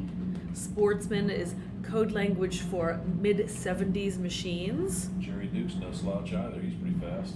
Yep, lots of real fast folks in this very, very cool class. Again, Walt Fulton and Dave Roper are on a pretty much matching set. Like, they're painted exactly to match a match set of very cool 350 AHRMAs, and they're both very, very fast, very older gentlemen of the sport. But don't let that fool you. Just like David Aldana, they will pound on some young people. Bike number 5B, Bruce Sass, gets a great start there from the second row. Gets checked up just a little bit, but still trying to figure out how to get his way to the front as the green flag waves. Looking back towards wave number 2, waiting for them to take off here in just a moment. A hand is up from that first wave, and he is pulling off of the track right before Alpha. Hand went up. Again, it was just a problem with the bike, a technical difficulty. He's turning back around. I think it is running. Looks like the second wave cleanly away as they rocket down that front straightaway, blowing up through the gearboxes and up over the crest of the hill to start their first lap. Nope, he is pushing that bike. So whoever was on that machine that put their hand up, they've turned around and they are pushing the bike back towards the paddock. But they got away fair and square, no harm, no foul, everybody's fine. He just had to push himself and his machine off of the track. It's vintage bikes. You never know what you're going to get. You never know if they're going to run. You never know if they're going to make it. But we hope that they do. They hope that they do, and we hope for exciting racing. There is guaranteed exciting racing in this class. like I said, it's totally stacked full of very, very fast gentlemen that have raced with AHRMA. Some of them are a little newer. A lot of them have raced with AHRMA a very, very long time. Very familiar names out here, so that always makes it very exciting. It's particularly in that 350 GP Grand Prix class is where some of those real, real heavy hitters are at. So we're going to hang tough and wait for them to pick their way around the backside of the track. As we've mentioned multiple times, it is a lot more technical back there than this big, wide open front straight. So it takes on average about maybe 210 for the vintage bikes to get to work their way around. We'll see what happens when Race Monitor scores and times them as they come back through start finish. So we'll check out and see about those times and give you a little bit more technical specs as they come back across and complete their first laps. So thank you so much for joining us, everybody, this awesome MotoFest weekend here in Topeka, Kansas. And let's get back to the action.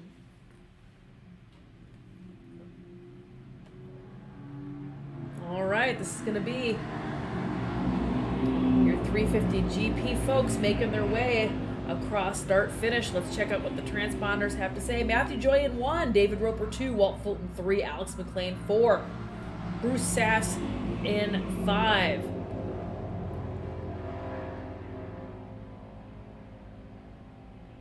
So Matthew Joy, a little bit of a surprise, although not really a surprise. He's a very, very fast young man out there racing.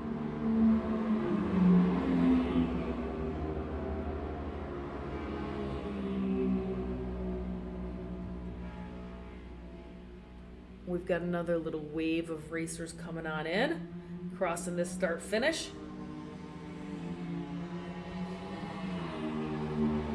This feels like some 125 two-stroke. Sure sounds like it. So let's go take a gander at this Formula 125. That is exactly who that should be. Formula 125 was that last little pack pushing their way through. You can tell by the sound of the bikes. Let's go see what's going on over at Race Monitor. Again, Matthew Joy in 1 for the vintage Superbike. After the first lap, bike number 1Z, Matthew Joy, out front leading the field over bike number 7, Dave Roper, back there in second. And bike number 177, Walt Fulton, rounding out your top 3. So Matthew Joy leading for the vintage Superbike lightweight. Roper and Fulton both on 350 GP bikes, as is 122 Alex McLean. He rounds out the podium for the 350 GP. Bike number 5B, Bruce Sass, rounds out the top 5. He's running second in class for this vintage Superbike lightweight. Then in 6th place, it's 864 John Rickard. 7th overall is Z7 Jerry Duke. 8th overall is bike number 863 Todd Ruprecht. 9th at the moment is 309 Tim Joyce. And rounding out your top 10 is M53 Mike Robinson. As here the field comes once again. So again, Matthew Joy is the leader, but it is Dave Roper that was leading the last lap for that 350 GP class. Out there, it's bike number 7, David Roper, moves himself up to lead the entire field. Also leading for the 350 GP, Alex McLean, 122. He's a fast mover.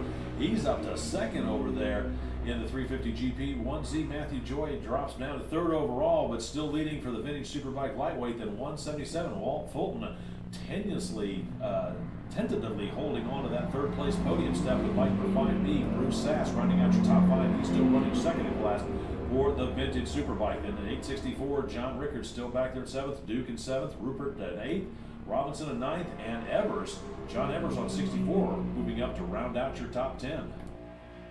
McLean really came on strong that last lap. McLean came on strong, and Dave Roper made his move and got around Matthew Joy to be first in the entire grid and first in his class. 309 pulled off. That is Tim Joyce. What a shame. And Timmy must have had some sort of technical difficulty out there and is no longer on the grid, so he must have had to pull off. He did. And the timing, like we mentioned earlier, everyone's kind of running 210s, and these folks are at 207. So right in the wheelhouse of where they should be for vintage bikes, working their way through this grid. And through this track, I should say.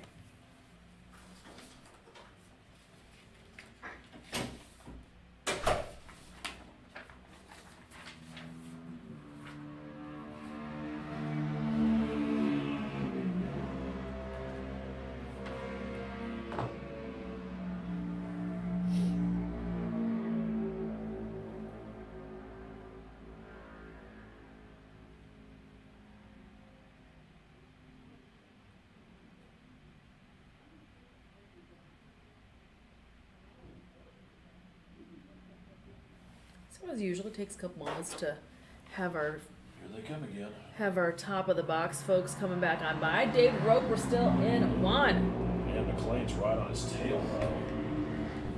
At the line with the green and white flags out, letting the race leaders know they got 3 left to go. It's David Roper, but 122. Alex McLean was literally right on his rear wheel as that duo rockets across the start-finish line. It's 1Z Matthew Joy back there in third. 177 Walt Fulton holding on to fourth, and 5B Bruce Sass rounding out your top 5. So McLean definitely feeling racy against Roper out there as they start the second half of the race. 864, John Rickard still back there in 6th. Z7, Jerry Duke in 7th. 863, Tom Ruprecht in 8th. 33, Kevin Hipp moving up to 9th with C27, Mark Brown right behind him. Fastest lap of the race so far, it goes to Alex McLean. Gazoon-tight over there, friend. My apologies. Jay's got the allergies. Oh, and my wife will tell you I'm the sneeziest person she's ever met. No worries, friend. Let's go check out race monitor again. So Dave Roper still hanging tough on that first spot, clinging to it by his nails because Alex McLean setting a blistering 2:06 and was literally like wheel to wheel. They were absolutely on top of each other. As you like to say, you could have thrown a blanket over them. Yep. Matthew Joy in third for the entire race, but at the top of the box for vintage Superbike lightweight class.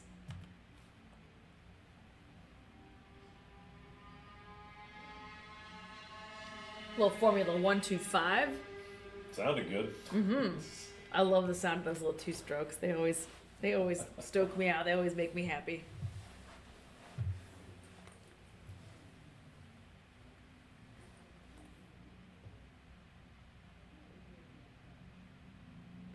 But the weather's held out. It still is beautiful out there, Jay. Yeah.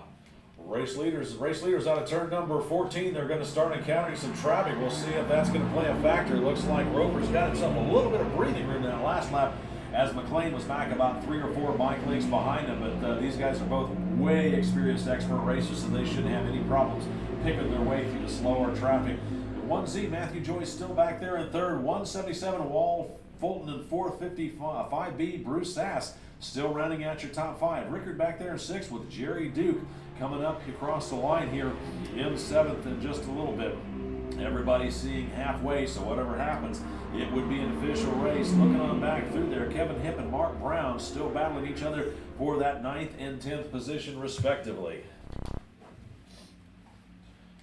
And while that's 9th and 10th, that is 1st and 2nd for the Sportsman 350 class. So those guys are having a heck of a battle themselves back there.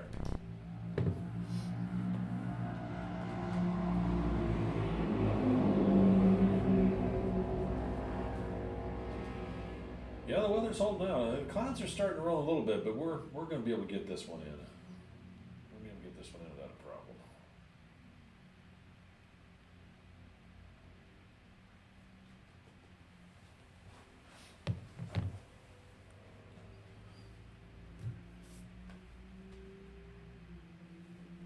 But a very fun weekend of racing here again.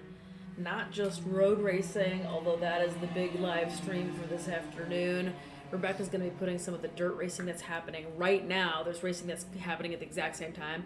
Obviously, we can't show all of the racing all on the same screen all at the same time. So she's very kindly going to go on ahead and put the dirt racing into a couple of separate additional posts after I wrap up this live stream for road racing, which will happen after race number 14. We're currently at race 11, on race 11 right now.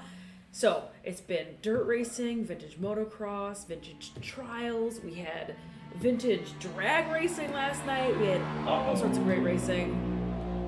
Where's Roper? White flag's out.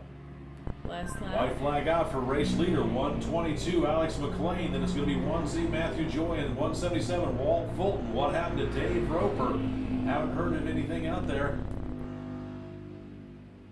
Oh, looks like he's way down there at the end of pit in. Looks like he might have had a mechanical problem. We've got one bike down there looking over their machine. You see him way down there, Jackie? Oh. Way down there. So unfortunately, he is way down. White flag out. White flag out for race leader means it's first call. First call for race number 12. A Sound of Singles 2, Next Gen Superbike and Formula 750. You guys will be up in a moment. First call for race number 12. Sound of Singles 2, Next Gen Superbike and Formula 750. First call for race number 12. Very disappointing finish to today's race for Dave Roper. He is That's pulled a off. characteristic. In fact, I don't know that I've ever seen Dave Roper break. He's steadfast as a rock. Yeah, very, very surprising. Really unfortunate. He was having a hell of a race out here.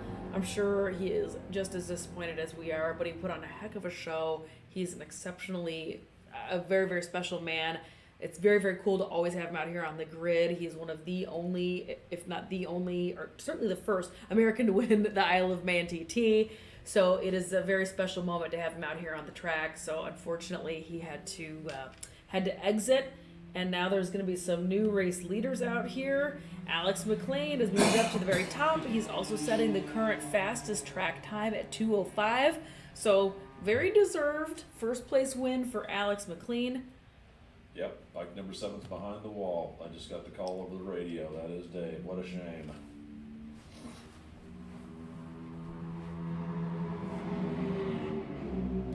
Checkered flag out for your unofficial race winner, bike number 122, Alex McLean, as he takes the 350 GP win unofficially. Then it's going to be bike number 1Z, Matthew Joy. He should be coming across the line here in second overall, leading for the vintage Superbike lightweight as he gives a wave to our starter. Then it's going to be 177, Walt Fulton taking home the unofficial second, in 350 GP. 5B, Bruce Sass taking home the unofficial second in vintage Superbike. And then 864, John Rickard rounding out your podium for the vintage Superbike lightweight.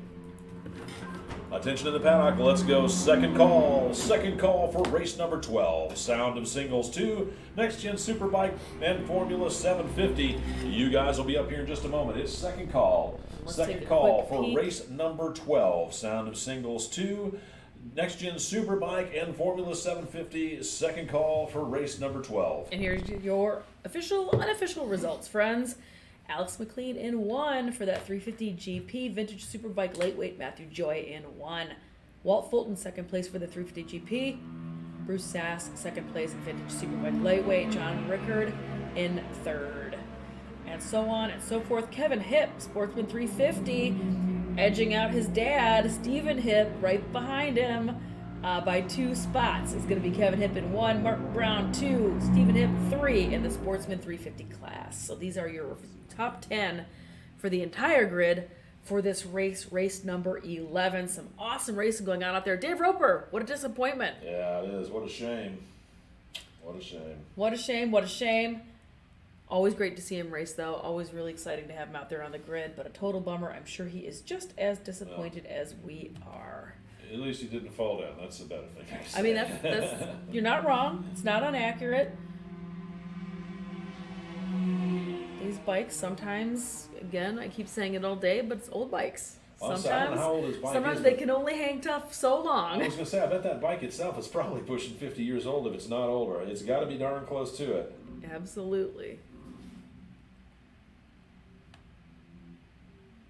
All right, and let's check out our next grid for race number 12 as everybody starts coming on home, crossing this start finish. Let's pull down the titles for race 11 and let's see what race 12 has in store.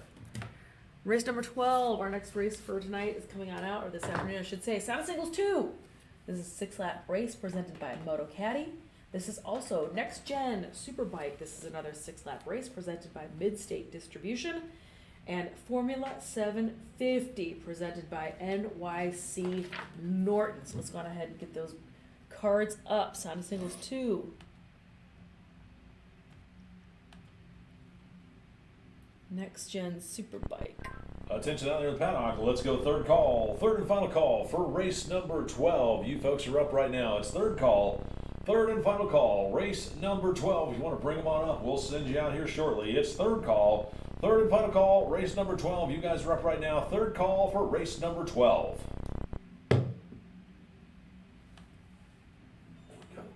Bunch of back-to-backs, 12 to 13 and 13 to 14, but hopefully they'll be quick. Also want to remind everybody, please don't forget to turn in your rental transponders before you leave for the weekend. Again, please don't forget to turn in your rental transponders before you leave for the weekend. Presumably we rent transponders here. Next Gen Superbike and Formula Announced to start. Third call's gone out. 750. Once again, attention out there in the paddock. It's third and final call for race number 12. You want to bring them on up, we'll send you out now. Third and final call for race number 12. Should be green. All right, as Jay attempts to rally the troops out there and get them moving.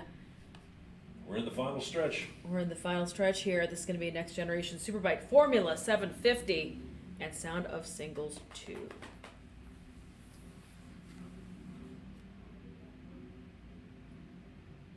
Some more familiar names that we have been saying all weekend long, of course, because people are going to race both days back to back, of course. But some real fast folks in here. Ralph Starpoli, we've been saying that name an awful lot. Very, very fast. Christian Jensen, we've been saying an awful lot. Kenny Cummings, who is the sponsor and is racing Formula 750. Fast guy. Mark Morrow, who I mentioned earlier today, played taps for us and played our taps for National Anthem. I think he played both, didn't he, for the Memorial Day weekend? He did taps because of the Memorial Day weekend. Then we observed a moment of silence for all the veterans and those who served in the armed forces. Yep. And then he did the National Anthem on his cornet. Very, very touching moment. Really, really neat to have him here playing that for us. Yeah. Lots of really good folks in here, and I'm going to go ahead and let Jay call the roster. As the racers get ready to take to the track, here's how they're going to grid up out there. Row number 1 for the Sound of Singles 2, presented by Moto Caddy. It's going to be 3Z, David Frick, ADL, Ralph Starpoli, 885, Ted Kasparian, and X30, Mike Harlow. Row number 2, it's bike number 66, Chuck Crocco, and 57, Kevin Brown, 88, Charles Miller. Row number 3, it's 58, Mike Spiro, 456, Chloe Peterson, 602, Christopher Mock, and 788, William Hagen. Then row number 4, it's going to be 112, Adrian Yasso. For the Next Gen Superbike, sponsored by Mid-State Distribution, on row number 6, it's going to be 919, Jim Baker, 14, Brian Laraburo, 576, Christian Jensen, and 403, Adam Harrison. For the Formula 750 field, sponsored by NYC Norton, it's going to be 1D, Mark Morrow, 17, Kenny Cummings, 20, Brad Phillips, and 277, Ryan Ambrose. Row number 9, it's 5S, Martin Morrison, 77S, Dan Sokolich, and 42N, Nick Hargis. That is your field here for race number 12. The Sound of Singles 2, sponsored by Frick Starpoli, aka Moto Caddy. These are liquid-cooled 4-stroke singles up to 450 cc's and air-cooled 4 strokes up to 610 cc's. 450s typically have state-of-the-art road race chassis with modern motocross-based engines. The next Gen Superbike, sponsored by Mid-State Distribution and Ned Heidel. It's AHRMA's mission with this class to recreate and preserve the look and feel of the popular era of U.S. Superbike racing. Based on production machinery available on the dealer's showroom floor, these motorcycles were modified within a set of rules that kept the machines looking relatively stock, but allow a dramatic increase in performance.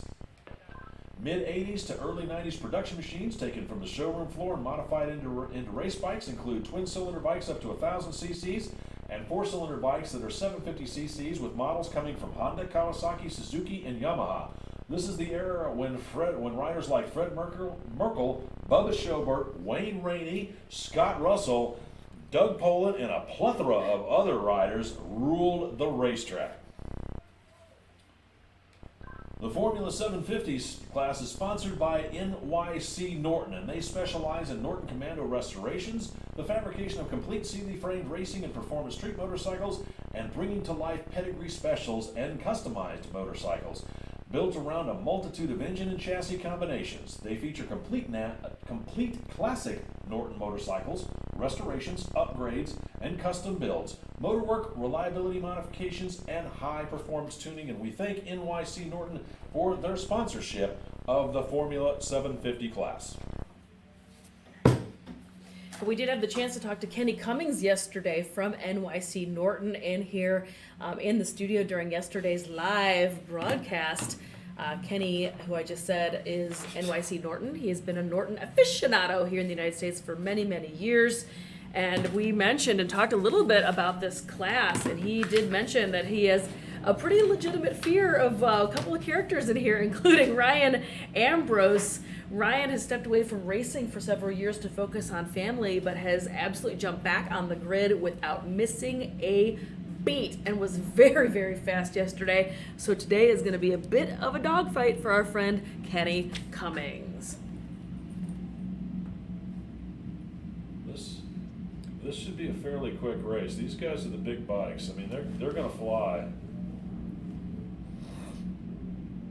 This is going to be a real good time. My allergy handicapped friend over there. You doing okay? I'm fine. I'm okay.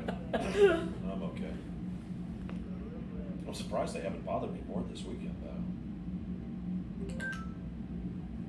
Maybe the cooler weather kind of tamped him down a little. I think that must have been what it was.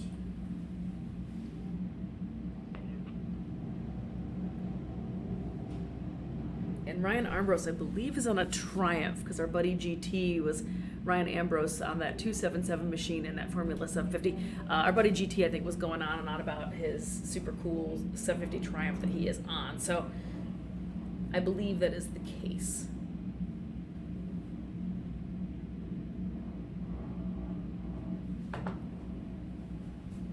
But next gen Superbike is the very, very front of the pack. Very modern machines comparatively speaking to the rest of the bikes.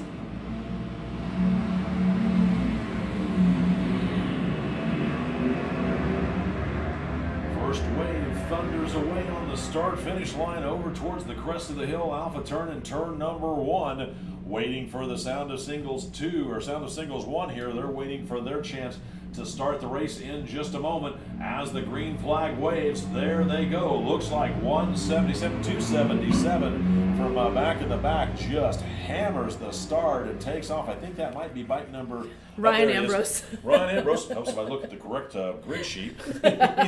he's out there leading that field up over the crest of the hill. We'll see how well he works his way forward when they complete lap number 1 in just a moment. Announced to start. We got a bunch of back-to-backs in this one and the next one, so if we've got to move some equipment down there, it's not a big deal.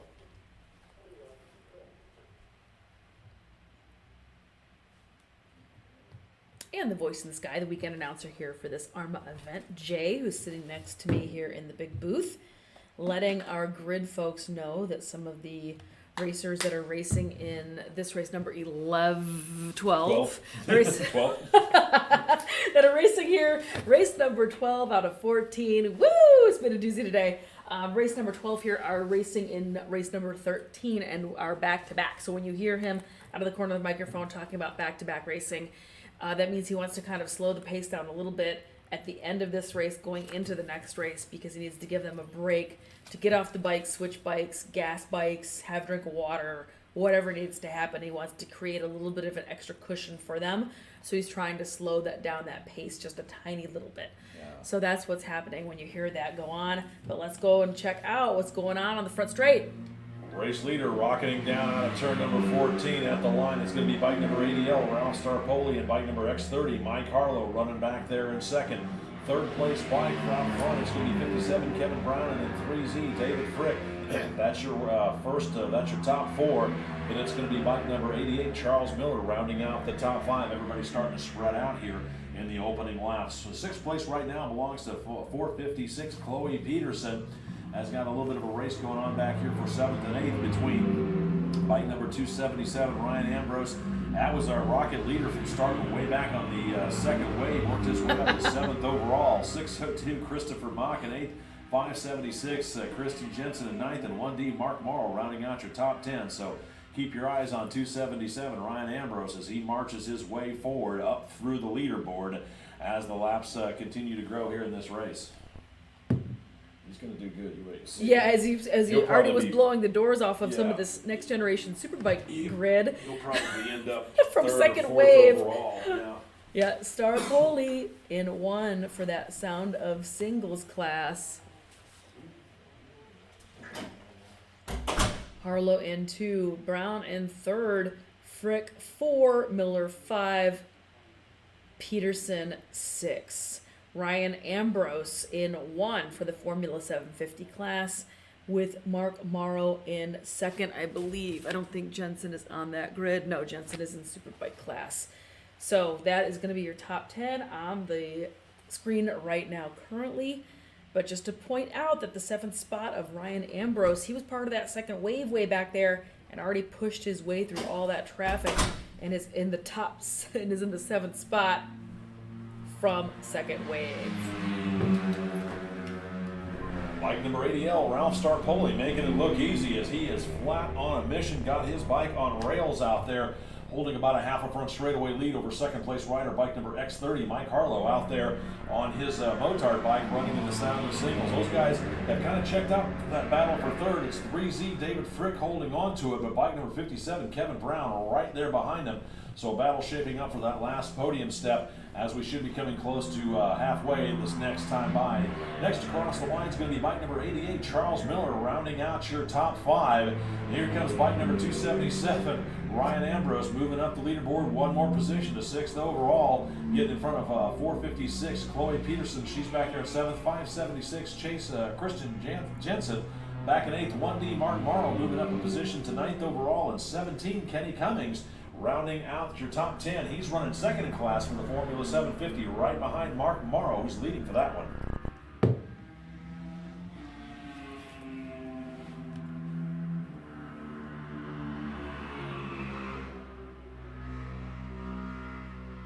And here is your top 10 currently. Again, Starpoli in 1. No surprise, very, very fast. Sound of singles, first spot. Harlow in 2, Frick in 3rd, Brown in 4, Miller 5. And now moving up one spot, Ryan Ambrose picking off through that traffic. He is in number 1 for the Formula 750. Then it goes to Mark Morrow 2nd in Formula 750, and 3rd, Kenny Cummings in 750 Formula. Ambrose is leading for 750 on Mark Morrow. I mean, Ambrose is so far up into sound of singles class Yeah, that it's easy to think he's duking it out up Bike there. number 80L, Ralph Starpoli, taking a quick look behind him as he sees the halfway flags to see how close Mike Harlow is. And he's got about a full front straightaway lead over second place rider as those guys start the second half of their race. Then it should be the battle between Frick and Brown as those guys come out of turn number 14 onto the front straightaway. Looks like got a bit of breathing room there for it's going to be bike number 3Z, David Frick, with 57. Kevin Brown certainly within striking distance, maybe able to put himself up on the podium as they start the second half of their race. I think this might be Ambrose here. This should be. Well, it's Charles Miller last time, but Ambrose is moving so far That's forward. Ambrose. Bike number 277, Ryan Ambrose, continues his march forward as he is now up to the top 5. He's leading for the Formula 750 field. Then it's going to be bike number 88, Charles Miller, back there in 6th, 576, Christian Jensen in 7th, 456, Chloe Peterson drops back a little bit. She's running 8th overall. Then it should be bike number 1D, Mark Morrow. He's holding on to second in class, 9th overall. And bike number 17, Kenny Cummings, rounding out your top 10. He's running third in class for the Formula 750 as they all start the second half of their race. And here's a couple folks from the back of the pack making their way on through.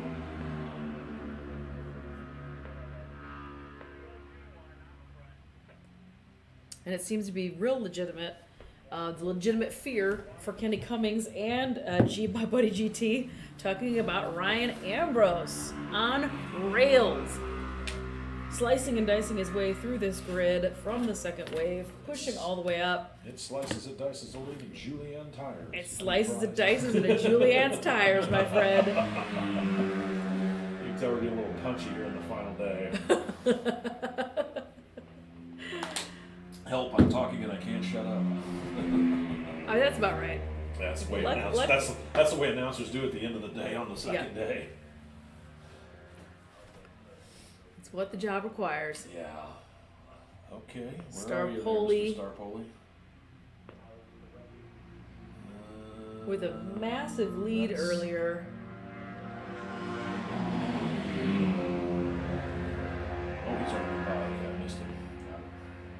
He just go by us? Yeah, Yeah, it looked like it. that was the battle for third right there between Frick and Brown. Yeah, I was gonna say, I think he went by a little while ago. Yeah, missed it. Oh well. Let's go peek in at race monitor. Star Poli 1, Harlow 2, Frick 3, Brown 4, Ambrose pushing up to 5th spot. And slicing and dicing. Yeah, he's flying. Coach Christian Jensen's got him moving along pretty good too. And there's my buddy Casey number 1. He's Casey number 17 now, but when I met him, he was the champion, so I nicknamed him Casey number 1. Now he's Casey number 17. Case number 1.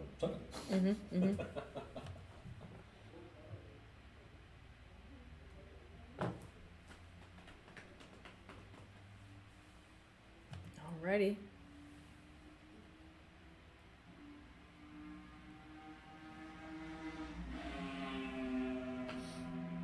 comes Star Poli, I think. Yeah, that's him. Yeah, this should be Star Poli.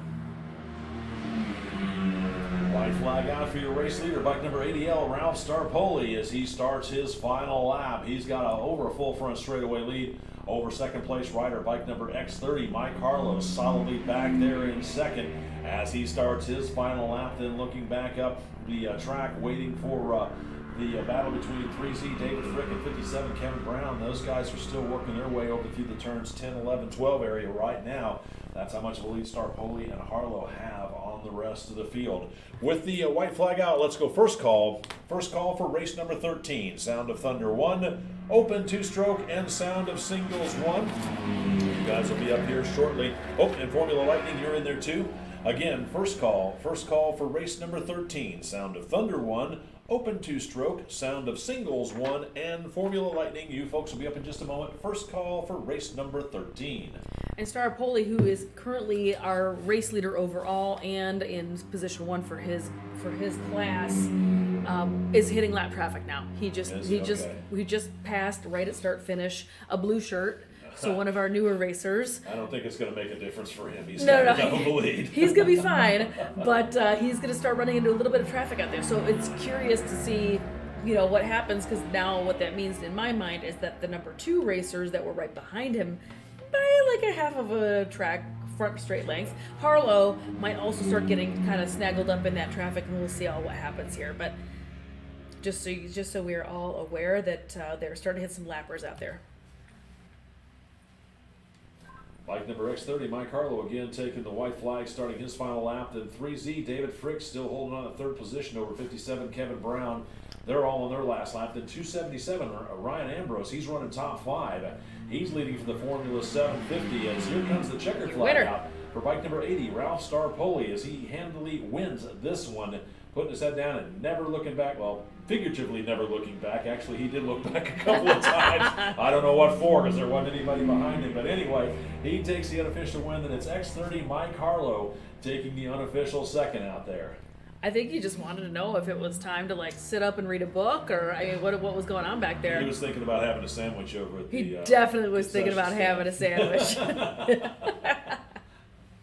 He definitely was thinking about having a sandwich out there.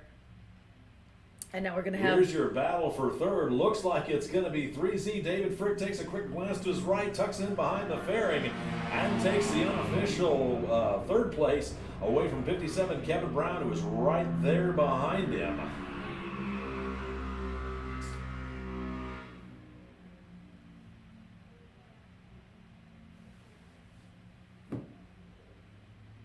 Announced copies, and we got 6 back-to-backs anyway, so it's going to take a bit. They got to go pick up that vodka in the front straight. Well, I don't know where it's at. I guess it's up there by 14 somewhere. And that 277 machine coming on in. Again, that 277 of Ryan Ambrose, Ambrose. 277, rounding out your top 5, handily taking the unofficial win out there for the Formula 750 class. Next across the line should be bike number 88, Charles Miller. Actually, no, 576, Christian Jensen across the line. Then 88, Charles Miller. Then bike number 1D, Mark Morrow. He comes home unofficially in second for the Formula 750 field. And I believe it's going to be bike number 17, Kenny Cummings. It is. He's 9th overall, 3rd in class for the Formula 750. And then 456, Floyd Peterson rounding out the top 10.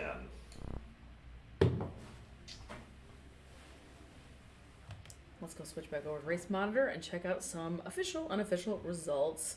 As we've already mentioned, Starpoli from start to finish, very, very easily walking away with this.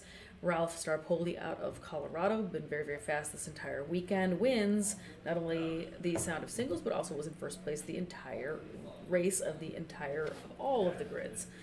Mark Harlow in 2, Frick in 3, Brown in 4, Ryan Ambrose in 1 for Formula 750. So check out the rest of the finishers, specs, details. What's the word I'm looking for here? But a super fast by Ralph Starpoli, 152 out there.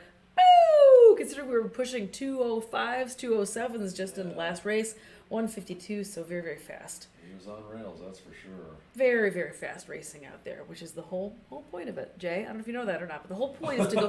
The whole point is to go fast. Go fast just and so win you know, races. the whole point is to go fast and win races. Go fast and be awesome. Go fast and be awesome. Speaking of being awesome, all of the races are possible because of the awesome race organization that we know and love called AHRMA, American Historical Racing Motorcyclist Association. AHRMA Motorcycle Racing, keeping the past fast. We also couldn't do it without our awesome partners for 2021. Our 2021 AHRMA national title partners include Haggerty Motorcycle, Bridgestone Tires, Redwood Engineering, 4SR, and Race Tech. We also have as some of our main supporting partners, Road Racing World, and then Region Series and Class partners. And our AHRMA safety partner for this year, Underground Team Racing, Attention out there in the 811. paddock. Let's go second call. Let's go second call for race number 13. Sound of Thunder 1, Open 2-stroke, Sound of Singles 1, and Formula Lightning. Again, second call. Second call for race number 13. Sound of Thunder 1, Open.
14. Sound of Thunder 1, Open 2-Stroke, Sound of Singles, and Formula Lightning. You folks are up right now. Bring it on up. Third and final call for race number 13.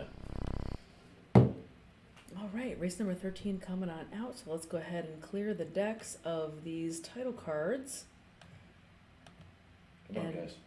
Jay, what's next? Sound of Thunder 1 is presented by William Dokianos. Open 2-Stroke presented by Tony Dukas Racing TDR. The Sound of Singles 1 and Formula Lightning presented by Peter Nicolosi. Those are what's Okay, up. so I'm still back at Sound of Thunder 1. What's the rest? Sound of Thunder 1, what is it? Open 2-Stroke, Sound of Singles 1, and Formula Lightning. As the riders take to the track, here's how they're going to grid up out there. For the Sound of Thunder 1, row number 1, 1A Clint Austin, 15R Jan Padron, 80H Chris Hasemeyer, and 41D Brian Dobrowski. Row number 2, it's 77L Patrick Lamsu, 60X Rob Wines, 660 John Beldock, 425 Gabriel Figueroa is back on row number 3, 457 is Robert Oliva, and bike number 307 Andrew Johnson. For the Open 2-Stroke, presented by Tony Dukas Racing on row number 5, it's 80L Ralph Starpoli, 25 Frank Schoenbeck, 146 Paul Stamper, and 3Z David Frick. On row number 6, it's 27S Steve Belknap, 50 Richard Marhar, and bike number 112 Adrian Yasso, and then bike number 781 Paul Nelson back on row number 7. For the Sound of Singles, back on row number 9, bike number 885 Ted Casaparian, bike number 81T, John Turner, 57 Kevin Brown, and 275 Mike Robinson. Row number 10, it's 225 Brad Rixmeyer, 017 Andy Macias, and bike number 58 Mike Spiro. And then row number 11 has bike number 19T, Paul Tuckley. For the Formula Lightning field, back on row number 13, it's 179 Arthur Cowitz, 241 Curtis Comer, 73X Richard Illman, and bike number 6 Bill Doran. That's your field here for race number 13. There you go. I don't know if you got them all or not. Thanks, friend. Alrighty, race number 13. This is the Sound of Thunder. This is a 6-lapper presented by William P. Dokianos. This is also going to be Open 2-Stroke presented by Tony Dukas Racing, TDR. This is the Sound of Singles 1 and Formula Lightning presented by Pete Nicolosi. For the Sound of Thunder 1, sponsored by William Dokianos, these are some of the biggest and fastest bikes in AHRMA road racing. Unlimited displacement 4-stroke singles, twins, and triples. It's also open to AHRMA's 2-stroke bikes and even rotary engines from William Dokianos. All of us are fortunate to be able to enjoy AHRMA. Thank you to all of the volunteers. For Open 2-Stroke, sponsored by Tony Dukas Racing, aka TDR. They've been around since 1973. Tony Dukas Racing has specialized in high-performance 2-stroke parts and services, including TDR reeds. They provide the latest engine, accessories, and exhaust designs for Yamaha RZ350 stroker engines. Dedicated R&D combined with dyno and race testing results in the best overall performance and reliability. TDR can provide RZ-based twin engines up to 1,200 cc's and even 3- and 4-cylinder versions for racing or recreation. They also build 2-stroke street bike. They also build 2-stroke street bikes using current 600cc sport bike chassis fitted with RZ-style engines. Visit tdrrz.com to learn more. And the Formula Lightning, sponsored by Peter Nicolosi. We appreciate his sponsorship. As the field grids up there in anticipation of the start in just a moment.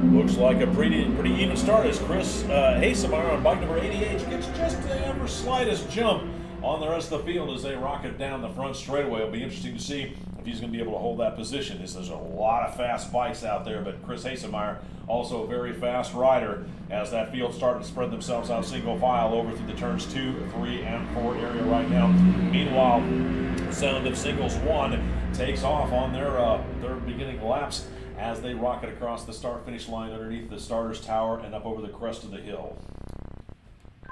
We'll get the full running order here for you in just a moment when they come back or complete lap number 1. Want to remind everybody, when you're done racing, and if you're not in this race and you're not in the next race, well then congratulations, you're done racing. Please don't forget to turn in your rental transponder before you leave. Again, please don't forget to turn in your rental transponder before you leave when you're done racing. Also, for those that would like to pick up their trophies, they're available down in the Tech Inspection Building down at the south end of the paddock.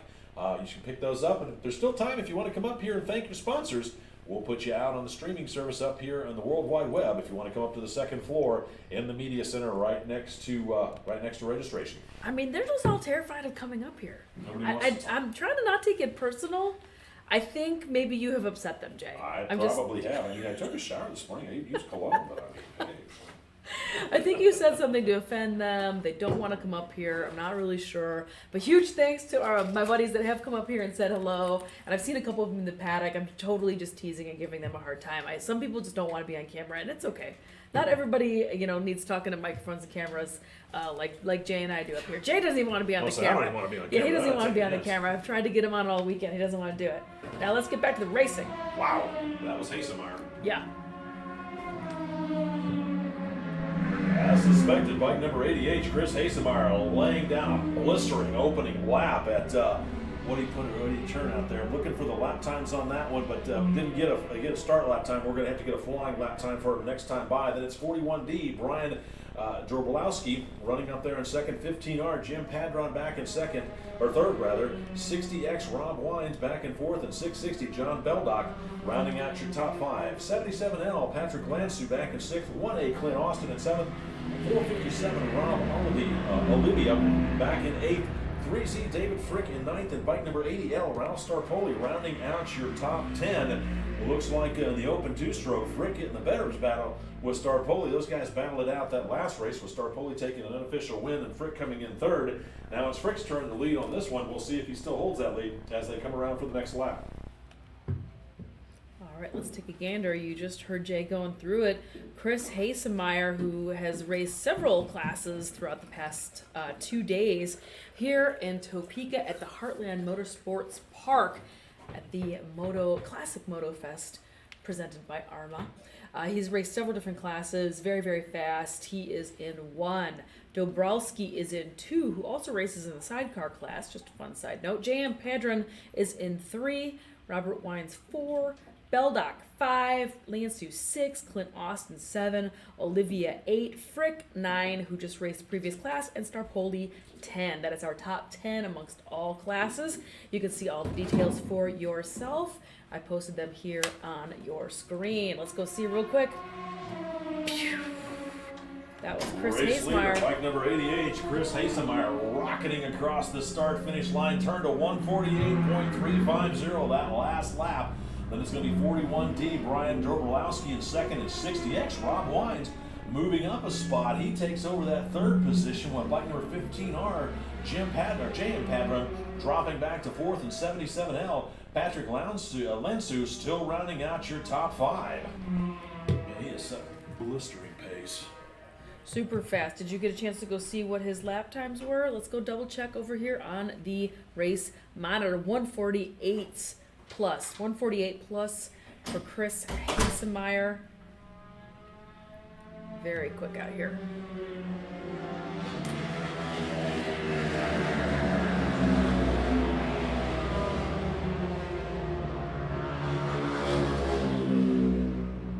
There's a reason they call it thunder. That's how loud it is just through the glass. Excellent racing here all weekend long. Small bikes, bigger bikes, a little bit more modern bikes. All sorts of cool stuff going on with AHRMA. Not just museum pieces, not just antiques.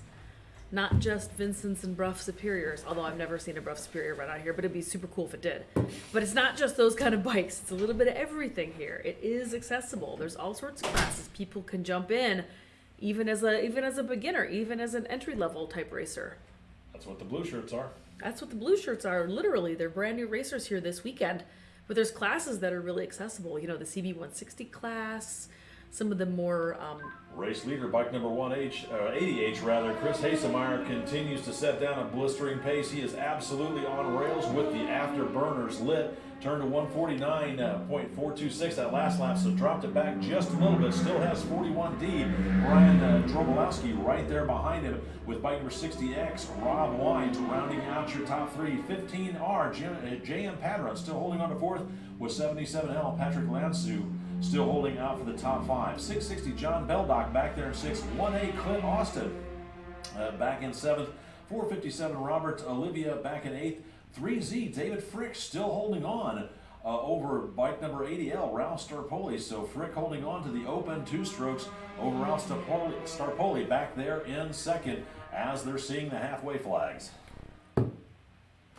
But some of the production classes, production lightweight, production middleweight, production heavyweight, very accessible, very reasonable stock type bikes to get into racing AHRMA on. Absolutely. Now that being said, if you want to spend $1 gazillion on a race bike, you certainly can accomplish that. Real easy. Real easy. In certain race series, particularly out on the West Coast, I know that there's some in this class or in this neck of the woods too, but Pacific Northwest, those are $10,000 CB160s. They're very, very expensive bikes. They're completely built all the way out, but those are championship-winning crusher bikes. But not to deter you from jumping in that class, because those grids are huge, and you'll have a great time racing, even if it's in the middle or towards the end of the pack.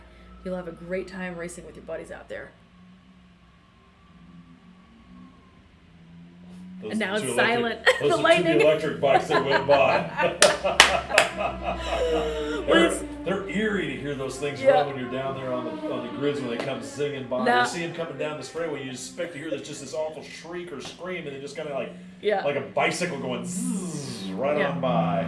Like that. Yep. Yeah, the irony is not lost on me that the Thunder class, they have on this they grid have no two of the silent bikes. Bike number 88, Chris Hasemeyer continues to lead this one. He's still out front with bike number 41D, Brian Drobolowski back there in second, and bike number 60X, Rob Wines, still holding on to that third place position. Meanwhile, 3Z David Frick still has Ralph Starpoli right there on his tail as those guys are running 9th and 10th. Overall, first and second in class. Everybody's seeing the halfway flag, so whatever happens, it would be an official race. Chris Hasemeyer on bike number 80 should be seeing white flag next time by.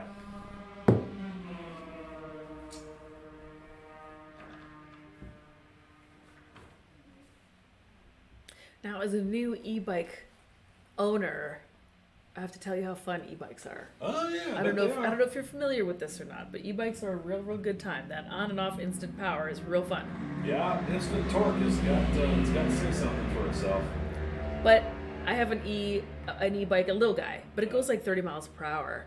And I really want to put a bell or a horn or something on it because it is so silent. It's so silent, nobody can hear you coming. That I kind of creep up on people. Oh, yeah, I believe it. I believe it.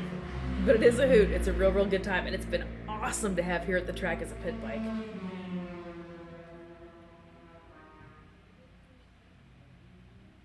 That's leader.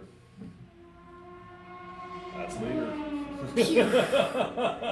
Yeah, that's leader for the That's white definitely flag. leader. Let's go double check real quick while people are coming in. Let's go look at White that race flag out monitor. for your race leader, bike number 80, Chris Hasemeyer, flat flying out there with bike number 41D, Brian Drobolowski, right 48 there in out there. second. Here comes your third place rider, bike number 60X, Rob Waynes, as he starts his final lap. 15R JM Padron right there, still within striking distance. We'll see if Padron's going to be able to pull anything out of his sleeve, trying to reel in Wines to put himself up on the podium. Then it's going to be 77L, Patrick Lansu rounding out your top five. I got a couple of things over on my turf. If you can, please help. Attention out in the paddock. Let's go first call for race number 14. Sound of Thunder 2. You guys are up next. Again, it's first call First call for race number 14. Sound of Thunder 2. You're up in just a moment. First call. First call for race number 14. Sound of Thunder 2. First call. Let's go check out Race Mountain real quick. Our leader in the Sound of Thunder, Chris Hasemeyer in 1, Dabrowski in 2, Rob Wines in 3, and then all the way on down. I'm going to click back over. We've got white flag waving. And I have a feeling that Chris Hasemeyer is going to be showing up here any second now. So let's go ahead and give you the wide view.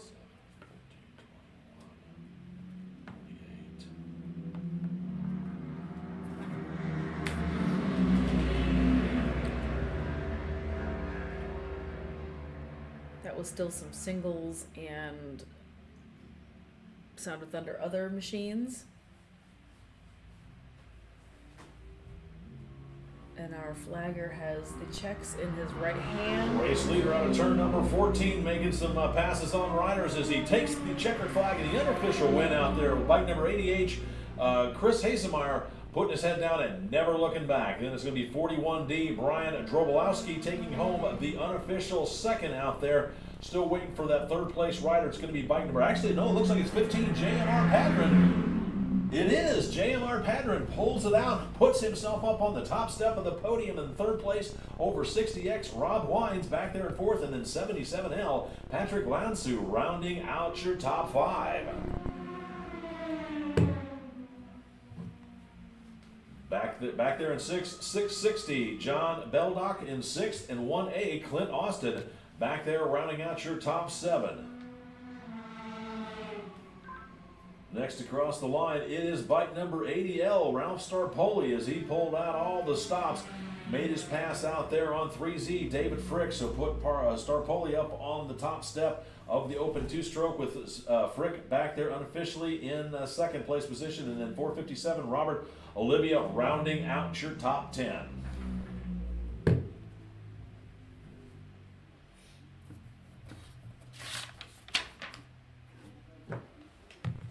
Attention out there in the paddock. Want to remind anybody that might be camping here, you are free to camp here at the track tonight, but you must be gone by 12 noon tomorrow. You must be off the property by 12 noon tomorrow. So for those of you trying to figure out if you want to stay the night and then move out in the morning, or if you want to, what you want to do, if you want to stay, you're welcome to stay, but you must be gone by 12 noon tomorrow. You must be off the property by 12 noon tomorrow if you do stay the evening. You don't have to go home, But you can't stay here. Well, I was going to say that, but that's not true. You can stay here up until noon. After noon, you gotta go. I'm sorry, but you gotta go. Alrighty, let's start pulling down these titles for these folks. And what is our final race of the weekend? Mr. J, lay it on me. Tell me what race 14 is. Sound of Thunder 2. That's it. Oh, I was expecting a whole huge cattle call. It's one class, 33 riders. Oh, this is the huge one. That's why. 13 of them are carryovers. So 13 of the riders in the next race were just in this race. It's Thunder 2. That's it. Yep. Okay, yeah, this is the big bad mammy jammy.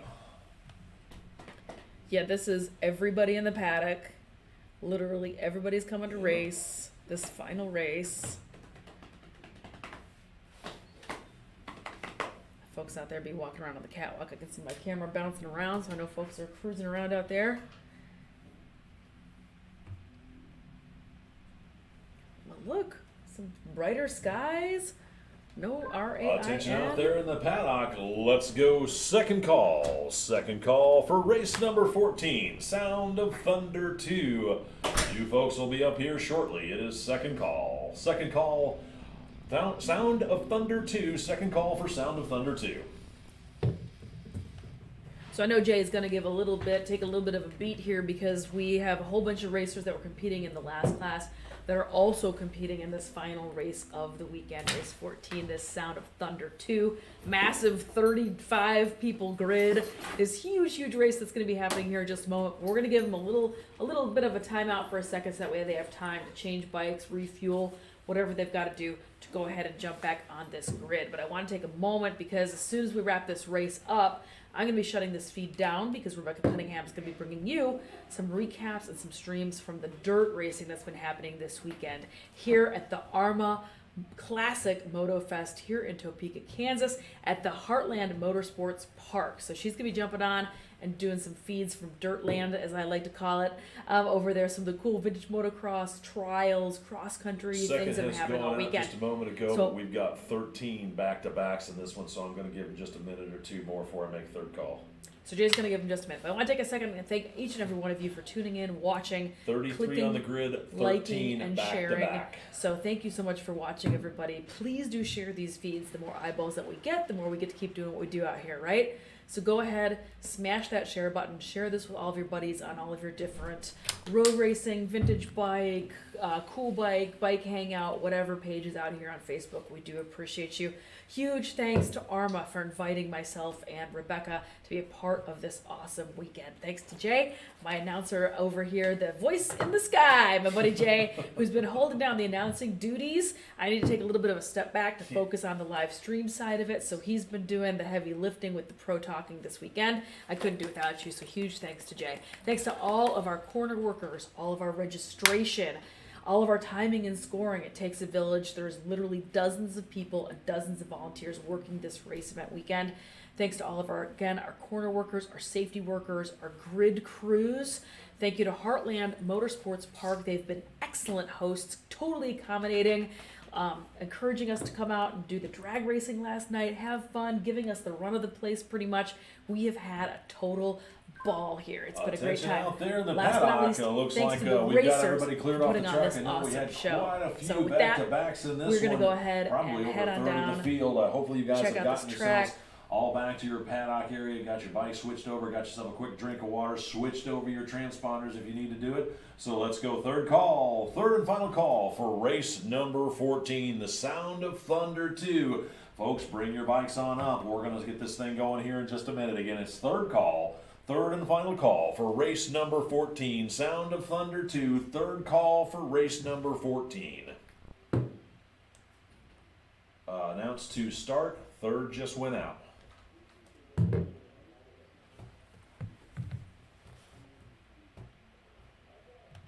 So again, huge thanks to each and every one of you for tuning in, clicking, liking, sharing, commenting, being fans of AHRMA. I hope you're a new fan of AHRMA. Maybe did we show you something new? Did you learn something new about AHRMA vintage motorcycle racing that you didn't know about? Do you want to come race with us? Yes. Do you want to come and check out one of our races live and in person? Look at this road racing schedule. We've got a bunch of really fun stuff going on. We've got New Jersey in June. We've got Laguna Seca in July. Once again, folks, We've got it is Gingerman third in call. Michigan Third and in final July. call for race number 14, Sound of Thunder 2. Come on up, you're up now. Third call for Sound of Thunder 2, race number 14. Blackhawk Farms Sorry. in August, no worries. Talladega in September, and then Barber Motorsports Park, the jewel in the crown of American vintage motorcycling events. It is a hoot. It is spectacular. If you have not been to Barber, that needs to go on your bucket list right now. It is amazing racing. It is a killer swap. It is spectacular weather usually. The past few years have been hurricanes, so don't mind that. But usually it's absolutely gorgeous.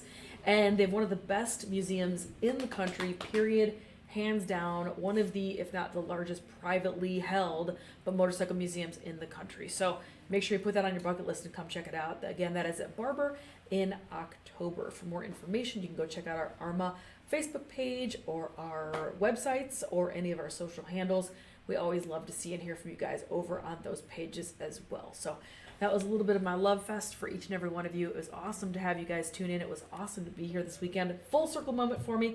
My first love of motorcycles is vintage motorcycles. Some of my first events I ever even went to were AHRMA races. So to be here bringing you the live stream from it and doing a little bit of webcasting, a little bit of pro talking with Jay this weekend has been a total privilege. So I'll see you, me personally, I'll see you at Laguna Seca. But there is one more race in between. So if you're on the East Coast, don't forget to put NJMP, New Jersey Motorsports Park, on your calendar in June. How's that? As the rains. As the riders, my apologies, Freudian slip Don't you there. jinx it. As the riders take to the track, here's how they're going to grid up.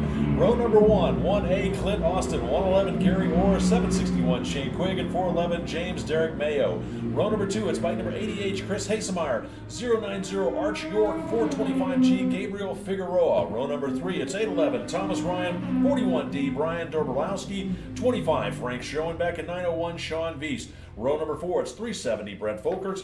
Bike number 189, John Deucer, and 576, Christian Jensen. Row number 5, it's 93T, Zach Thomas, 770L, Patrick Lansu. Bike number X16, Ray Cull. Bike number 6T, Teddy Honan. Row number 6 is bike number 60X, Rob Wines. Bike number 127B, Jacob Carter, and 660, John Beldock. Row number 7 is 501, Randall Wade. 328, Jim Rosazinski, and bike number 94, Ryan Rader. 18T, William Kasner. For row number 8, it's 225, Brad Rixmeyer. 017, Andy Macias. 143, David Campbell. Row number 9 is bike number 14, Brian Labero. 81T, John Turner. 057, Parker Sheridan, and 681V, Andrew Kruger. And rounding out your field on row number 10, 781, Paul Nelson. That is a 33-rider field over 10 rows, one wave, winner takes all. One massive, One huge wave. Everybody go that way and try not to run at each other. Everybody Son go of the Thunder clockwise. is sponsored by Boulder Motorsports and Brian Sharp. We appreciate their sponsorship. Since 2006, Boulder Motorsports has specialized in high-quality Ducati service and performance with one-on-one customer service. They provide knowledgeable information and comprehensive service solutions for Ducati enthusiasts and racers. Boulder Motorsports is one of the largest and most comprehensive Ducati parts inventories in the U.S., covering everything from performance upgrades to simple hardware and maintenance items. Boulder will be supporting clients at many of the AHRMA national events this year. Give them a call today. I just creeped you and I put you on the webcam so people could see you. Oh, great, thank you. Against your wishes. That's all right. I'll have you sign the waiver. You know, you laugh about that, but I knew a rider that worked, or he was actually a racing father, worked for the U.S. government and could not be on any photos. Seriously, I'm Yeah. not kidding. I'm not going to give you the guy's name. I could probably even said he shouldn't have been involved in racing, but yeah, seriously, he was a government agent and he could not have his picture taken. At least that's the story we got. That's the story. Psh. That sounds a little fishy to me, buddy. Look at this massive wave of people out there. Look at all these bikes. Look at all of them. And they're all fast. All very, very They're fast. stinking That's the fast. technical phrase. Stinking fast is what they are. Let me see this grid again, Jay. There you go. Let's see who's out here. I mean, this is everybody. This was the paddock clearer for sure. This is literally everybody that's here and has been here all weekend, I think, is racing this class. I'm not even joking. There's sidecar racers in here. Everybody's in here. Yeah. So this will be fun. Who's your money on? Chris Hasemeyer has just been crushing it today. Yeah, he's been But Gary on fire. Orr's up on one.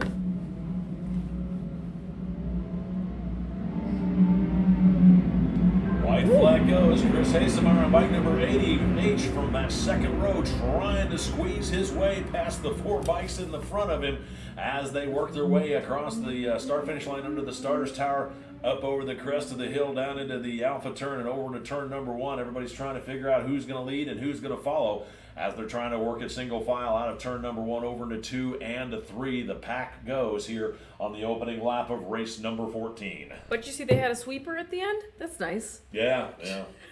For Well, like you a, guys for, go ahead and kill yourself. I'm like, for a group ride. Yeah. It's nice to have a sweeper on the group ride. This did look like a group ride. That's the phrase I was looking for earlier. I was gonna say this looks like bike night. It looks like a group ride at bike night is what that looked like right there. Yeah. Well, I'm going to tell you one thing to the people out there. If you do want to come down to Barber in October, you've got to make sure that you leave at least a half a day for the visiting the Barbie museum. Museum. It Yeah. is absolutely phenomenal. Anything dealing with motorsports. We'll help you.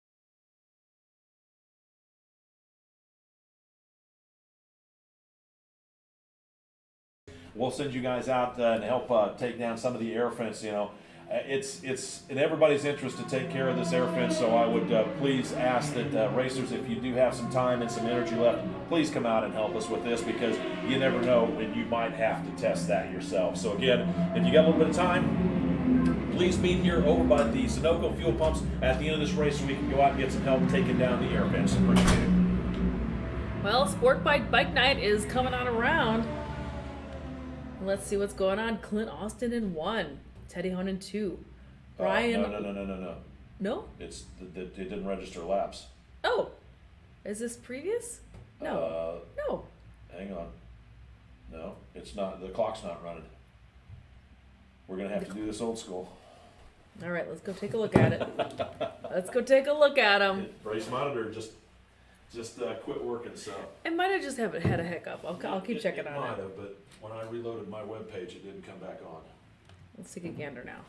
Nope, it still isn't clicking. Yeah. That's inconvenient for 35 people on a grid. 35 fast people. Well, you got to roll with the punches. This is event and race life. Jay knows it. You got to roll with the punches. You got to stand up. You got to suck it up, and you got to get your best eyeballs on in order to try to figure out what bike is what. I mean, I feel like I hear them in the back.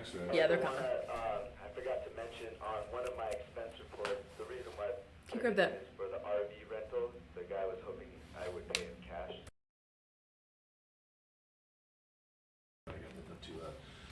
Race leader out of turn number 14 is bike number 80, Chris Hasemeyer, out front, setting a blistering pace as he starts his second lap. It looks like second place rider 111, Gary Orr. Then I can't quite get that 41D, Brian Dubrowski running back there in third. Those guys have checked out on the rest of the field. Looks like that might be Shane Quigg back there, 762. Oh, boy, now we got race monitor back up and running. Yes, it is 762 Shane we Quigg. go. And 1A Clint Austin rounding out your top 5. Look at me, I got 4 for 4. You did great. Back in that 6th place position is 370 Brett Folkerts. 7th overall is 189 John Deucer. 8th is 77L Patrick Lansu. 9th is 93T Zach Thomas. And rounding out your top 10 is 057 Parker Sheridan as the field starts that second lap. I have seen at least 2 blue shirts out there, if not 3. Brand new racers. Look at them go. Yeah. Dicing up with the big bikes. Attention out in the paddock. If we've got some racers that still have some energy left, we could sure use some help taking down this air fence. If we can get a crew assembled down here at the Sunoco fuel pumps here in the south paddock, as soon as this race is over, we'll send you guys out so you can help take down the air fence. The more people we get out there, the faster it goes, and the better your safety equipment is taken care of. So again, if you got a little bit of energy still left, we're looking for some volunteers to please make your way down to the Sunoco fuel pumps to help take down some of the air fence. We appreciate your help. Well, let's take a look at the specs so far. And you just heard Jay announcing we need some help taking that air fence down. It takes a village here. It's a lot of volunteers, a lot of moving parts, a lot of moving hands, a lot of moving bodies. So it takes everybody pitching in and helping out, but it always gets done here. One of the things I love about AHRMA is that family vibe. It's one of the few race organizations. Out of turn number 14, once again, it's 88 Chris continued. Hasemeyer out there, about a half a front straightaway lead over bike number 111, Gary Orr, and then bike number 41D, Brian Drobolowski, holding on to that 3rd place position. That trio has absolutely checked out on the rest of the field. Here comes the trio for 4th, 5th, and 6th. Out of turn number 14 at the line this time, it's going to be bike number 762, Shane Quigg still there, 1A Clint Austin, and 370 Brent Folkerts right there making you 4th, 5th, and 6th. It's anybody's race. Those guys are having a heck of a battle out there. 7th is 189 John Deucer, 8th is 77 Alan Patrick Lansu, 9th is bike number 93T Zach Thomas, and rounding out your top 10 is 60X Rob Wines as he starts his next lap. Attention in the paddock. I want to remind everybody, if you're not in this race, please don't forget to turn in your rental transponder. Again, if you're not in this race, your racing weekend is done, so please turn in your rental transponder as quickly as possible. Again, please turn your rental transponder as quickly as possible. We do have rental transponder. So like I was saying, this is one of the few organizations, race organizations that I'm familiar with where it's got, I mean, there's always a good vibe at a lot of race organizations. I shouldn't make it sound that way, but this is the first one I experienced a million years ago that's super, very family feeling. If your bike breaks down and you need a part, your competitor, instead of being like, aha, you broke down, I'm gonna win, like they will come and give you a part to fix your bike because everybody wants everybody else to come and go racing. It just has that really awesome vibe to it, and it's one of the things I love most about AHRMA is this family vibe, this family type atmosphere, which again brings me to, you know, looking for volunteers to help take down the air fencing, which is so important here, so pivotal to have that air fencing at these tracks. You know, it takes a village, it takes family. Race leader, bike number 80H, Chris Hasemeyer, making it look easy as he's across the start-finish line. Here's the battle for a second. Looks like 41D. Brian Drobolowski is looking a bit racy out there as he manages to just nip 111 Gary Orr out the line. So those two are duking it out hard for that second step on the podium. Here comes the rest of the field. It's going to be bike number, I believe, 762, Shane Quigg up there. No, 370. Brent Folkerts gets around Quigg and Austin, so move him up to that fourth step. Then bike number 762, Shane Quigg, rounding out your top five. 1A, Clint Austin back there in sixth. 189, John Deucer back in seventh. Eighth belongs to 93T, Zach Thomas at the moment. Ninth is 77, Alan Patrick Lansu as he slips back a few positions. Then it's going to be bike number 60X, Rob Waynes, still rounding out your top 10. We're past halfway, so whatever happens in this race, it is official for the final race of the weekend.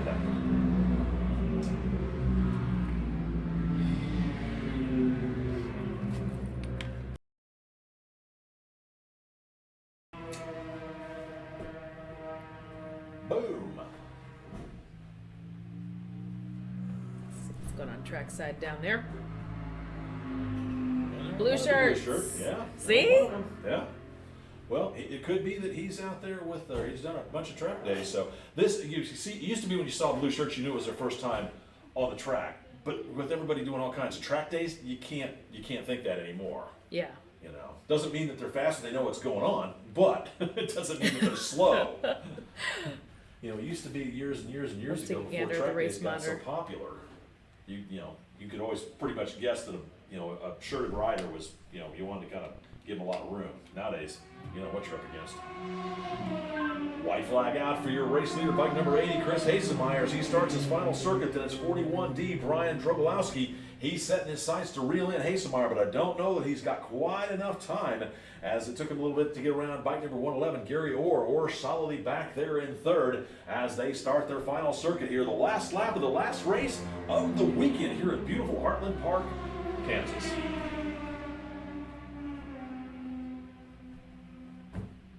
Actually, it'd be Heartland Park. Only Kansas. about 11 more turns before the end of this race event. Yeah. Our final winner, final race this weekend here at the AHRMA Classic MotoFest at the Heartland Motorsports Park in Topeka, Kansas.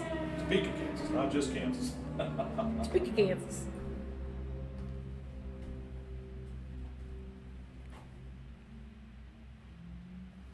Let's go check out Race Monitor here in a second as soon as we get a little break. There's a little bit more cluster of people coming in. There you go. So you can see where we are at, top 10. And the surprise is going to be if Dobrolowski and Orr. I think that battle is going to be real interesting. So let's click back so we don't miss a single second of it. Blue shirt. Yeah, there he goes again. There he goes again. Mark Morrow graduate. Yep. Mark Morrow graduate.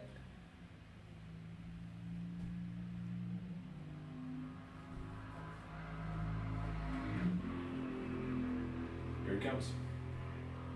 All right, friends. Race leader, bike number 88, Checks. Chris Hasemeyer out of that final circuit. Then it's going to be bike number 41D, Brian Drobolowski.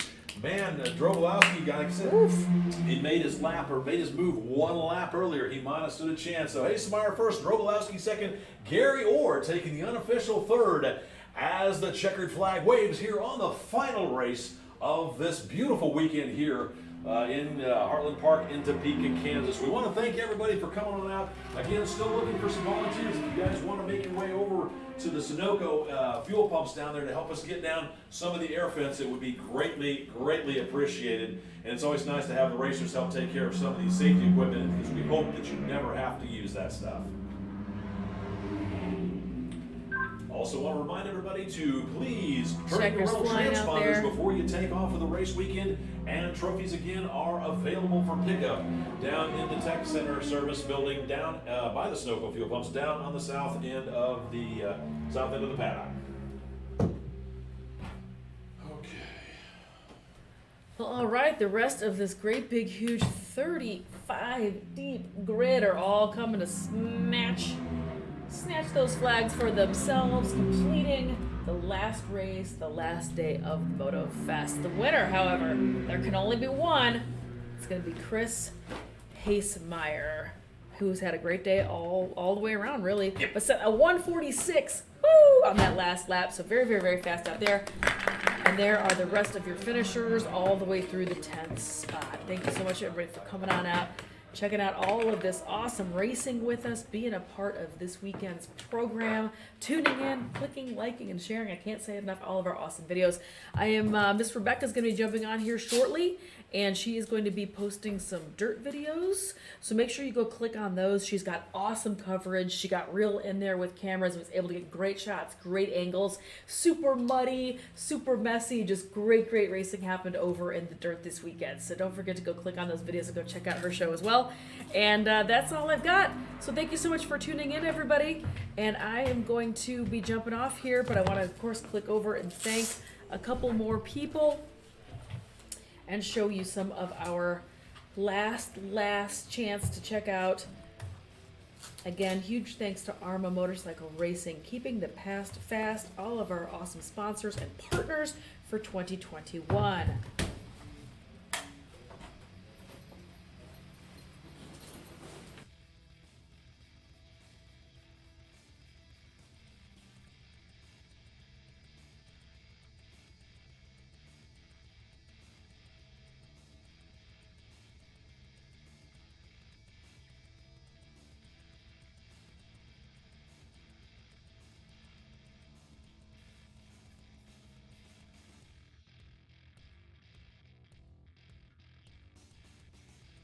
This weekend, we hope you had a great time here at the Classic Moto Fest. We look forward to seeing everybody next month.